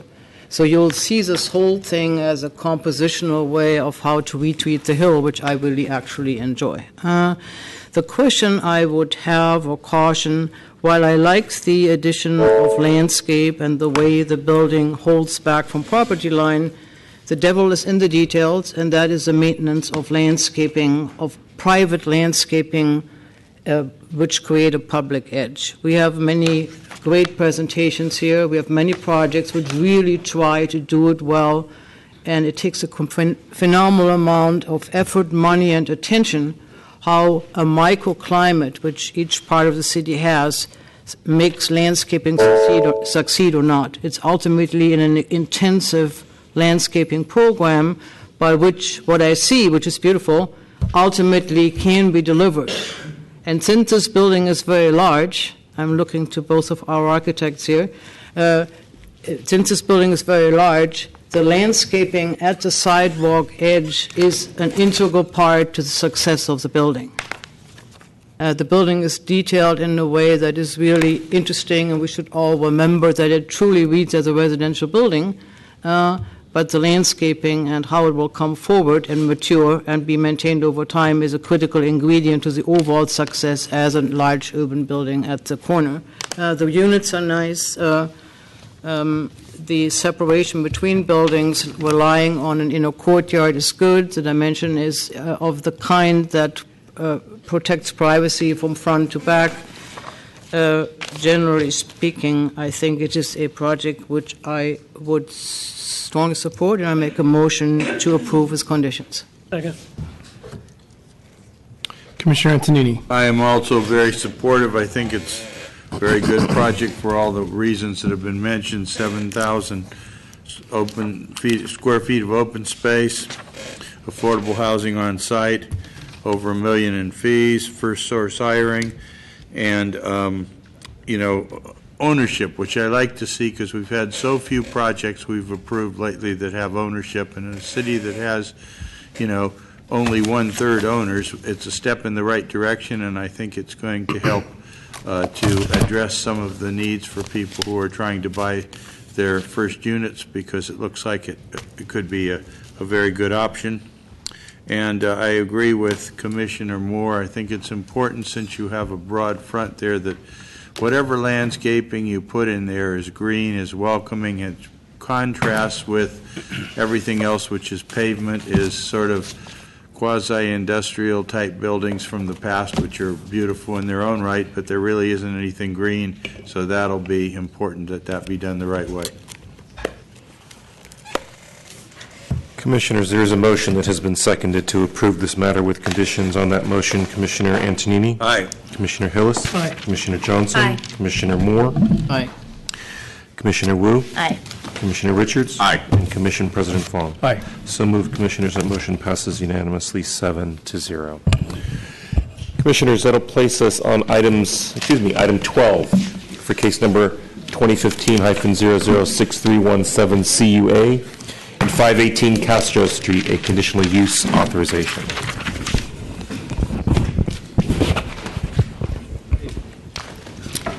Good afternoon, President Fong and fellow commissioners. Veronica Flores, Planning Department staff. The item before you is a conditional use authorization for a change of use to a formula retail pharmacy located at 518 Castro Street. This is located within the Castro Street NCD and a 40X height bulk district. The project is related to the AIDS Health Foundation Pharmacy. The project was originally approved in an over-the-counter building permit for tenant improvements for a medical office and pharmacy in January 2014. The formula retail component was not fully vetted at the time, and planning requested a suspension of such permit. The project sponsor appealed the suspension to the Board of Appeals.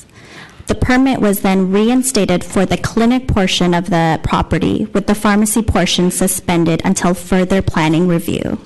And now the project is before the Commission for a decision on the formula retail pharmacy. There are currently 37 AIDS Health Foundation pharmacy locations worldwide, and thus this use is considered formula retail. The project is to relocate the existing pharmacy from its present location at 4071 18th Street to the project site at 518 Castro Street, which is just around the corner. The business is being displaced from its current location to provide centrally located services for its clientele. Between the hours of 9 a.m. and 7 p.m. Mondays through Fridays, and 9 a.m. through 12 p.m. on Saturdays, the business will fill prescriptions for its clientele. Products are exclusively pharmaceutical.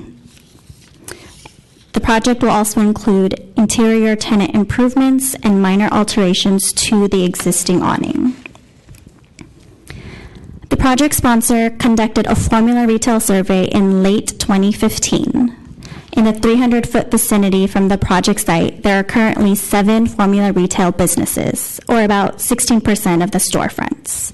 One of these existing formula retail uses is the AIDS Health Foundation Pharmacy, located at 4071 18th Street.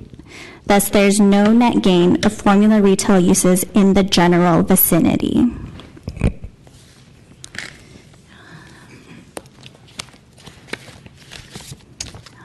To date, the department has received 4 communications in support of the project and 4 communications in opposition. Some of these communications were received after your packets were delivered, and I have them available here for distribution. Regarding comments in opposition, most of the concerns related to the project sponsor as an operator, concerns that there were already other pharmacies in the area, and concerns regarding creating a new vacancy in the Castro Street NCD. Please also note that the letter of support submitted by Mr. Glenn Milo Santos was not sent in coordination with the Director of the Department of Public Health and has since been retracted since it did not represent the official department position.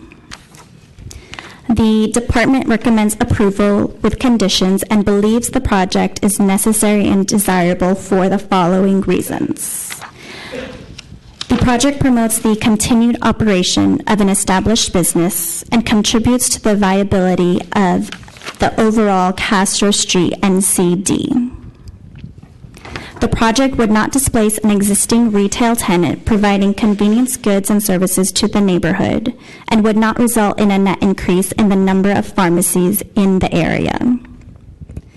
The project would result in no net change in the number of formula retail services in the vicinity.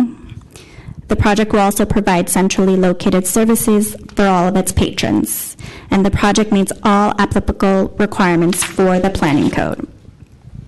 This concludes staff presentation. I am available for questions, but first I want to hand it off to the project sponsor team, who has a more detailed presentation. Okay, just hold on one second. Okay, I just want to make sure I fully disclose here. As a private citizen in a prior iteration as president of DuBose Triangle Neighborhood Association, I was an appellant to the Board of Appeals for the AIDS Healthcare Foundation when they tried to go in with the pharmacy under the name of Castro Pharmacy. I can be absolutely objective, and I'm not asking to be recused. Thank you. No. It was on that one issue.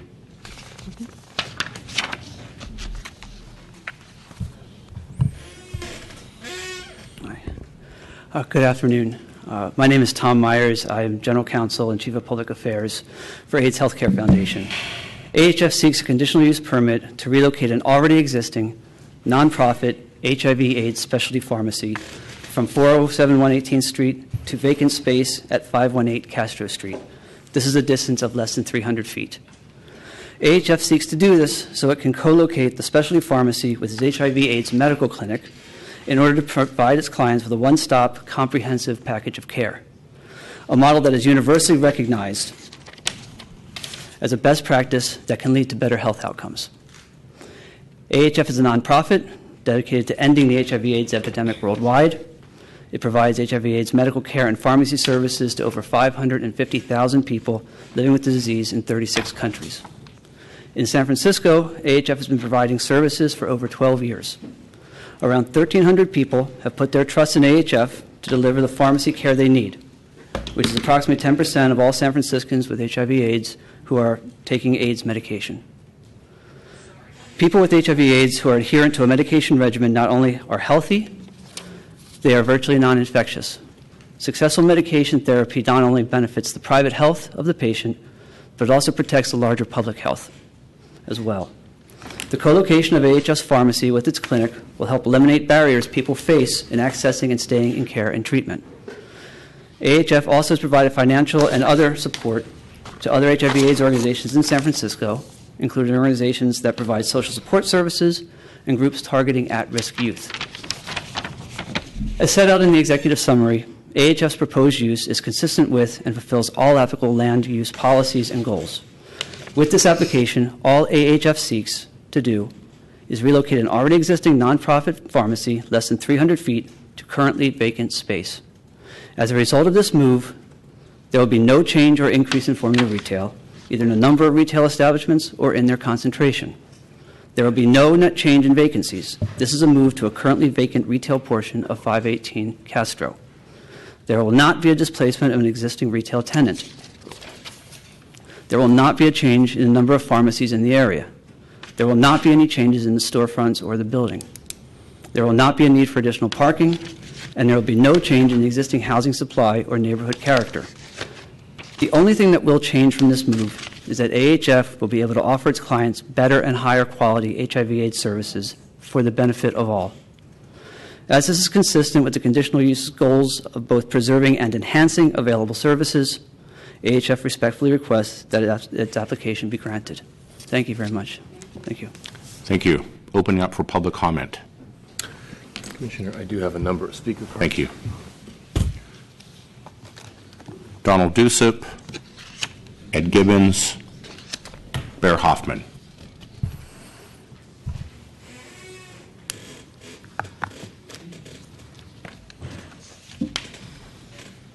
Good afternoon, Commissioners.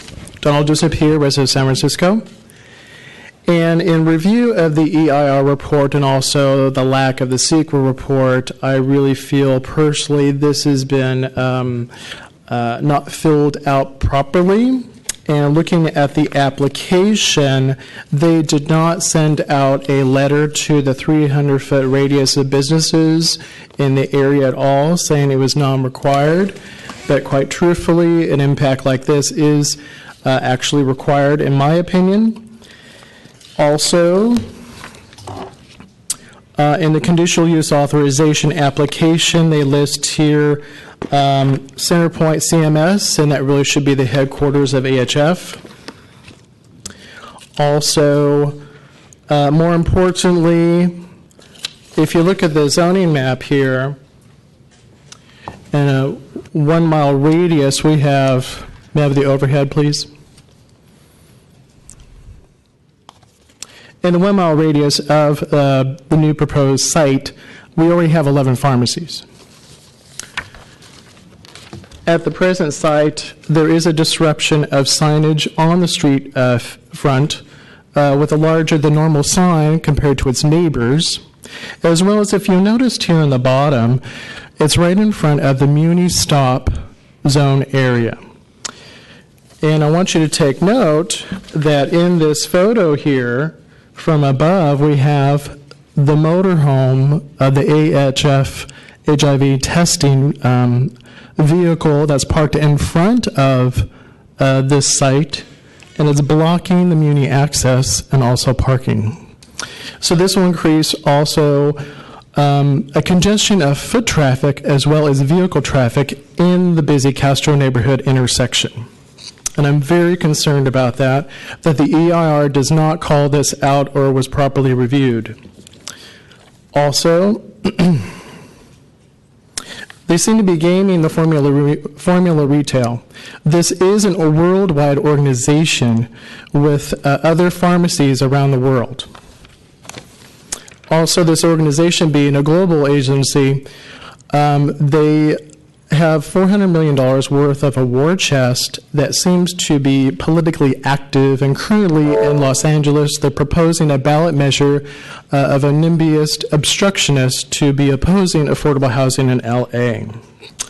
And we do not want that to be spread up here.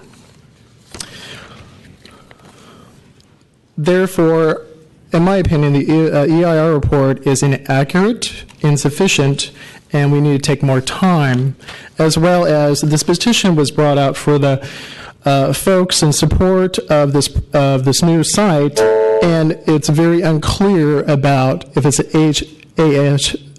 pharmacy or just a general pharmacy. Thank you. Ed Gibbons. Bear Hoffman.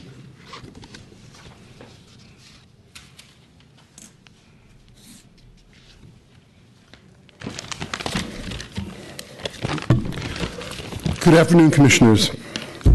I am a 25-year resident of San Francisco, and I've lived in the Castro neighborhood in the past.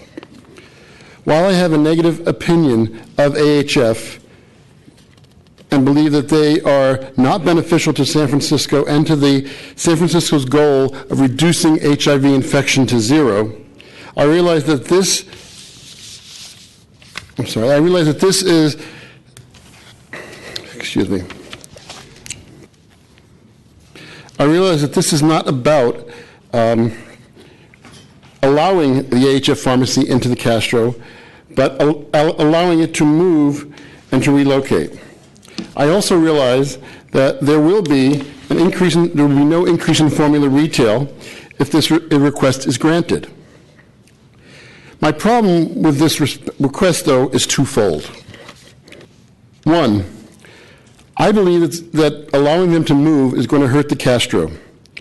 I think that we need more retail on the street. This is a major block of the Castro. I think something of this nature will actually hurt pedestrian traffic.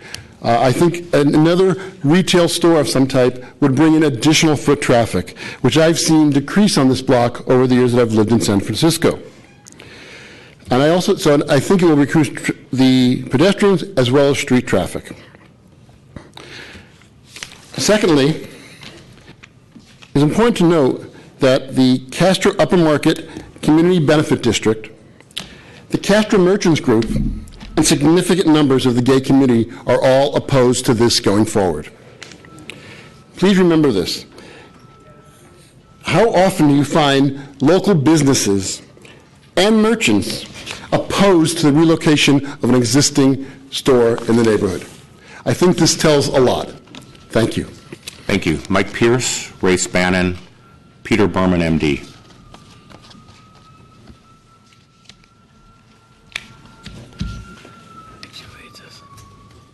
Did you read this? Pretty amazing. Thank you, Commissioners. I'm a 20-year resident of San Francisco, and I have lived in the Castro for the last 8 years.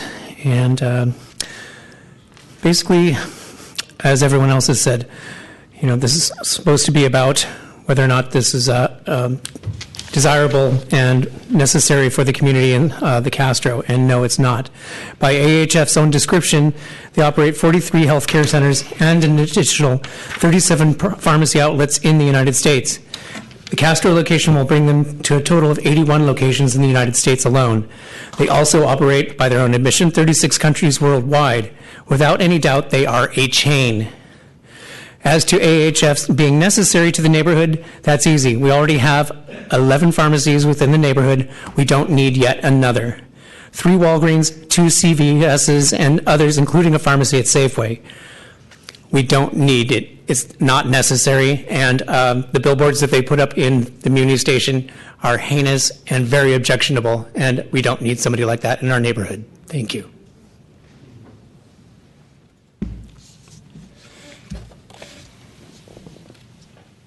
Commissioners, thank you for the opportunity to comment. My name is Race Bannon. I am a writer and community organizer, and I've worked on various HIV prevention and sexual health issues since the 1980s.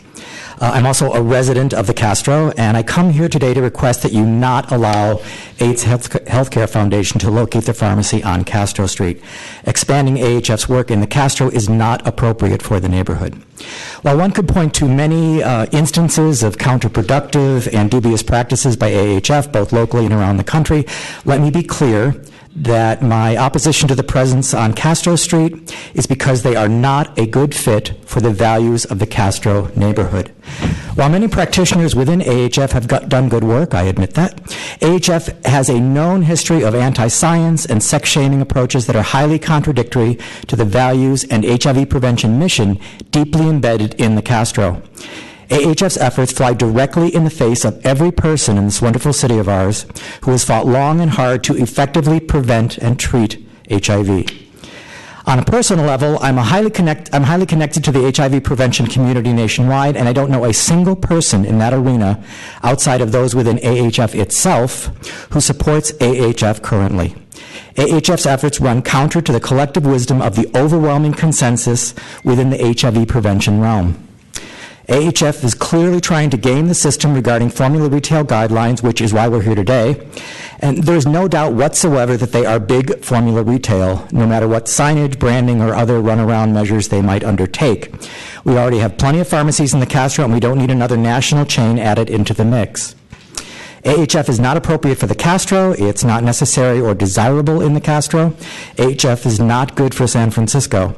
I urge you to please consider the health and well-being of San Franciscans in the Castro neighborhood specifically and vote against allowing AHF to open the pharmacy on Castro Street. There was also someone here earlier from Glide Memorial, and I happened to grab his notes. He works at HIV Prevention at the Glide Memorial Church, and so I am reading his notes, and they are AHF's ads in the Castro undermine all the hard work public health agencies in San Francisco have done to promote healthy and open conversations about sex, testing, and treatment. AHF profits from people's fear and shame. They do not belong in the Castro. Thank you very much for your time. I appreciate it.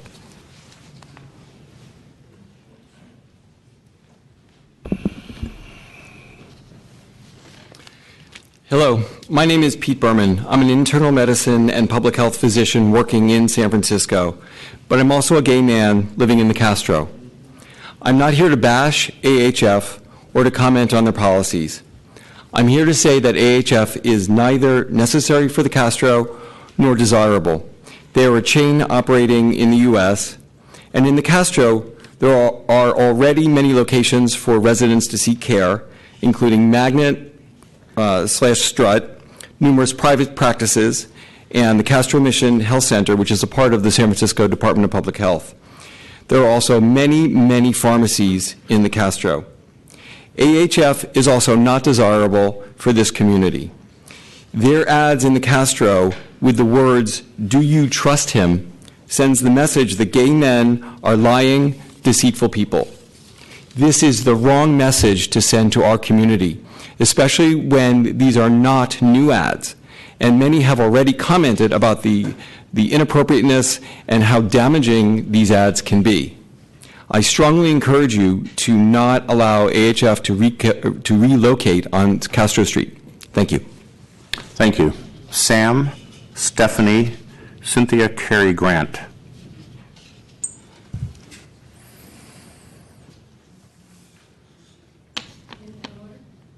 No particular order, ma'am.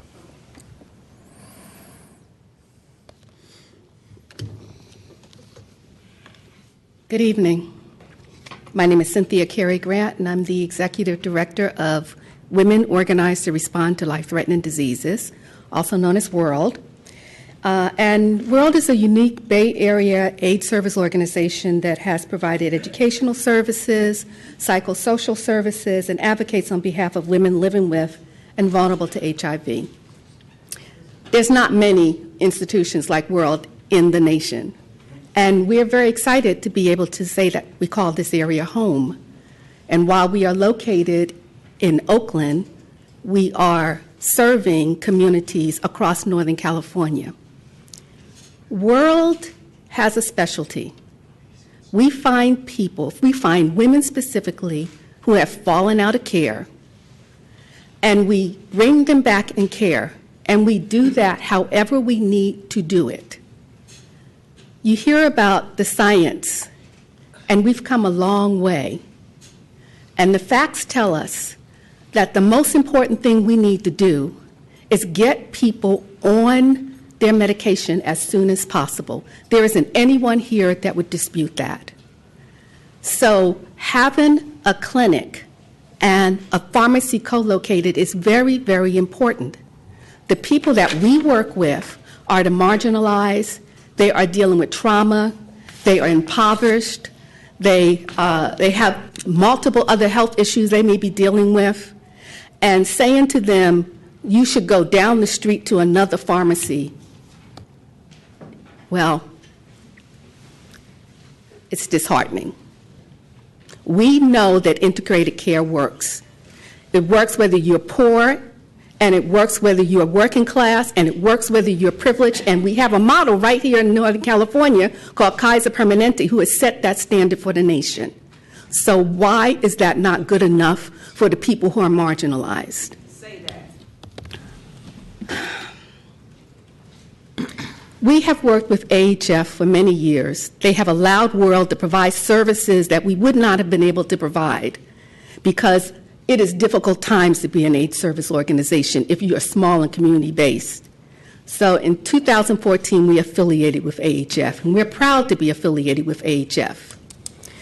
And we believe that having integrated services is so important that we are moving to a house across the street from AHF so that when we find women who have fallen out of care, we can walk them right across the street, get the clinical care, get their medication, and get them started to save their life. Ladies and gentlemen, I have deep respect for the gravity of your responsibility in a very politicized community. But I beseech you, no, I beg you. Unfortunately, your time is up. Your time is up. Thank you. One word.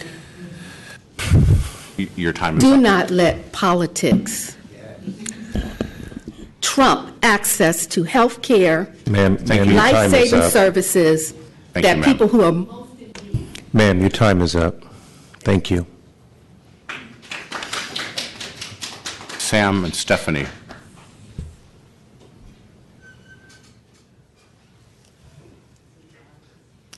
Good evening. My name is Stephanie Hernandez. I'm the Retention Program Manager with AHF. I have a background in community mental health, and I help with early intervention services for AHF and their Bay Area operations. I'm in charge of getting folks who are HIV positive into care and keeping them in care.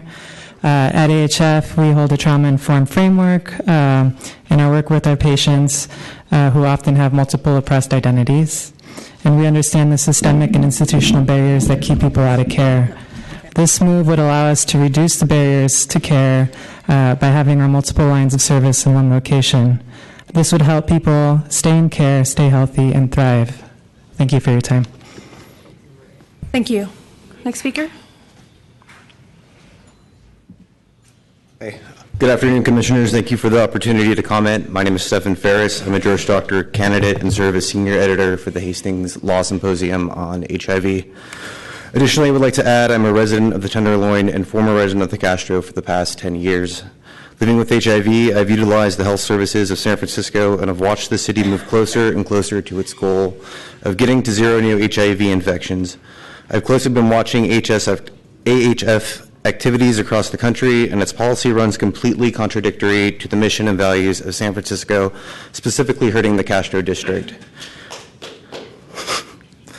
San Francisco is a leader in regards to HIV prevention because we adopt new strategies and work with our community. AHF is simply not that. They are a danger to our success and leadership in the global HIV community. They are neither desired, and their presence in the Castro is unnecessary. A comprehensive healthcare center and several pharmacies already exist within a block of the proposed location. Please protect our community by voting against this proposal. Thank you. Thank you. And while you're, next speaker, while you're coming up, I'll call a few more names. Stephen Ferris, James LaDuca, Keith Folger, and Jesse Brooks.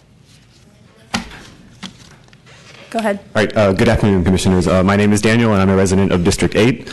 I expect you've heard a lot of arguments against this, so I don't want to rehash anything that you've already heard. I just want to point out that as far as I'm aware, the entire purpose of a conditional use permit is when we are questioning whether or not a certain project is necessary or desirable for a district. And, as someone who lives in this district where this project will be, I just want to say that nothing AHF could build would be necessary or desirable in my book. So please, I want to urge you to deny this project. Thank you.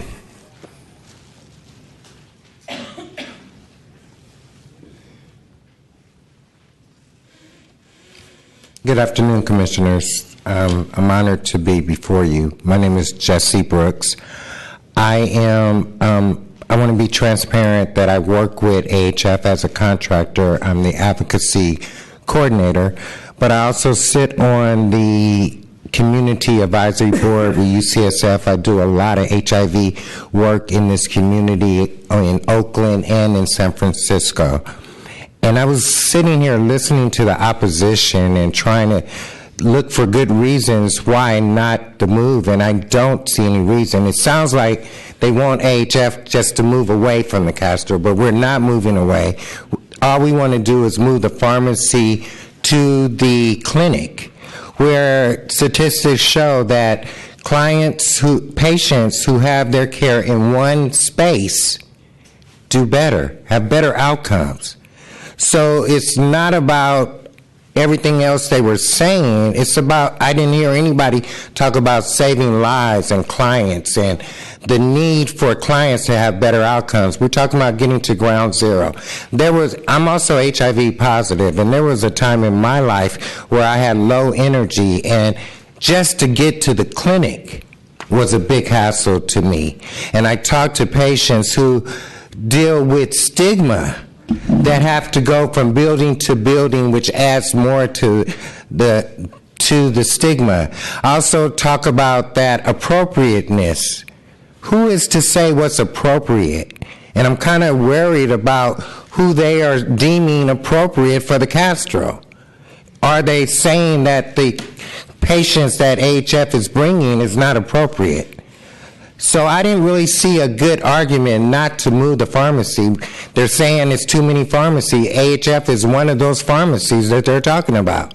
And all they want to do is move the pharmacy just around the corner so that patients can get better care. So, I understand an argument against too many liquor stores in an area, drug dealing in an area. I can't really wrap my head around someone opposing a clinic that is saving lives and a way to do it in a better way. So I ask you to make the right decision, and when you think about it, think about people's lives, and it's not about politics and about people's feelings and how they feel about AHF. It's about saving lives. Thank you.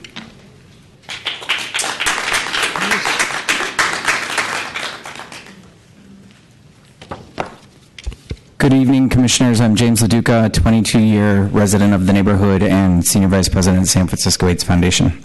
By now, it's clear that most San Franciscans dislike the politics tied to this project. The Castro community, the local HIV community, and our community of civil servants. In every way, AHF is a bad fit with the values that make San Franciscans proud. But this isn't about politics. It's about land use.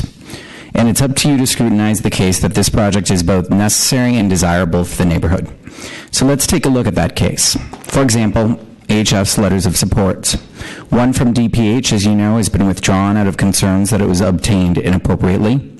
A second, dated just last week, is from an Oakland organization that's been defunct for years and penned by someone who hasn't resided in the Bay Area since 2013. The rest are from organizations on AHF's payroll in one way or another, or people receiving incentives from AHF to speak out on its behalf. Second, it cites patient surveys. As you may recall, during our last hearing for this project, the sponsor bused in clients from its Oakland facility and flew in out-of-state experts to demonstrate the desirability of its Castro services. They were not the voice of the local neighborhood. The sponsor has ignored neighborhood requests for local client demographics, and there's been no evidence offered that AHF has any significant local clientele based in the Castro. What we do know is that the Castro represents a major profit opportunity for the Walmart of HIV care. What we do know is that the sponsor has avoided seeking community input on this project until forced to do so, and since then has tried to exploit every loophole in the city process to get project approval. What we do know from looking to other jurisdictions is that when the sponsor is able to co-locate its highly profitable pharmacy chain with one of its health clinics, it can then outspend and outlast local community-serving nonprofits in the area and has put them all out of business. So I will leave you with one final thought. Every week in this room, you hear from neighborhood groups, merchants, labor unions, and nonprofits expressing their unified and adamant support for a project, which I have to believe carries great influence on your decision. Tonight, the opposite is true. Unions, merchants, neighbors, civil leaders, and community groups who are local and indigenous to our community stand united in their opposition to this project. The rest is up to you. Thank you. Dana Van Gorder, Andrea Aiello. All right, folks, I'm going to request that both sides of this issue refrain from clapping. And Lane Bourne. Thank you, Commissioners. My name is Dana Van Gorder. I'm the Executive Director of Project Inform, a San Francisco-based HIV research, advocacy, and public policy and education organization. I want to associate myself with the remarks of others. I think that AHF has established itself as a great provider of clinical services. Their record on public policy matters is an entirely different one, but that isn't the issue. The issue is whether this is a necessary use in the Castro. The Castro obviously has a great kind of accumulation of a certain set of businesses, among them coffee places, it would seem, and pharmacies. And it seems to me that in the interest of diversity of the kinds of uses that are placed in the Castro, it would be desirable to move in a different direction than permitting another pharmacy use. And it is clearly, given the number of pharmacies that are in the neighborhood, not necessary for us to have another one. I think we all certainly, I've been working in HIV since 1981. I have a very strong desire and work very hard to make sure that people with HIV have quality clinical care and that they have access to pharmacy services. But it is not at all clear that it's necessary that it occur at this location. And I think it is abundantly clear, or should be abundantly clear, that this is in fact a formula use. There are multiple, above 11 AHF pharmacies nationally and worldwide, and this on its face is in violation of the department's own policies. So thank you for your time. Lane Bourne.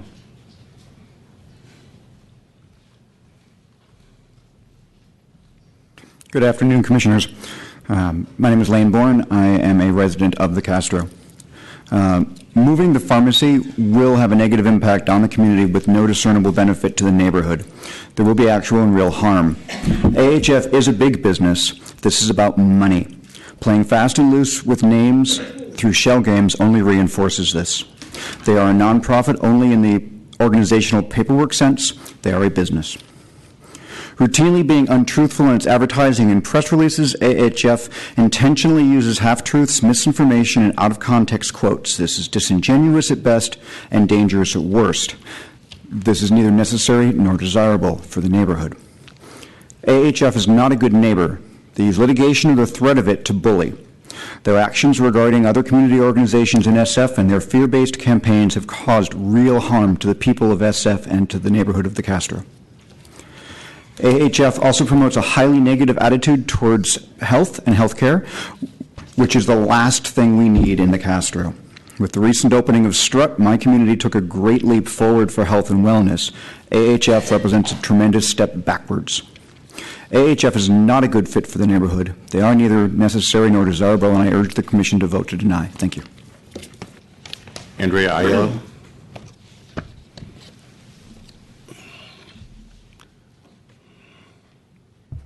Good afternoon, Commissioners. My name is Andrea Aiello, and I am the Executive Director for the Castro Upper Market Community Benefit District. I'm here today to represent my Board of Directors and in opposing the move of the pharmacy, the AHF pharmacy, into 518 Castro Street. The Castro Community Benefit District represents the broad interest of the property owners in the Castro Upper Market area. Our land use decisions are based on the needs or benefit of, not based on the needs or benefit of one individual property owner, but rather on the impact of the neighborhood as a whole. We also take guidance from our recently completed Castro and Upper Market Retail Strategy Study. I'd like the Castro Upper Market Board of Directors opposes the location of the AHF pharmacy because we feel that it is neither necessary, desirable, and it does not have a good fit for the neighborhood. I'd like to argue that with the Planning Department and their assessment, and that it does not contribute to the long-term viability of the neighborhood.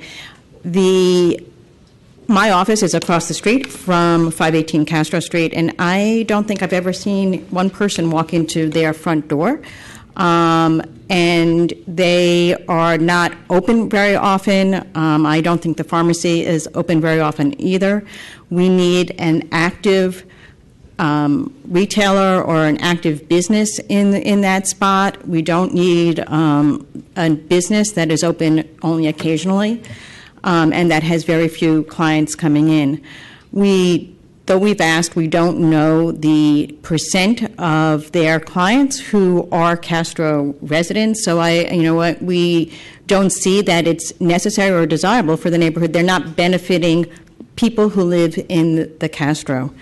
I also have a question, and several of us have tried to get the answer of this. We don't know. This space is now about 4,000 square feet, and it seems like it's too large to have different businesses, different purposes in that space. I know when Cliffs wanted to expand their annex where their fabric store is, the planning department made them have two separate doors, two separate entrances. Customers can't go in between the two businesses. There's a wall. And so why is that not an issue here? I don't know.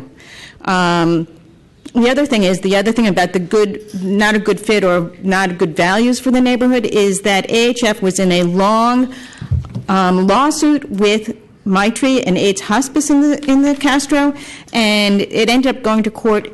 A settlement showed that AHF had to pay Maitri $160,000. This was a settlement. This was months and months and months and months that the AIDS Hospice had to go without rent from their client, their tenant.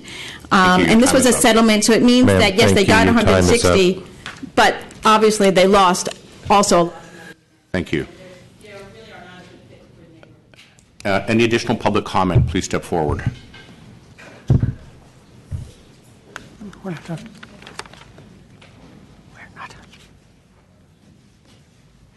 Good evening to you all. The AIDS Health Foundation. I come as a proud husband of a wife who is now non-detectable with the virus. AHF has been a very vital part of our relationship in keeping us healthy. It's a very vital part of the community. And me being with my wife on some of her sick days, it is so very inconvenient for her to have to go to the doctor, to the clinic, and then to go to another location for the pharmacy. I think that we are here to service the people who are in need. If we can just save one life, I think that it's worth it.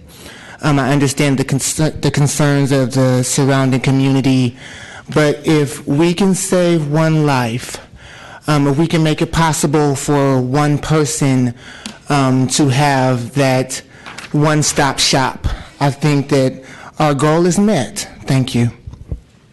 Next speaker, please.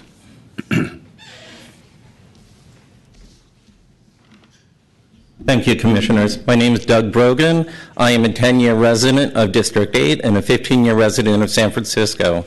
I hadn't intended on speaking, but there are a couple of things that I need to address. One, most of the people I've seen speaking on behalf of AHF are not San Francisco residents, natives. They don't live in our district. They cannot represent our district the way we can. They have spoken out that they don't understand why we're opposed to it. Well, this is our neighborhood. We're opposed to it. One other reason I want to oppose this is in the initial presentation, they mentioned that they were going to be changing the awning. Well, that also changes the storefront of the building. It will change the appearance of Castro Street, and it will create more congestion as walking down the street when the neighborhood just went through a vital reverberation to make it more vital and more appealing to the people. Another formula store is just going to take that reputation down. Another thing that they mentioned was that no one has talked about saving lives. Well, AHF is opposed to saving my life. I'm on PrEP. They are opposed to that. Their pharmacy would not reach out to me. Their clinic would not reach out to me. I have to go to my Kaiser Permanente, and yes, they have their pharmacy in the building, but I have to go 4 floors and a city block to that same pharmacy. So I don't understand why anyone's opposed to walking 300 feet down the street. Thank you. Next speaker, please. Good evening. Excuse me, I'm feeling a little emotional right now because I don't know how the residents of Castro, HIV and AIDS lives in all of our communities, and when we're coming from one community to the other, we don't lose our status. I was diagnosed HIV positive in 1993 with an AIDS diagnosis in 1999, and I remember several times in early diagnosis going to my doctor and then having to go to like a Walgreens or a CVS. I don't know if anybody has heard of or understand the word stigma, but is alive and well in our state of California. I've been to a couple of different pharmacies that will look at you out the side of their neck when they see your medication is HIV meds. So I am for the pharmacy being moved into their building because I don't feel anybody really knows what that feels like when you have to go into a pharmacy, your status is blasted, and people are looking at you crazy. Stigma is alive and well. One quick thing is when the man that infected me was a man who contracted the disease from another man. And if I had maybe seen that poster with, "Do you really trust him?" my life might be different today. Thank you. Next speaker, please. Hello, Commissioners. My name is Rosie. I've been living with this diagnosis. I have HIV since 1998. When I went to AHF, they did not have a pharmacy. I had to travel all the way to San Francisco. And in turn, I got sick because I didn't want to travel to San Francisco. I didn't want to go to Walgreens. I didn't want to go to CVS. I didn't want to go to Rite Aid. Now I am doing so much better, and thank you for asking. We have a pharmacy in our clinic in Oakland. I am very emotional also. I'm asking you, please, to put yourself in my shoes. I have been having this disease since 1998. And I'm asking you to please have the pharmacy and the clinic be together. Thank you so very much for your time. Next speaker, please.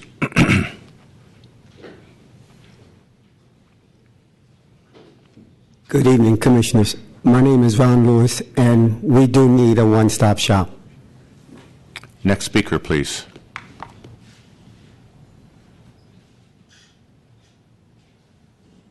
Hi, my name is Shayna. I'm also a person living with HIV since 1991.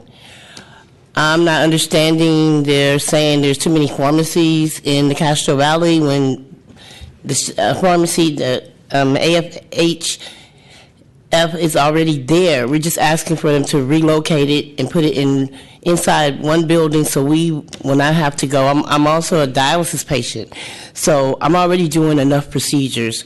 It would be very necessary and it's very important to me to be able to go to one place for all my care, pharmacy including medical. Thank you for listening. Any additional speakers? Thank you. Good evening, Commissioners. My name is Angelica Skouras. I feel that this is a very, and I can sense it from the crowd, a very emotional topic. This is very sticky. This is very delicate. However, from when I walked in here earlier today, correct me if I'm wrong, but this is a land use meeting. And one thing about the land use is that the similarities from earlier is that for whatever buildings are going up or whatever is changing here, that it's improving the quality of life for individuals. So I'm still trying to understand, and granted, AHF is not necessarily smiled upon by all. However, their principles and their practices do help people. That does improve the quality of life. But what this meeting is about, this is about land. This is about utilizing a space which ultimately improves the quality of life for individuals. So you have a very, very tough job. I commend you, and I know that you will do the right thing. So thank you. Next speaker, please.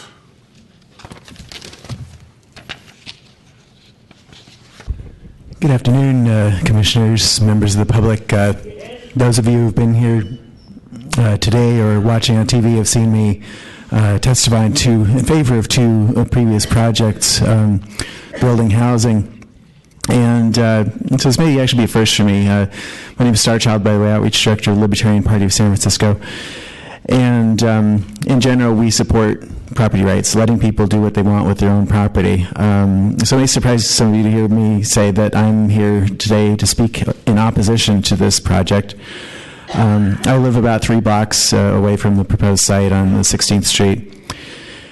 And a lot of people mentioned many of the reasons why I think it's important to vote no on this. But, you know, I'd like to stress also, as a sex worker, this organization, AIDS Healthcare Foundation, has repeatedly attacked our profession, our industry, trying to force people to use condoms, a nanny state move that would drive many jobs out of this state and is intruding into the personal lives and affairs of individuals in a very intimate manner.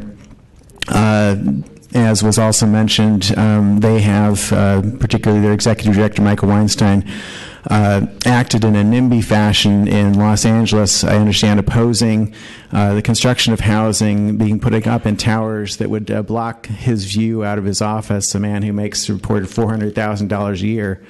For those who are concerned about saving lives, consider how many lives could be saved with that money, and maybe some of the money that AHF is spending on things like NIMBYism and pushing anti-condom laws, if that was actually spent in going to other organizations that were putting it directly into fighting AIDS and protecting people's health. Finally, it is a chain store. I don't have a problem with chain stores politically, but personally, it's not, wouldn't be my first choice for something I'd like to see in the neighborhood. And, it is generally an empty kind of storefront usage. It isn't the kind of thing that's going to attract, I think, a lot of pedestrian business and so forth on Castro, and I think you see that in the number of people that are actually from the community, both individuals and businesses who are opposed to it. And so I hope AHF will listen to this testimony today and the reaction they're getting in the community, realize that they as an organization have gone off track, and next time they want to open something up, think about what they're doing and stop the NIMBYism and the nanny statism. Thank you. Thank you. Next speaker. No, you have 3 minutes. Any additional speakers?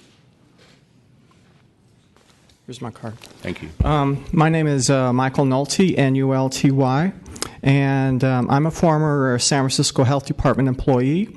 And I'm also, since people are saying there's no, I'm a native San Franciscan, I'm a 5th-generation San Franciscan, so when people try to use these, saying there's nobody in the room, that I'm from San Francisco. The AIDS Health Foundation proposed project meets all the requirements for the planning code. That's what we're here about. Therefore, I am in support of the conditional use authorization. I'm not going to get into all these side issues that are not relevant to the planning code. Thank you. Thank you. Any additional public comment? Seeing none, the public portion of this hearing is closed. Before I ask some commissioners to speak, I'd like the zoning administrator to kind of give us a history here of this project, this parcel. There were several questions that were raised by the public. Sure thing. So this project first came to my attention at the beginning of 2014. There was an over-the-counter permit to establish the medical service and pharmacy use that we approved over-the-counter at the end of 2013. A complaint was made that was improperly approved because of 2 issues. One related to use size, because in the Castro, the use size limit is 2,000 square feet. Any change of use, even of an existing use over that size, requires a conditional use authorization, and none had been filed. And this was changing the use from the retail use to the medical service use. Secondly, concerns were raised about formula retail use for the property. So I issued a suspension letter on January 23rd of 2014. That was appealed by the permit holder to the Board of Appeals on March 19th. We had a hearing. At that hearing, the Board of Appeals determined that they upheld the determination that this was a formula retail use, that the pharmacy was subject to the formula retail use controls. Medical service is not included in the uses that are subject to the formula retail controls. And they found that I erred in determining that a conditional use authorization was required for the use size, because they found that I had incorrectly calculated the use size of the medical service use. They found it as 2 separate uses, the pharmacy and the medical service use, and that I had incorrectly calculated the size of the medical service use by including bathrooms that were for the both uses. So that was their decision. That left it as being a formula retail use that needed to seek a conditional use authorization. Subsequent to that hearing, the permit holder discussed alternatives to operating a AIDS Healthcare Foundation pharmacy at this location, because under the planning code there are 8 different kind of characteristics that if you have 2 or more of those and 11 locations, then you're a formula retail use. And so what they sought to do is to revise their proposal such that they were no longer formula retail use, and they removed some of the character defining features, and they changed the name of the pharmacy, the logo, and sought to operate under Castro Pharmacy. So with that proposal, we released the suspension, and that was appealed by neighbors, as you know, to the Board of Appeals.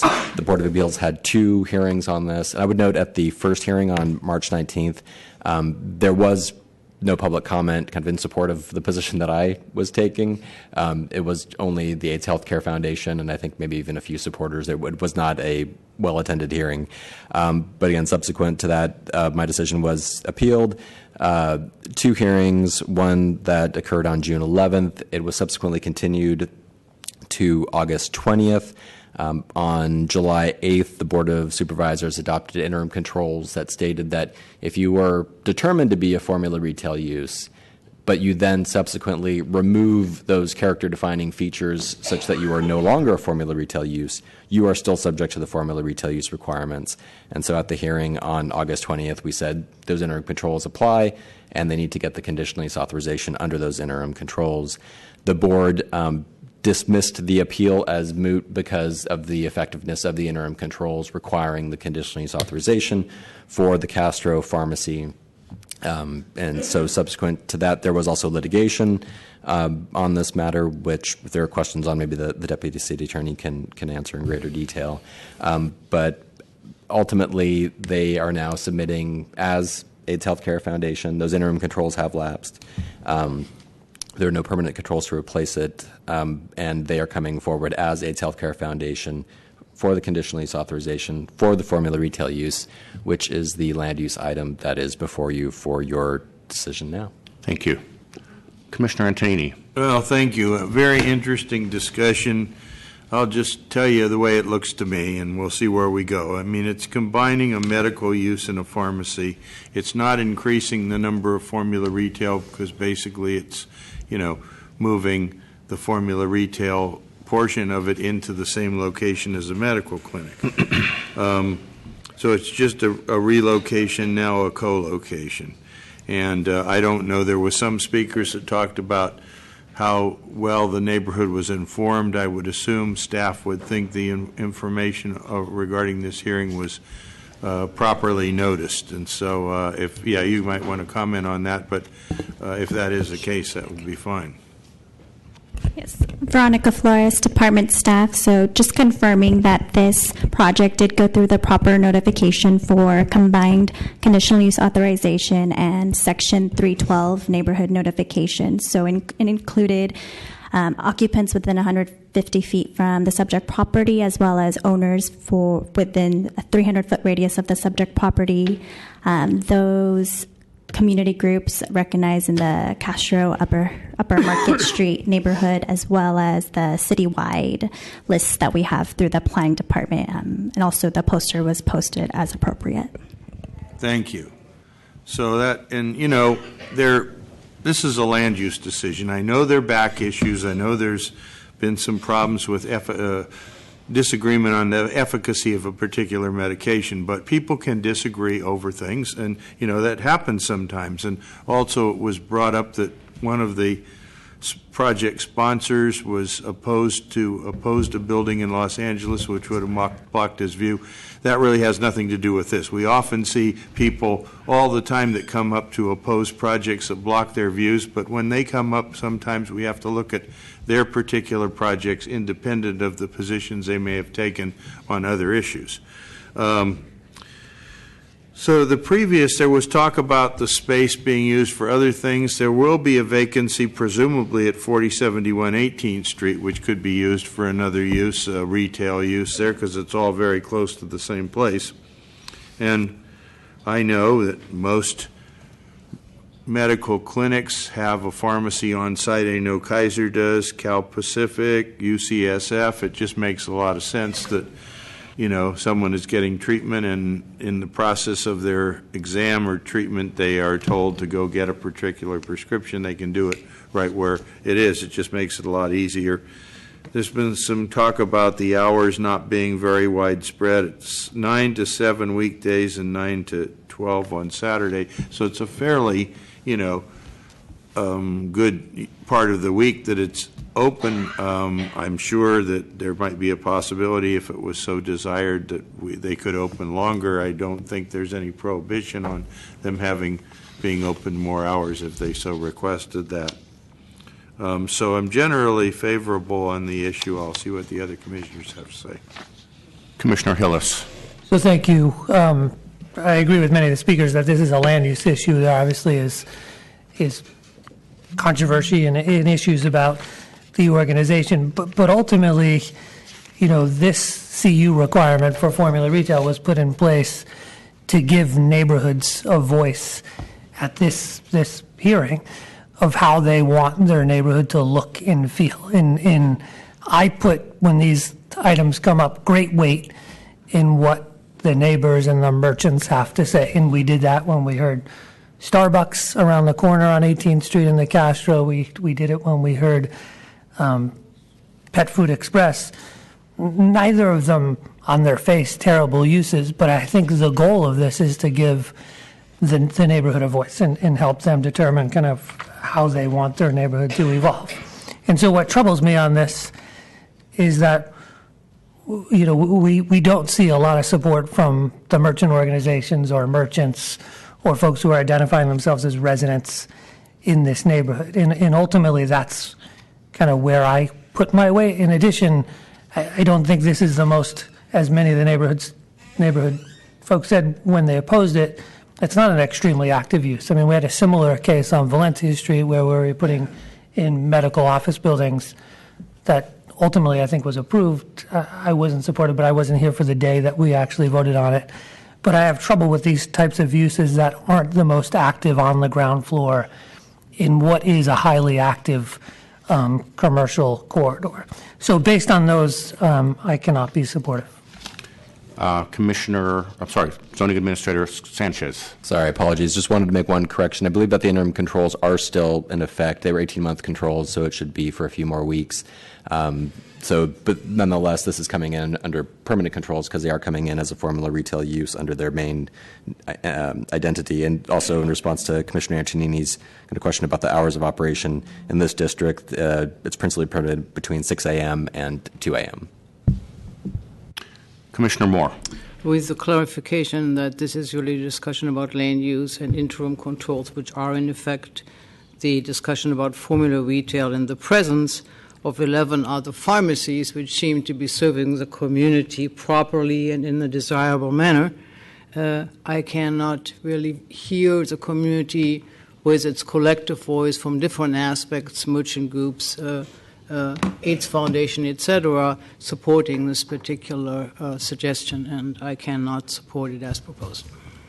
Commissioner Wu. Thanks. So on the land use issues and the question of whether it's necessary or desirable, I think the concentration of formula retail is a question here, and as is the availability of other similar retail uses. So there may be 11 in the neighborhood, but very specifically, there's 3 within what looks like a 1-block walk, and that seems quite reasonable in terms of having the accessibility to pharmacies. So I will not be supporting the CU. A question for the project sponsor. 18th and Castro is the center of the universe, basically. The whole world knows that. It's a bustling center. Hopefully, the whole world knows that. At least I know it. It's a bustling center of commerce. The Community Benefit District did do a economic survey in terms of what the neighborhood needs, et cetera. And the neighborhood corridor did come back with some real issues in terms of attracting foot traffic, making the Castro have a brand that it used to have where people would come from the region, if not even nationally. Question I have for you is, every time we have a medical cannabis dispensary come before us, they always are really quick to tell us how many clients they have that live within a 2-block area or a 10-block area. Can you let us know how many clients you have that you would serve at this location that live in the neighborhood? We did receive those requests, and we denied those requests basically on the privacy issues of our patients. That was the concern for that. Just total number. I'm sorry? Just total number. Okay. I don't have that number, so I can't tell you right now. But that was the reason for we do take our patients' privacy very seriously. Okay. Well, the reason why I'm asking that is I live 2 blocks away, and over the past couple of weeks, I knew this was coming, and I know I received emails from it a couple of months ago, and every time I walk by, I never see anybody in either location, literally. And so I'm wondering who these places are serving. Right. And what worries me is 18th and Castro, you're 3 in from the corner. You have Harvey's, you have the coffee store, and then you have Rock Hard, and then you have this one. You're closer to the corner in front of a Muni stop. I just worry about creating, from what I've seen, yet another dead space. Mm-hmm. Any comments on that? Well, actually, it would be what it sounds like it to be, assuming again that what's going there, what's happening there is what you're seeing. It would actually be the elimination of a dead space. We've got 2 spaces that apparently don't have a lot of foot traffic that you're seeing. We're trying to just combine them into one. So I don't. That's what I can say. Again, if that other space is opened up, which is 3 stores down, that could be used for other retail purposes that would improve the foot traffic and at the same time allow us to better serve our patients. So if we were to deny the conditional use authorization today, in that other half of the 4,000 square feet that the zoning administrator had mentioned, where you have a different use but nothing's happening, what would you put in there? Would you create a lively retail space? What are your thoughts on that? Well, right now we're actually using it to showcase local artists in anticipation of hopefully getting this settled, just to show that we can use the neighborhood. But that's something I don't think that we can continue doing, potentially due to insurance and liability concerns. It's unclear what we would do with the space. It may stay vacant. Again, whatever what we're interested in is best serving our patients, is best serving the 1,300 patients who trust their health to us. And so what works for that's what we're going to do. I can't specify what we would try to do with that space. Okay. One of the thoughts that I had, based on where we went with Phil's Coffee, which was not exactly the same thing, but kind of similar, was you had Phil's down, clearly far down on a side street, which was attracting a lot of foot traffic, but the benefit of the local merchants in the immediate vicinity of the new location, they weren't benefiting because the Phil's folks weren't coming up, making a left and going up Castro Street. So, whatever I would make my decision on here would be based on the fact that you would create a more lively, vibrant, and healthy retail corridor on Castro Street, and that this use is appropriate for that location. Okay? Thank you. Commissioner Johnson. Thank you. I'm going to be supportive of the CU, and the reason for it is because I listened very closely. I read all the letters that we did receive and emails, and I did listen closely to the public comment today. And I'm, as a commissioner, I try to be very careful not to stretch the definition of necessary and desirable too much. And I really feel as though what I've heard are lots of issues that are I'm stretched to relate them to the land use issues here. I think there's a lot of things that are going on. There's something that's going on with this project. I think it may be a number of issues, but to me, I'm having a hard time connecting them to the actual question of the location of this use in this space. If I had to make I think there have been some comparisons made to when we talked about, there was a Starbucks, we talked about Phil's Coffee, which was also in this area. I would actually compare it more to when we were talking about the transitional aged youth housing in the marina. That's kind of where my mind goes with the types of comments that I've heard today. So I'm going to be supportive of it, and I think that this is something that is moving around the corner. I echo Commissioner Hillis's comments. I was there for the vote on the use on Valencia Street, but knowing this corner pretty well, I think, having been there quite a bit, I think that this is not necessarily something that will be a detraction from the space. And in many other senses, I don't necessarily see the positive or negative impact from a space that's moving from around the same block. So thank you. Commissioner Hillis.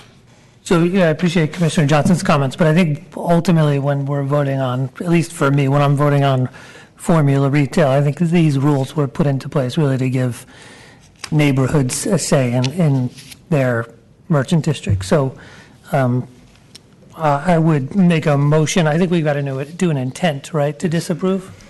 So I'd make a motion of intent to disapprove.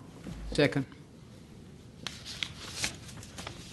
One of the things I'd like to add to the discussion is on the medical facility on Valencia, we required them to activate the front with a pop-up flower stand or a magazine, kiosk or something to make sure that they were attracting people and it wasn't just a strict medical use and that there was some liveliness there. Commissioners, there is a motion that has been seconded to adopt a motion of intent to disapprove.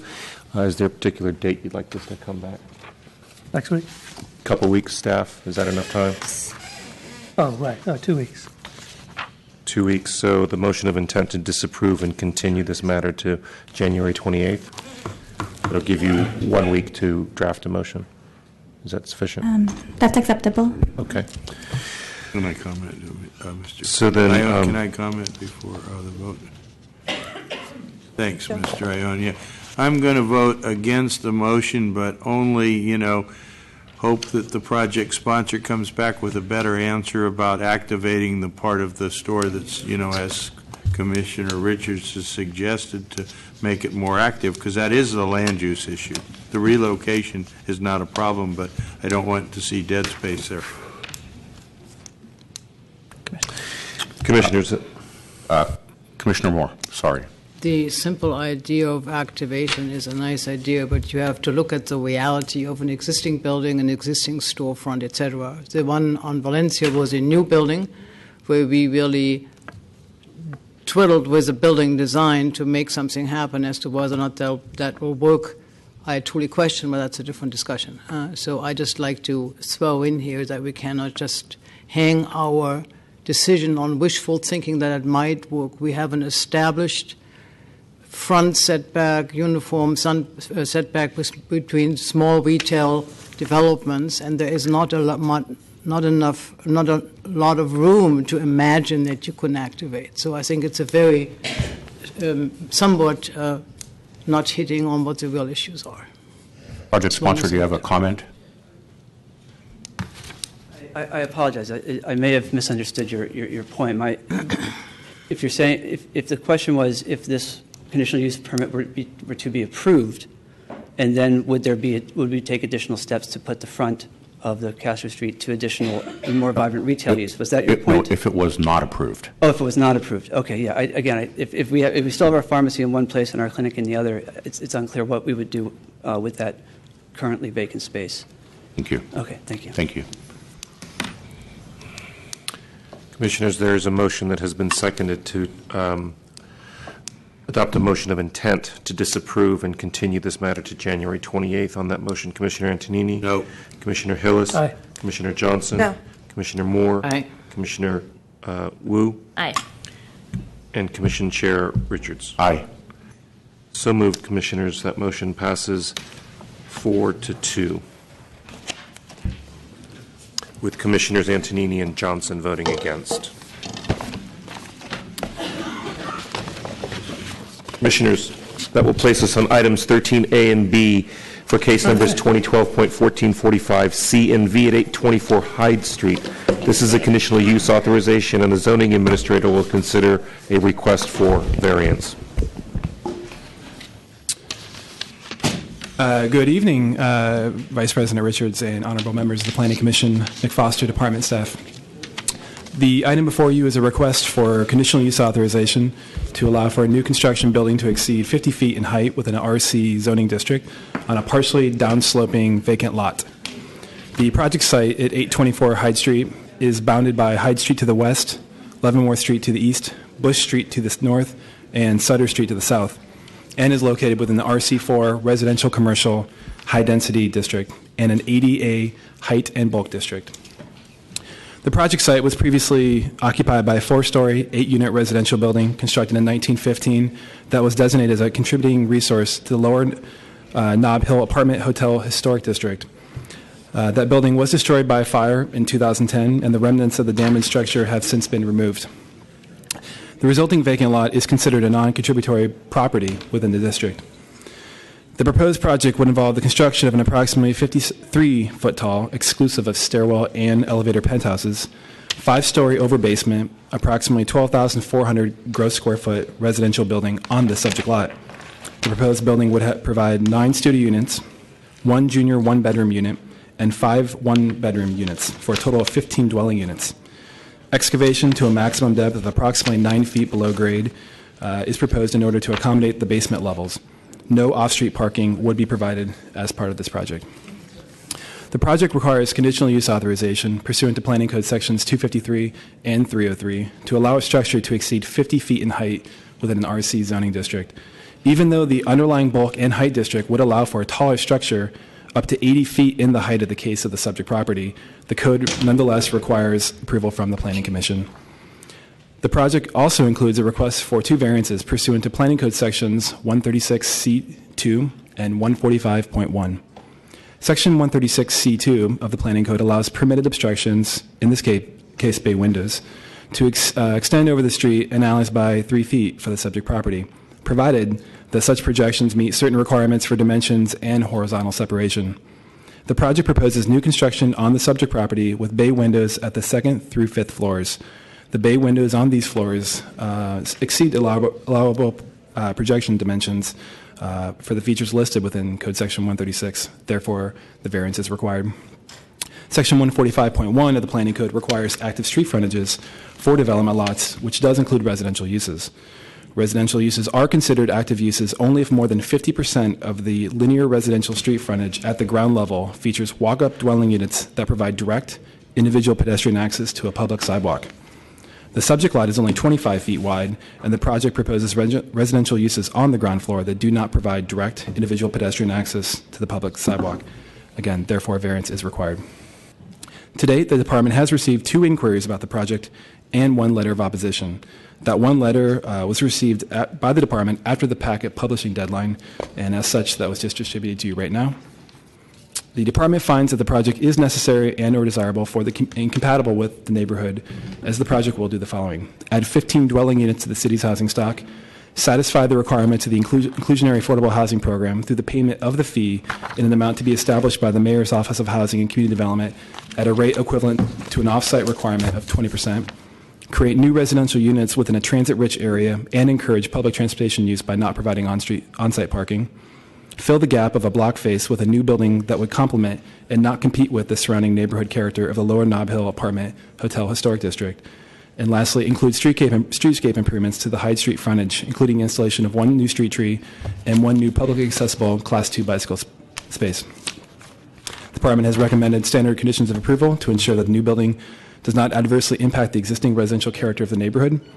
Based on these findings and those in the case report, the department recommends approval of the project with conditions, as the proposed project complies with all applicable requirements of the planning code and is consistent with the general plan. That concludes my short presentation. I'm available for any questions you might have. Thank you.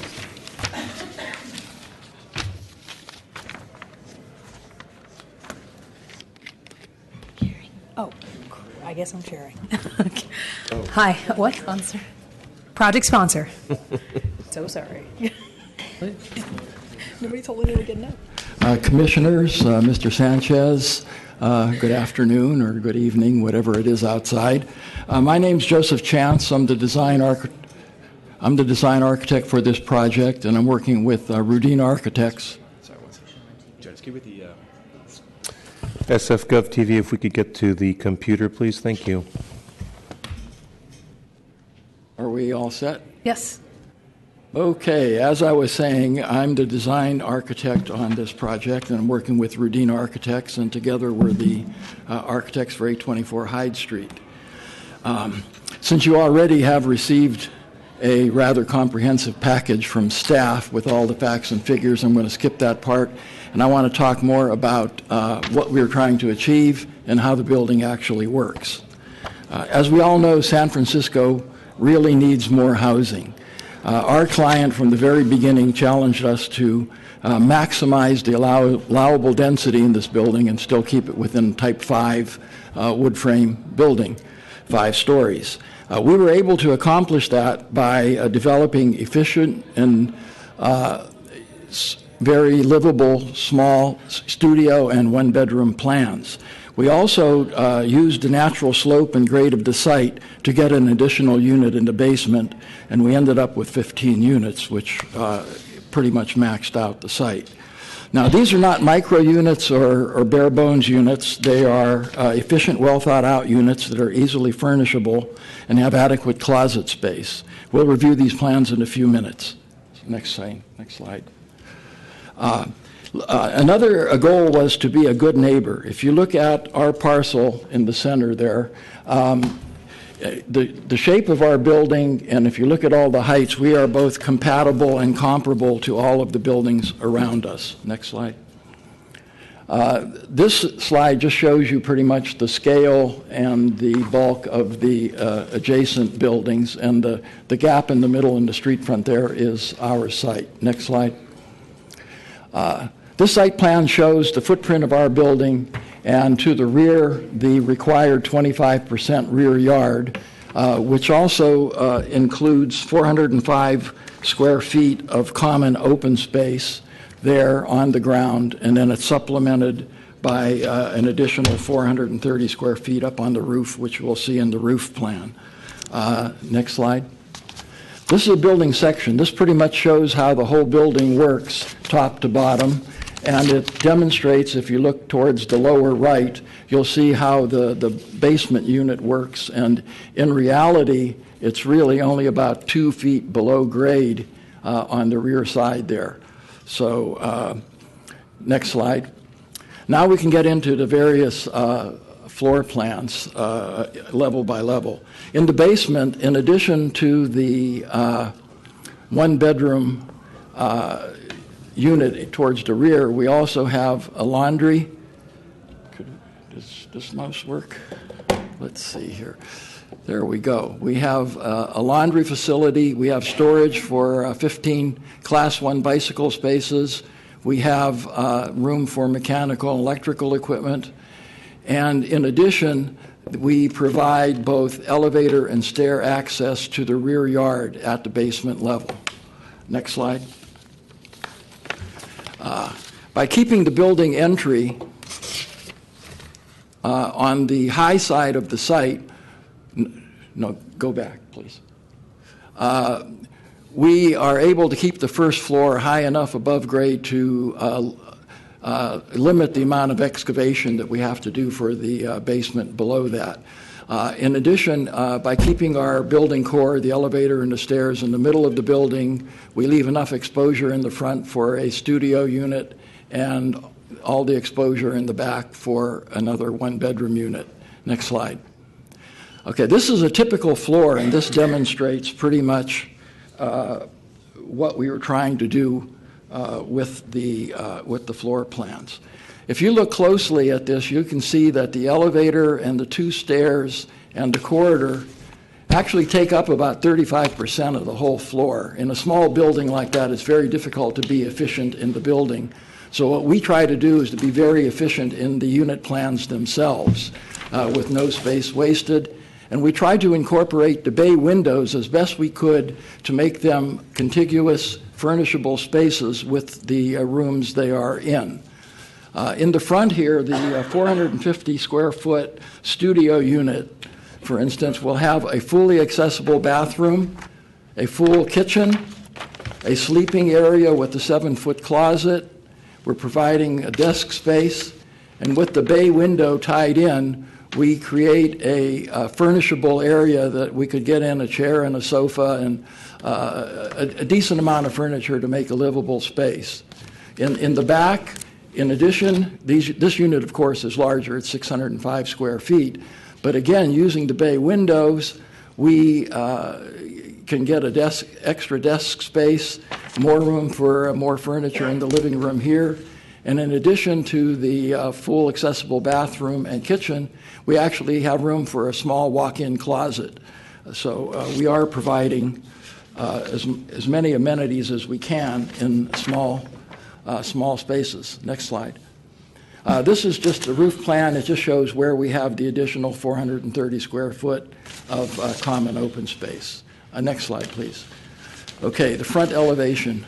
I wish this were a little bit larger so that we could see it better, but we worked with the Historic Resources Planner to come up with something that, while We wanted to be more of a modern building and not traditional, but we also realized that we are in a historic district and we have to do a building that's compatible. So we worked together and came up with this facade, which is a sort of a more modern version of a typical single-lot building in the neighborhood there, with a pair of bay windows, projecting cornice, and a differentiated base. The primary materials for the facade are we're using porcelain tile that will be in strips, 4-inch high strips, that more or less will resemble somewhat some of the brick buildings in the neighborhood. And at the base, to give it some differentiation, we're using wider strips, 8-inch tile. The coloration would be a sort of a light gray on the top and a darker shade at the bottom. The bay windows themselves would be constructed of wood, or if we can get it into budget, out of aluminum, with aluminum sash and mostly all glass. The upper part of the windows and the bays are vision glass, and at rail height or desk height below that, we have opaque glass, or more translucent glass, that while it would afford some privacy, would still allow additional light in. The goal being to let in as much light as possible to make the small units feel a little bit larger. The rear elevation and the one side of the building that is exposed would be stucco, and the rear side would have bay windows similar in construction and materials to the bay windows in the front.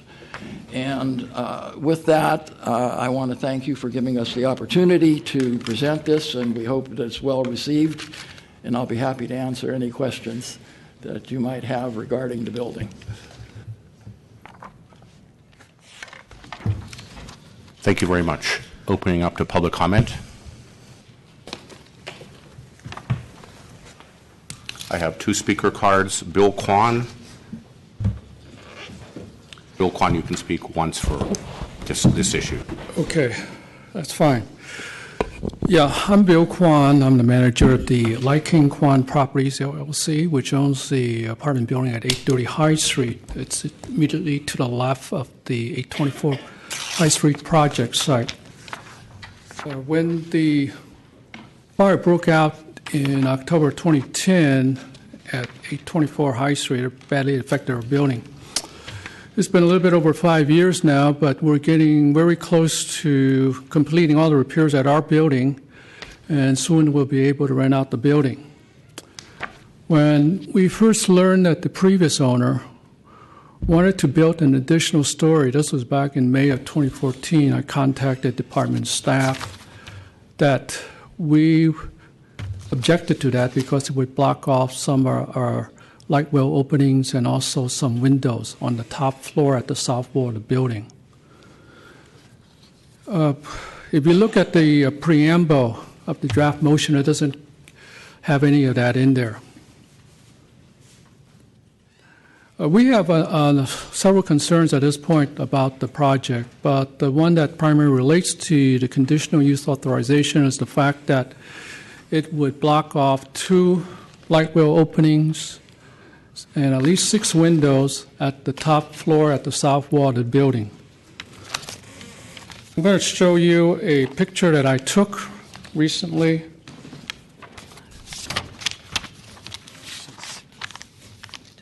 At the top floor on the south wall, there are 2 units, a 3-bedroom and a 2-bedroom.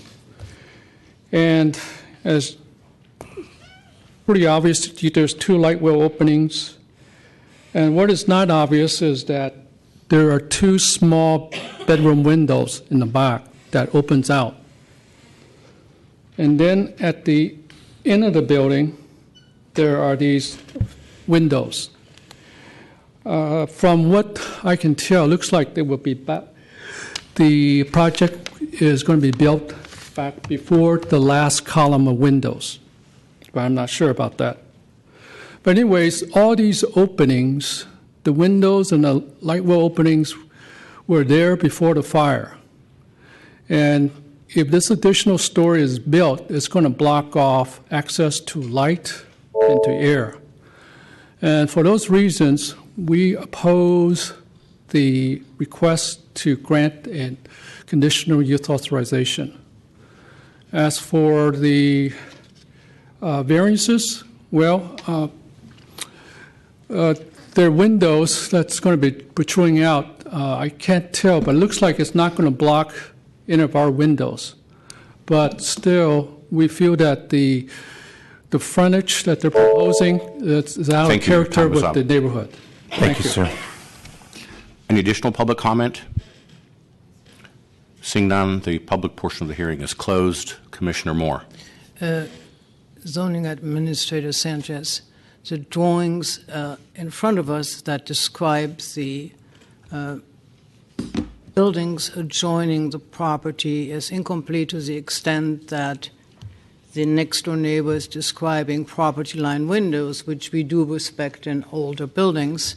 And I think that discussion somewhat raises questions that perhaps I'd ask you to address in as far as necessary living space, illuminating windows have to be protected through matching light wells. If you could just address that, and I'll go on in making my comments on the rest of the project. Certainly. So, yes, and I see your point about the plans not clearly showing the property line windows. In regards to how the department treats those, it really varies because certainly if they are not legal property line windows, if they were not properly installed with benefit of permit, then there's a question about whether or not they should be retained. And I would say that the department doesn't always require that those be matched. Light wells is something we would historically honor and match, and just from the photos, it's unclear if those larger openings are really light wells as we would typically see them and respect. So I don't know if staff has had time to digest these materials or discuss them with our design folks, but I'd just right off, we wouldn't necessarily, in every case, require setbacks from these property line windows, because under the building code, you're required to maintain all light and air from your own property. You cannot require a taking from someone else's property in order to achieve your building code requirements. So I think that would be something that we would need to look in further here to see if these are in fact legal windows.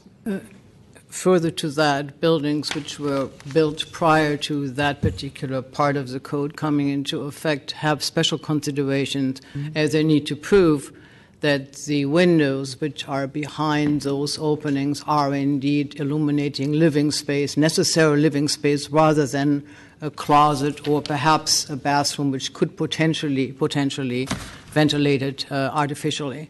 But with that not clear, I think it raises the question in terms of how we address the issue that may arise from acquiring matching light wells. But I want to skip forward and leave that question for you to perhaps address or ask us to continue.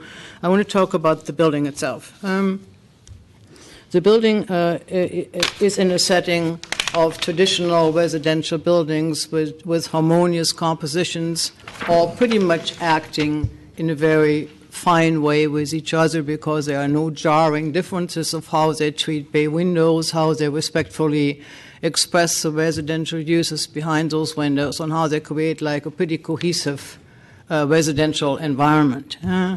In the case of what's proposed to us on a relatively small lot, 25 foot by 84, to have 15 units is intentional, is quite a feast, and it's pushing a little bit too much perhaps in the envelope, but it's code compliant to the extent of unit design. Of where it is asking for variance is on the bay window extending over public right-of-way. And this is perhaps a point for me which I want to tee off on, because I believe that the building in its current configuration does not at all borrow from the skilled language of how windows are placed and how they really accentuate a residential facade. What I'm doing is I see a knee brace at the top of the building supporting what looks to me more like an entry canopy rather than a projecting cornice. Cornices typically in these types of buildings are wrapped around the corner. this particular cornice stops as if it's just like an entry canopy, and I don't understand of why it doesn't wrap the corner. But I don't want any answers. I want to continue sharing my observations with you. When I look at the unit design and look at the variances, I'm coming to conclude that perhaps this building could become more harmonious with its neighbors. It would flip the studio units to the back and take the one-bedroom unit to the front, which would allow us to have a much simpler bay window design, which could potentially even be compliant relative to its sidewalk variance it currently requests. From a harmonious point of view, when you look at the building to the left in front elevation, not to the building of how it sits on the street, there could be even a chamfered bay, not just this modernistic extruded bay, which I think is not particularly impressive to me because it sits too far over to either side with a huge zipper emphasizing the awkwardness of proportioning this facade. I'm staring at the zipper and a knee brace. Sorry for being so simplistic in my criticism, but I think if this building wants to do some adjustments with the department guiding better design, I would be able to consider it. I also would like to see a much, much more rigorous attention to what type of materials were used, that they're being shown to the Commission in more convincing detail. And then what I wanted to add to the commissioners is if we flip the studios to the back, what we would do is we would probably flip the elevator to the front and the the elevator to the back and the stair to the front in order to have the proper balancing within the building. But with the studio in the back floor, ground floor, we have a much better way, in a more gracious way, accessing of what is really public open space. The open space in the rear of the property is shared open space. Right now you're coming through an extremely narrow corridor because the bedroom unit to the rear takes up too much space.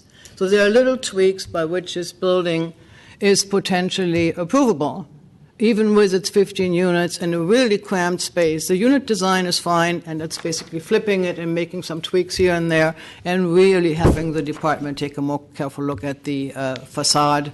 A single bay, more graciously designed bay, probably even with angled corners, creativity to the gazoo, but that is what the minimum I would ask for. Further to that, tracking the cornice line instead of it being a canopy at the top, but wrapping around and getting rid of that knee brace, which is really unfortunately making the building even smaller. If you design a proportioned, well-detailed cornice line, you don't need that thing there. So that will be my comments. I leave it to the other commissioners to try to vision what I'm trying to say here. Mr. Antonini. Yeah, I agree with Commissioner Moore. I like the idea of an infill project. Really good idea. Creates housing, what we want to do. But I think we can do a little bit more to make it more compatible with its neighbors, because this is a district that is fairly uniform in period and style, and particularly the two buildings adjoining it.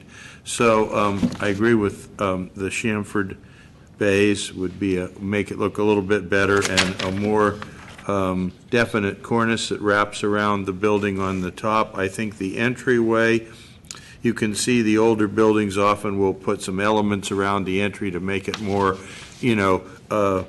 welcoming and look a little bit more like the actual front of the building. This looks like a hole with a door in it. As far as the windows themselves, I know on older buildings, city is very strict as they should be in replacement of windows. They have to be wood or wood clad. They often have to be double hung if it's what the building had before, and I can't really tell what the adjacent buildings have. Looks like on the left it's double hung, probably the right is casement. To project sponsor, are these windows going to open, and if they do, what kind of windows are they? Yeah, come up to the mic. So. The operable sash would be casements. Okay. There is a sprinkling of both kinds of windows in the neighborhood over there. Sure, no, I can see, it looks like the ones to the right are probably casement, if I'm guessing right, but maybe not. But anyway, sure, that part's fine, but what I'd like to see is, I know you talked about light and letting light in, but somehow these older buildings, and I've been in them, have plenty of light, and they seem to do it with windows that don't go floor to ceiling, and they have the stucco there, they have nice medallions between the windows that give it a little bit of character, so if I would like to see something done with the bottom parts of these windows to, possibly put more wood there or something, not glass way down to the bottom. I mean, I think it would help to make it look a little bit more like part of the rest of the neighborhood. So those are some of my suggestions. I'm supportive of the project. I just think it needs to have some design changes that would, you've done a lot of good things. The color on the bottom sort of matches the building to the right, and the idea that Commissioner Moore said about flipping the units might allow you to, do the bays a little. Maybe you could do the bays with chamfers even if you didn't flip the units. But I think rather than making them square bays, have bays that are more like at whatever angle it is. It's not 45, but the front of the bay is flat, and then they come in at angles rather than 90 degrees. Yeah, those are 45 degrees. They are 45. I didn't know that, but that's, so that would be a lot better, and I think you'd let in even more light if you had 45s on the side, if it's possible, but I'll see what the other commissioners have to say. Commissioner Moore. In order to redesign the facade and bring it really, given the narrow width of the building, into a more proportionate way, it is not about maintaining two bays, because otherwise it's inconsequential. But I am saying we want to flip the one bedroom, the larger bedroom units to the front and put the studios in the back. The smaller bays or whatever the rear part of the building is not as consequential as it is to the harmonious street elevation of all buildings with each other. That is where the suggestion of the bay in the front comes from, and the larger unit in front. I think, echoing my fellow commissioners, I'd look for a higher quality building here, given the context it's in. Commissioner Moore spoke very eloquently of some of the things that she would change, and I agree with that. I'd also like to see the material palette as well. Yes, we actually intend to eventually bring in a material palette. We had not been asked up to this point, but we are assembling materials. Okay. Excuse me, Mr. Vice President, by the way, congratulations, Eileen Dick, Frella, Brona Martel. I just wanted to add, we're fine. We're listening to what the Commissioner with staff to achieve what you folks have added in terms of design changes. Commissioner Antonini. I'm probably okay. I don't know if Commissioner Moore wants to bring it back in the future or whether she wants to approve tonight and see the design in the future. I think the project should come back. I think it would be a good learning experience for all of us. It doesn't have to be a protracted meeting, but I think it would help all of us. I fully trust the department to direct of what needs to be done. I think there is a nod here even from the applicant himself. This doesn't have to be an extensive, long situation, but it should come back. So I'm going to move then to continue. Jonas, when do you think we could have availability to see this Commissioners, modification been made? I will only say that through March you have very, very full calendars. So at this point, if the architect would like to, how much time would you need? To make those changes, as far as the facade changes go, that could be very easy. However, flipping the building, that would take a little more test and fit to make sure everything still worked if we did reverse it. I do see your point in that the larger bays are more critical to the studios, and we have more leeway in the shape and size of the bays in the back than we do in the front. I'm just kind of curious how much time you would need to develop plans to bring them back. Oh, sorry. Probably, I would say 2 or 3 weeks. May I interrupt for 1 second? The clarification on the windows, Administrator Sanders, needs to be included. So I hope that you'll find a way with the adjoining neighbors' help to clarify what these windows and light wells are and aren't, because that needs to be reflected in the design. And we can also work with the Department of Building Inspection. May I comment on this last I think Commissioner we're Moore ready, said? we're ready to continue the item, and I'm sure you can work with staff on that. Yeah. Thank you. That's what I'm saying. So we're just picking a date. What about the 17th? 17th Of March? 17th of You want March. sooner. Looks good. Okay. Sooner. The only sooner one we could possibly add it to would be March 3rd. Yeah. Fine by me. March 3rd. Wow. I mean, quite honestly, Commissioners, we're going to be in a bit of a pickle because Commissioner Johnson will be out for a few months, and so it may impact other items on other calendars. So I just go to caution us to be wary of that because it's going to Third impact the seems rest of okay. your year. But March 3rd, in this particular instance, for now, I think we can add it to it. March 3rd or 17th?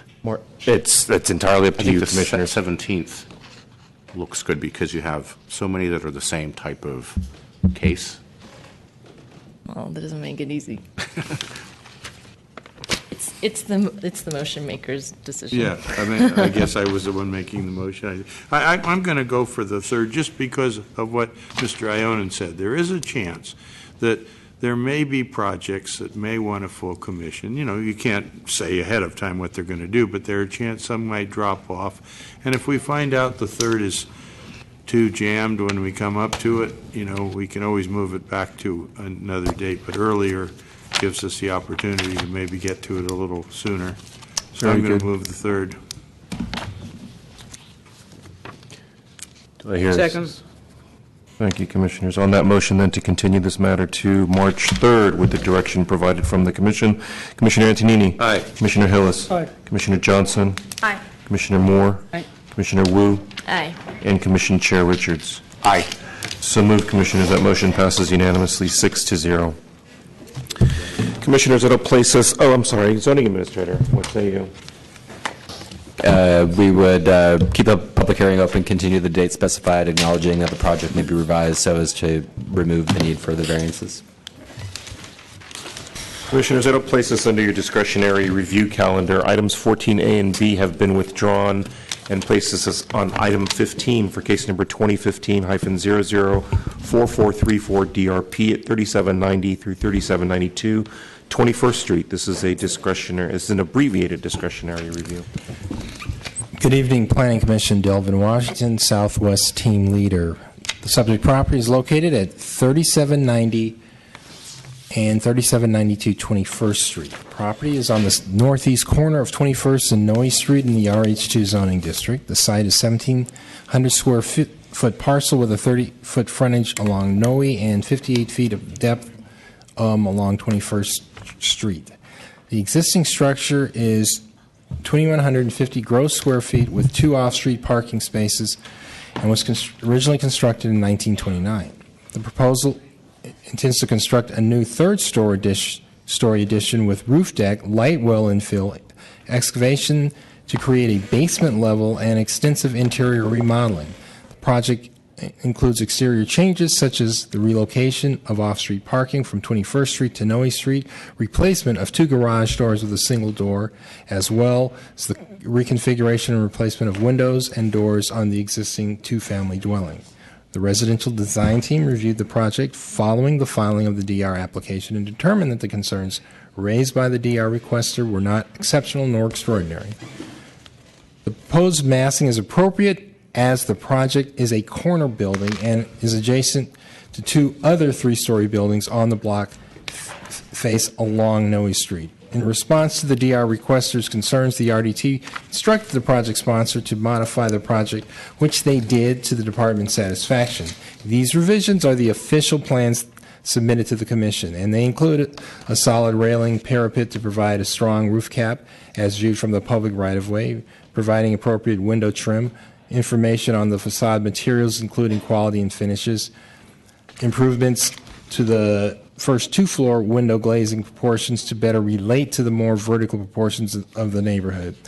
Again, the residential design group, in conjunction with the department, has determined that there is nothing exceptional or extraordinary about this proposal, and we're recommending that the Planning Commission not take discretionary review and approve the project as presented. I've also been provided with an up-to-date version of the rendering, as well as a material palette that I'll pass out to the commissioners. That concludes my presentation. Thank you. Thank you. DR requester, you have 5 minutes.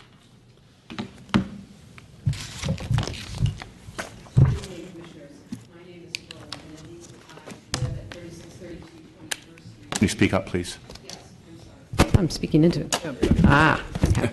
And I'm here both in replacement of the DR requester, Ellen Soulis. She is ill. Kristen Grannon, who's also a presenter for this evening, and I met with her extensively last night and reviewed her testimony. And if you are so inclined, I would like to proceed to give her testimony. Please. Okay. We filed, and I should add, I'm also the chair of the Planning and Land Use Committee of the Dolores Heights Improvement Club. We filed this discretionary review for two reasons, which we will address in tonight's testimony. First is the height and mass. The proposed project with a 50-foot front facade and no setback is out of scale, in our opinion, with the neighborhood. Second is a problematic facade design that exacerbates these scale issues. And finally, in reviewing the revised floor plans, we discovered that the first floor multi-room flat is now redesigned to be a subterranean studio in the basement. This effectively wipes out an existing first floor flat, so we lose a multi-room unit when San Francisco is in the midst of a housing crisis, affordable housing crisis. 3 speakers will present our case, including me, that there are extraordinary and exceptional circumstances that justify modifications to the proposed project. And I'd like to state that we have 8 neighbors who are here tonight, along with other neighbors who also oppose the project as proposed.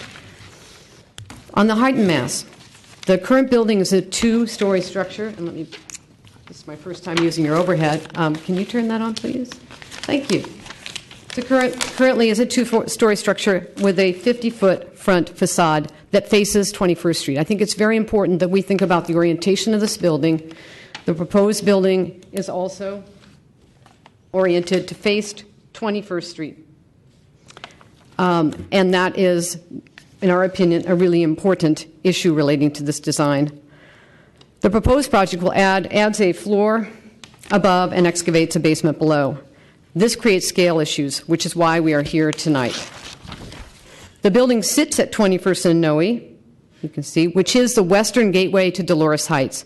It sets the appearance of the neighborhood, and its front entrance on 21st Street has its greatest impact on 21st Street. What makes this proposed project extraordinarily exceptional? Well, if you look at it, it is the only building with a 50-foot front facade. In addition, it has no setback, and it is located on a corner. Why are we concerned about this? Well, if you can see, these 2 buildings look, whoops, these two. You could move the lever up and down, the lens up and down to make it wider. Oh, okay. Thanks. These 2, this 50-foot facade is quite significant when you look at the building from the front view. We were unable, we made a last-minute request for the rendering of the proposed building as well to be the view facing 21st Street. But in my experience, the actual building is often much, much bigger than the architectural rendering. So let's try to understand, how big is this building with its facade going to be?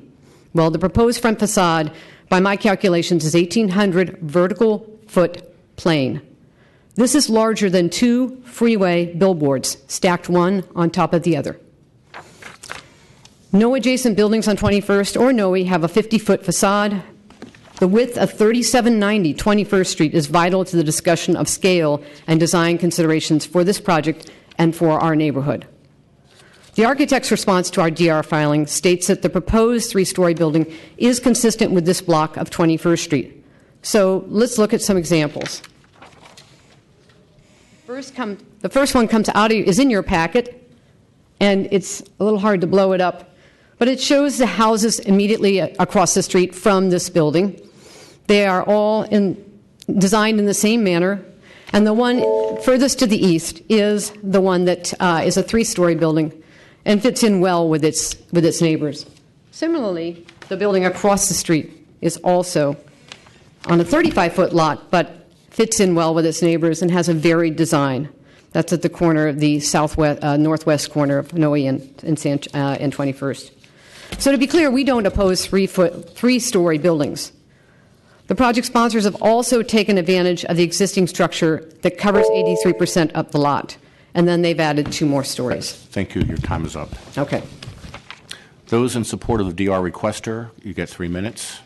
We have two speakers.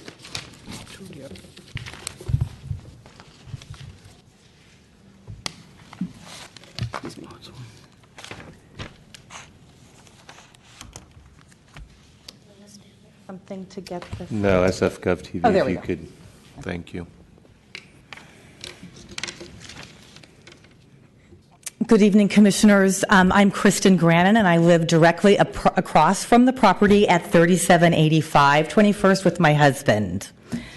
Chronicle architecture critic John King wrote recently that homes in Dolores Heights share a sensibility rather than a preordained style, and I'm happy about that because I'm a big fan of contemporary and modern architecture. My feeling, however, is that this home's design does not share the neighborhood's aesthetic sensibilities.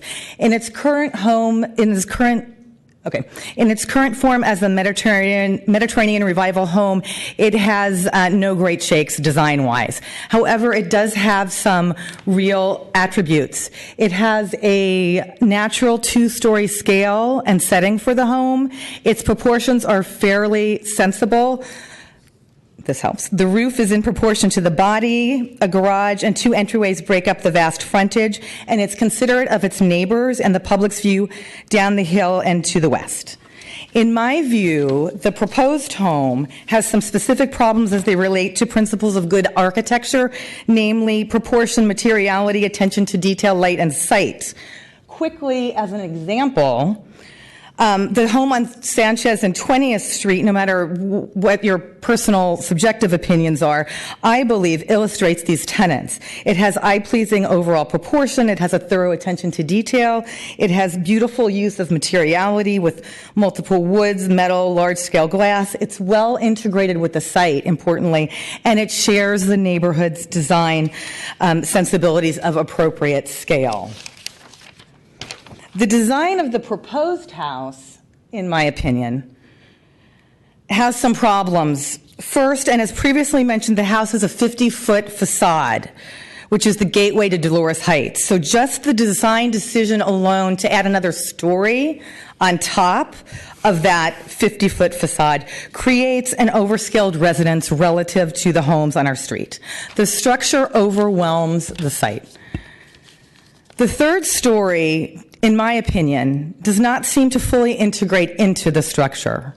Regarding proportion and material, the abundance of white stucco creates a heavy monolithic field. It dominates the 50-foot frontage. Also, the limited materiality of the frontage with stucco as primary and then a bit of wood does not provide the visual in-depth or depth that our neighborhood likes. Plus, this limited materiality is not offset by an innovative or creative sense of form. In short, there is nothing that is architecturally compelling about this project, which is a problem because it is so big. The side of the building, which faces Noe, does have merit. Thank you, ma'am. Your time is up. Other speakers in Thank you support for of the your DR consideration. requester.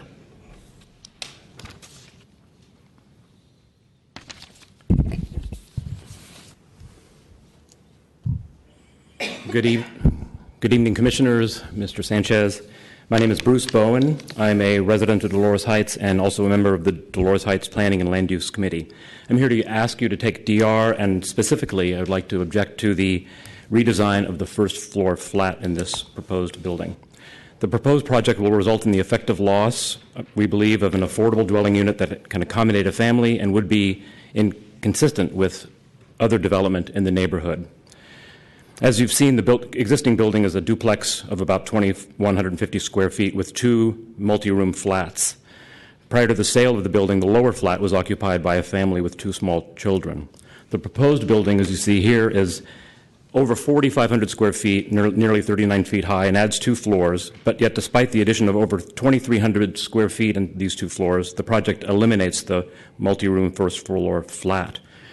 In the proposed design,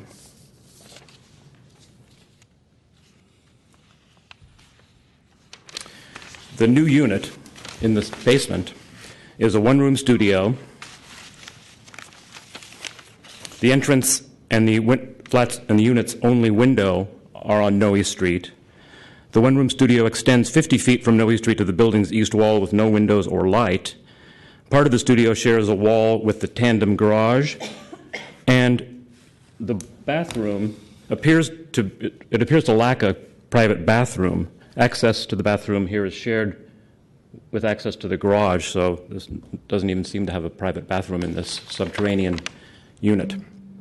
In contrast, the proposed design enlarges the upper flat by over 2,000 square feet, from 1,500 square feet to 3,600.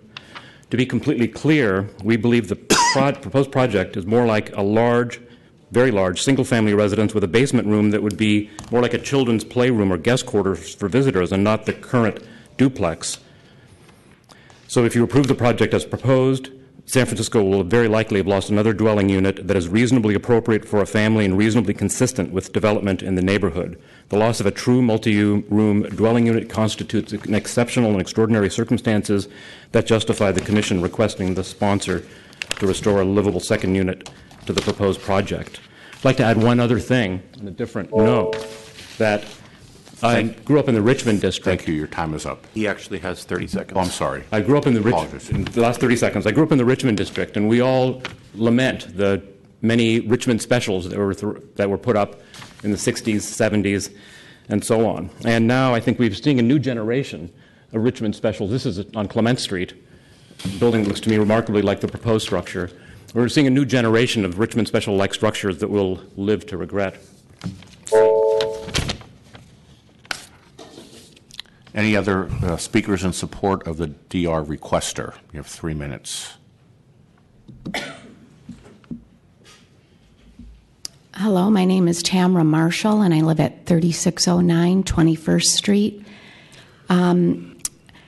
I've been living in the neighborhood for 20 years now, and I walk past this house for 20 years, walking my dog.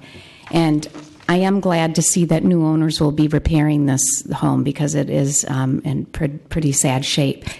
But I must say I am quite shocked that it was approved to be the size that it is. If you notice in the photo, the house already takes up almost the entire lot. There's only about 3 feet of open space in the back, which is basically an alley.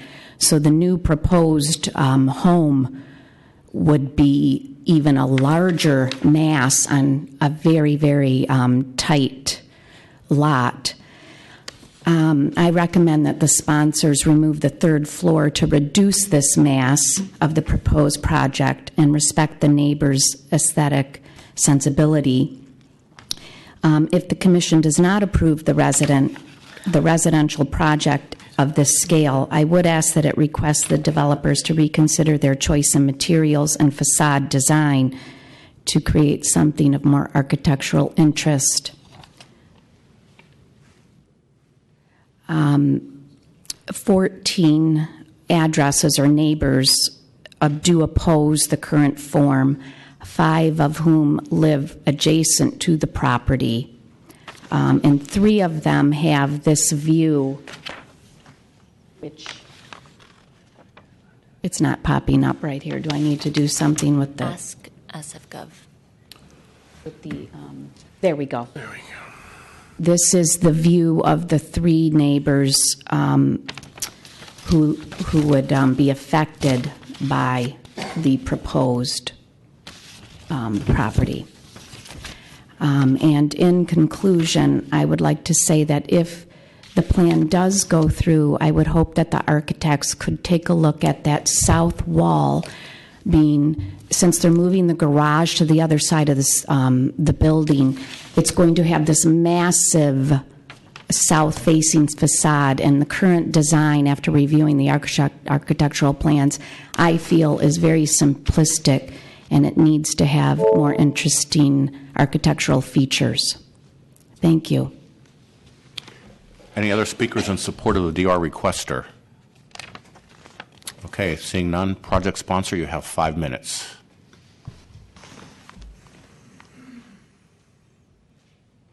Here's some materials.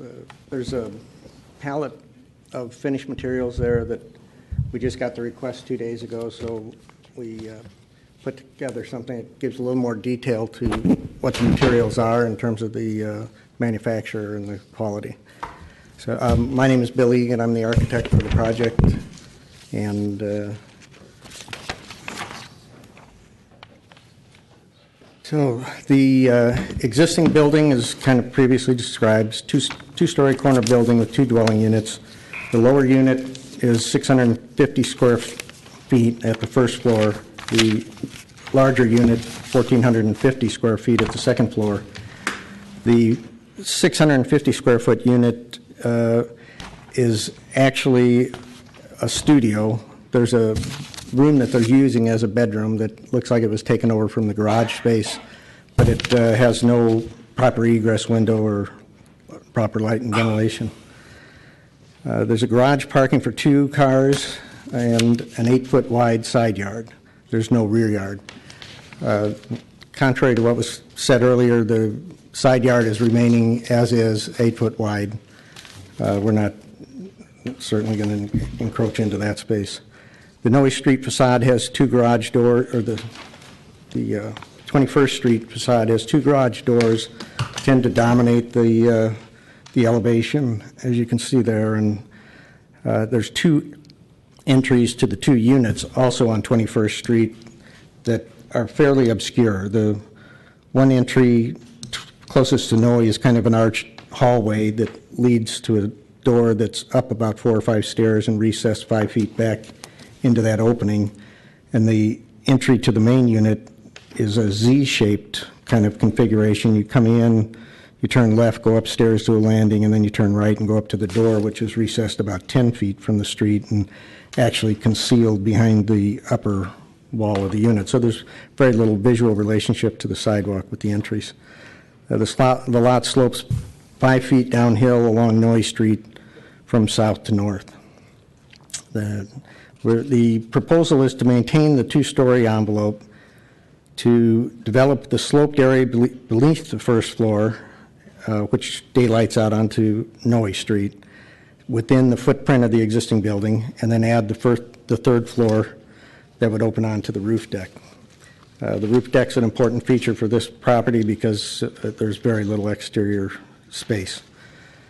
The new lower level would contain an 825 square foot dwelling unit, the main entry located on Noe, and a secondary entry that accesses the side yard at the back of the unit. Also on the lower level, the new lower level is 2-car tandem parking with interior access to both units. The top third floor and roof deck would contain the first, second, and third floors would contain the new unit, which is 3,658 square feet.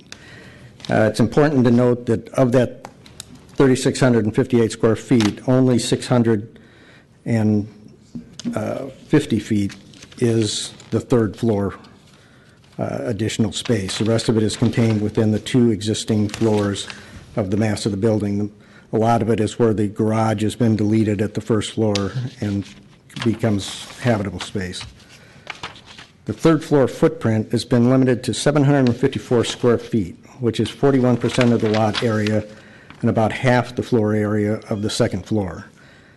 It's also been set back considerably from both streets to differentiate it from the the existing two-floor portion of the building and subordinate it visually and to reduce the impact of that third floor to the streetscape.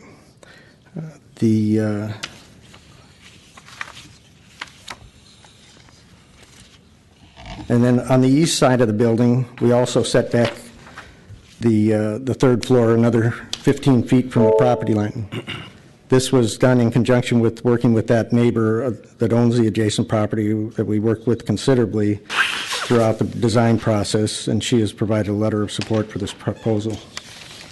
I'd like to also note that regarding the neighborhood scale in the block, 21st Street, 20 of the houses are 3-story and 6 are 2-story. And along Noe Street, the adjacent building and the building directly north of that are actually 4 stories. Thank you. Your time is up. Okay. Thank you. Speakers in support of the project sponsor. We have 3 minutes. Any speakers in support? You're not the owner on the project sponsor's team? No, not a part of the project sponsor's team? No, okay, I'm the owner, so I get an opportunity later. You could have a 2-minute rebuttal. Right, okay. The DR requester, you have a 2-minute rebuttal. Ms. Kennedy? You have 2-minute rebuttal. It needs to be the party of the DR requester, and so you spoke under public. You can. Thank you. I just wanted to clarify that our main issue is that this house is extraordinary because of its 50-foot facade, and that the design gestures that are made onto a building with the 50-foot facade are going to be different than the gestures made onto a building with a 25-foot facade. So we have absolutely no problem with 3 and even 4-story houses in Noe, which there are some. It's just the dynamics of the facade on this corner lot and it being the gateway to Dolores Heights. So it is setting a tone that is, in our opinion, harmonious with the neighborhood aesthetic. That's all. Thank you. Project sponsor, you have a 2-minute rebuttal.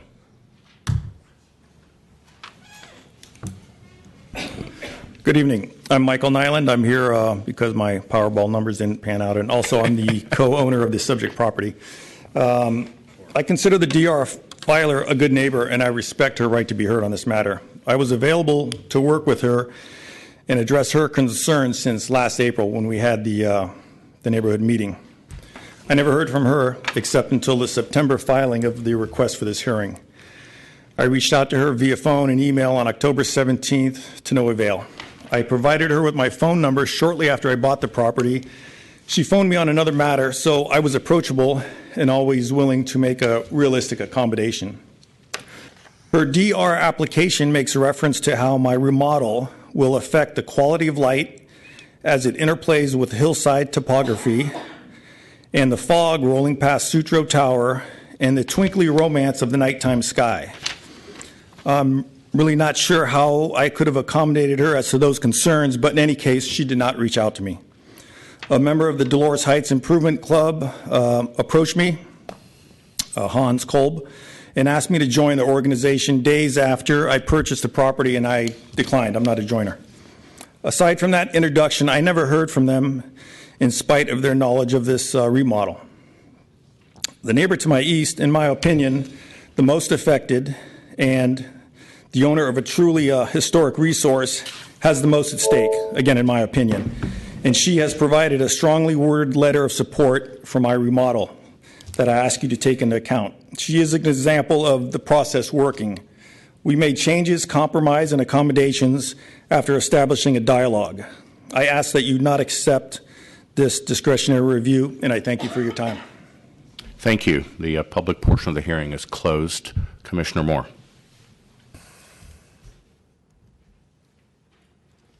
I ought to kind of think for a moment of how I get into the discussion of this project. It is not as much.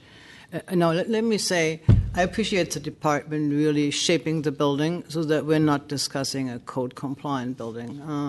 In many cases, when we see alterations, the communication boils down to this project is too large because of square footage, We don't have that here, but I am interested to really dig a little bit into what type of project we're delivering here. And I have some problems with that. I believe that the rendition of the design is reasonably weak. I find it really accentuating some of the comments which the DR requesters, as observing the neighborhood, made. The other thing is that I believe the lack of guidance on the ground floor basement unit is of real concern to me. I believe that a building of 50 foot, that a unit of 54-foot length, that is huge. That's almost, that is just a long, narrow sausage, barely 14 or 14 foot 5 wide, with only windows on one side, is something I have a real question with. The plans as they are depicted here, and I may have. I opened the second set of drawings here in this set. I do not believe that they are correctly drawn because the unit on the rear side, on the garden side, does not even show a separation of how the unit is contained as a self-contained unit. I see these stairs dashed in coming from the upper floor, but I do not quite know how that works. In addition to that, I think the bathroom does open to the garage through a secondary door. And I'm not sure it's the intent that you go from your unit to the bathroom, but also you go to the garage. That doesn't quite work for me. But that aside, I think the building, relative to its sensitivities to scale and materiality, is somewhat too bland and too unrendered for me. The windows are too big. It's a very large facade, and I don't have any problems with corner lots having the height. I don't have as much problems with the roof, but the facade treatment itself I find too simplistic. And the choice of materials as being a rather flush, non-very varied facade makes it even worse because as the building doesn't have shadow ins and outs, etc., it becomes even more monolithic than perhaps it intends to be. So I want to see what the other commissioners have to say before we perhaps discuss of what can be done here. Commissioner Antonini. Well, looking at the distribution of the two units, it's not a huge change because the lower unit is fairly small even as it is now. However, you're going to a lot of expense and a lot to create that lower floor that is now going to have the studio in it. It would seem to me you could do the same thing by making the lower floor a garage and have all your parking down there, and then take up the space by the two garages to make a more gracious mid-floor unit, and then the upper unit could be 2 floors with most of the bedrooms on the upper. I didn't hear a lot of objections from the DR requesters as to the size of your 3rd floor addition. In fact, they probably said you can make it taller or bigger up there. You just don't like the massing. But, I mean, that might allow you to stay within the present framework of the house and leave pretty much but add a floor on the top and dig out the bottom, and then you'd create a unit, a living unit that might be 3,000 or 3,200 square feet on the upper 2 floors, and then maybe a 1,500 or 1,600 square foot unit down below. Just a thought. I mean, I'm not telling you how to make your project, but it would create 2 nice family-sized units instead of just the 1 studio and 1 large unit. Commissioner Wu. Following on other commissioners, I have the same concern, especially about the bathroom. It really makes it seem like it's not intended to be a self-enclosed studio, but instead somewhere to pass through, maybe to get to the garage. So would like to see more articulation of 2 distinct units, and it could be the suggestion that Commissioner Antonini gave. It could be another. Thank you. I like Commissioner Antonini's where he was going with this. I look at this and I honestly think to myself, who's going to live in the studio? Is it just there because you're taking 2 units and making it 2 units? It just doesn't look that livable.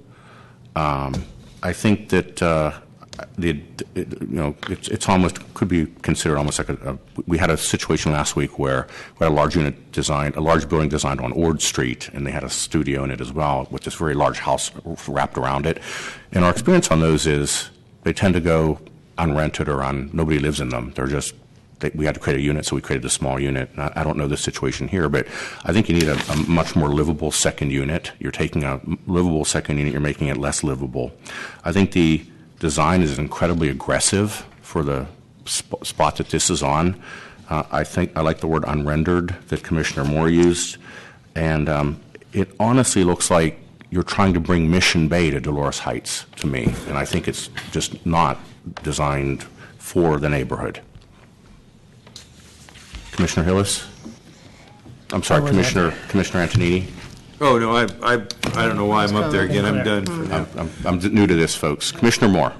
I'm just looking at these drawings again, and the sad part is that adding the unit to me is really an afterthought, particularly because the department pushed for that, or it might make it more suitable for approval.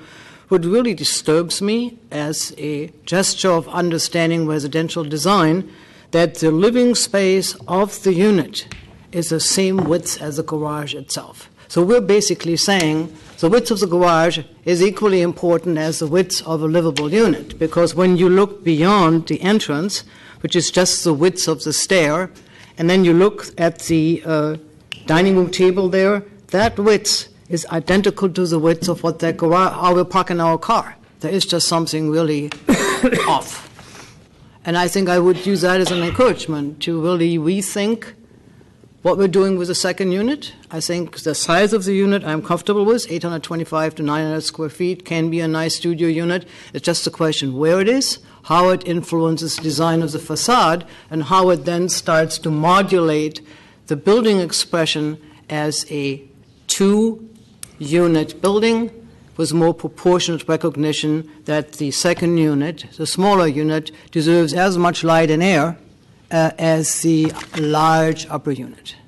I think that's a fair challenge, and I would say that we just have to send the project back in order to achieve that. I think overall, the challenges from the residential design team and what it did relative to the demising lines, not asking for variances, are fine. It's just the devil here is in the details. So I think I'll move to, what do we do, continue? Continue. Yeah. And have this project meet the challenges on unit size, unit location, facade design, and materiality, where I really wanted to see a little bit more work rather than bringing this to the Commission without any substantive description included in our package. Is there a second? No, second, we just need a date. Thank you. April 7th. April 7th? April 14th? April 7th has since been closed. Not April 14th. Not April 14th? April 14th is available. That'd be great. Okay. Commissioner Hillis. Yeah, so I agree with many of the comments.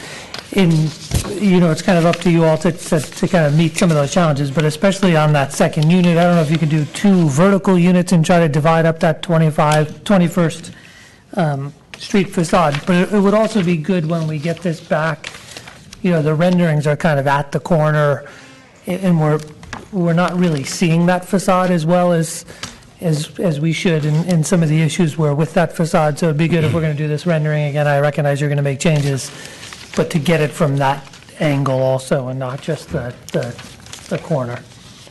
I think to Commissioner Hillis's point, I'd like to see 3D renderings looking up 21st, looking down looking up Noe, looking down Noe, and then as well as the one that you have on both directions. That will really give us a sense of what it is we're looking at. Thank you. Commissioner Antonini. Yeah, I think you're doing a lot of right things using that change in elevation to take advantage of creating the lower space, but I think it's more suited to the parking, more suited to mechanical rooms, possibly a room down for the mid-sized unit, and then, you could have a couple floors for the upper unit the neighbors will let you know what they feel about the size of that third floor, which actually would be the fourth floor if you have the area down below. But I didn't hear a lot of opposition to that if it's done tastefully, and you probably could have to do a lot less to the facade of the old house if you design it where you're adding a lower unit and an upstairs floor. It might make it not as expensive a project and would fit a little bit better with the neighborhood. Can you call the question, please? Absolutely, Commissioners. There is a motion that has been seconded to continue this matter to April 14th with the direction of the Commission. Commissioner Antonini? Aye. Commissioner Hillis? Aye. Commissioner Moore? Aye. Commissioner Wu? Aye. And Commission Chair Richards? Aye. So moved, Commissioners. That motion passes unanimously 5-0. And places you on general public comment, for which I have no speaker cards. Is there any general public comment? 3 minutes.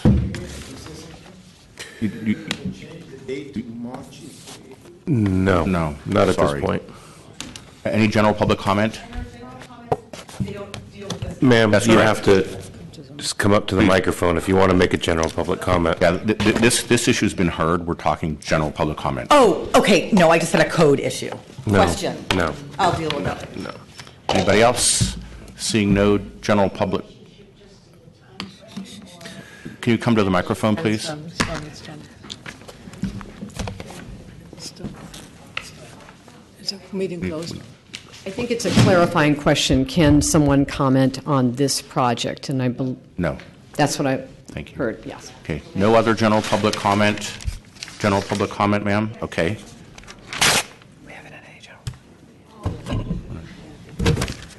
General public comment not on this project? Seeing none, the meeting is adjourned. Good job.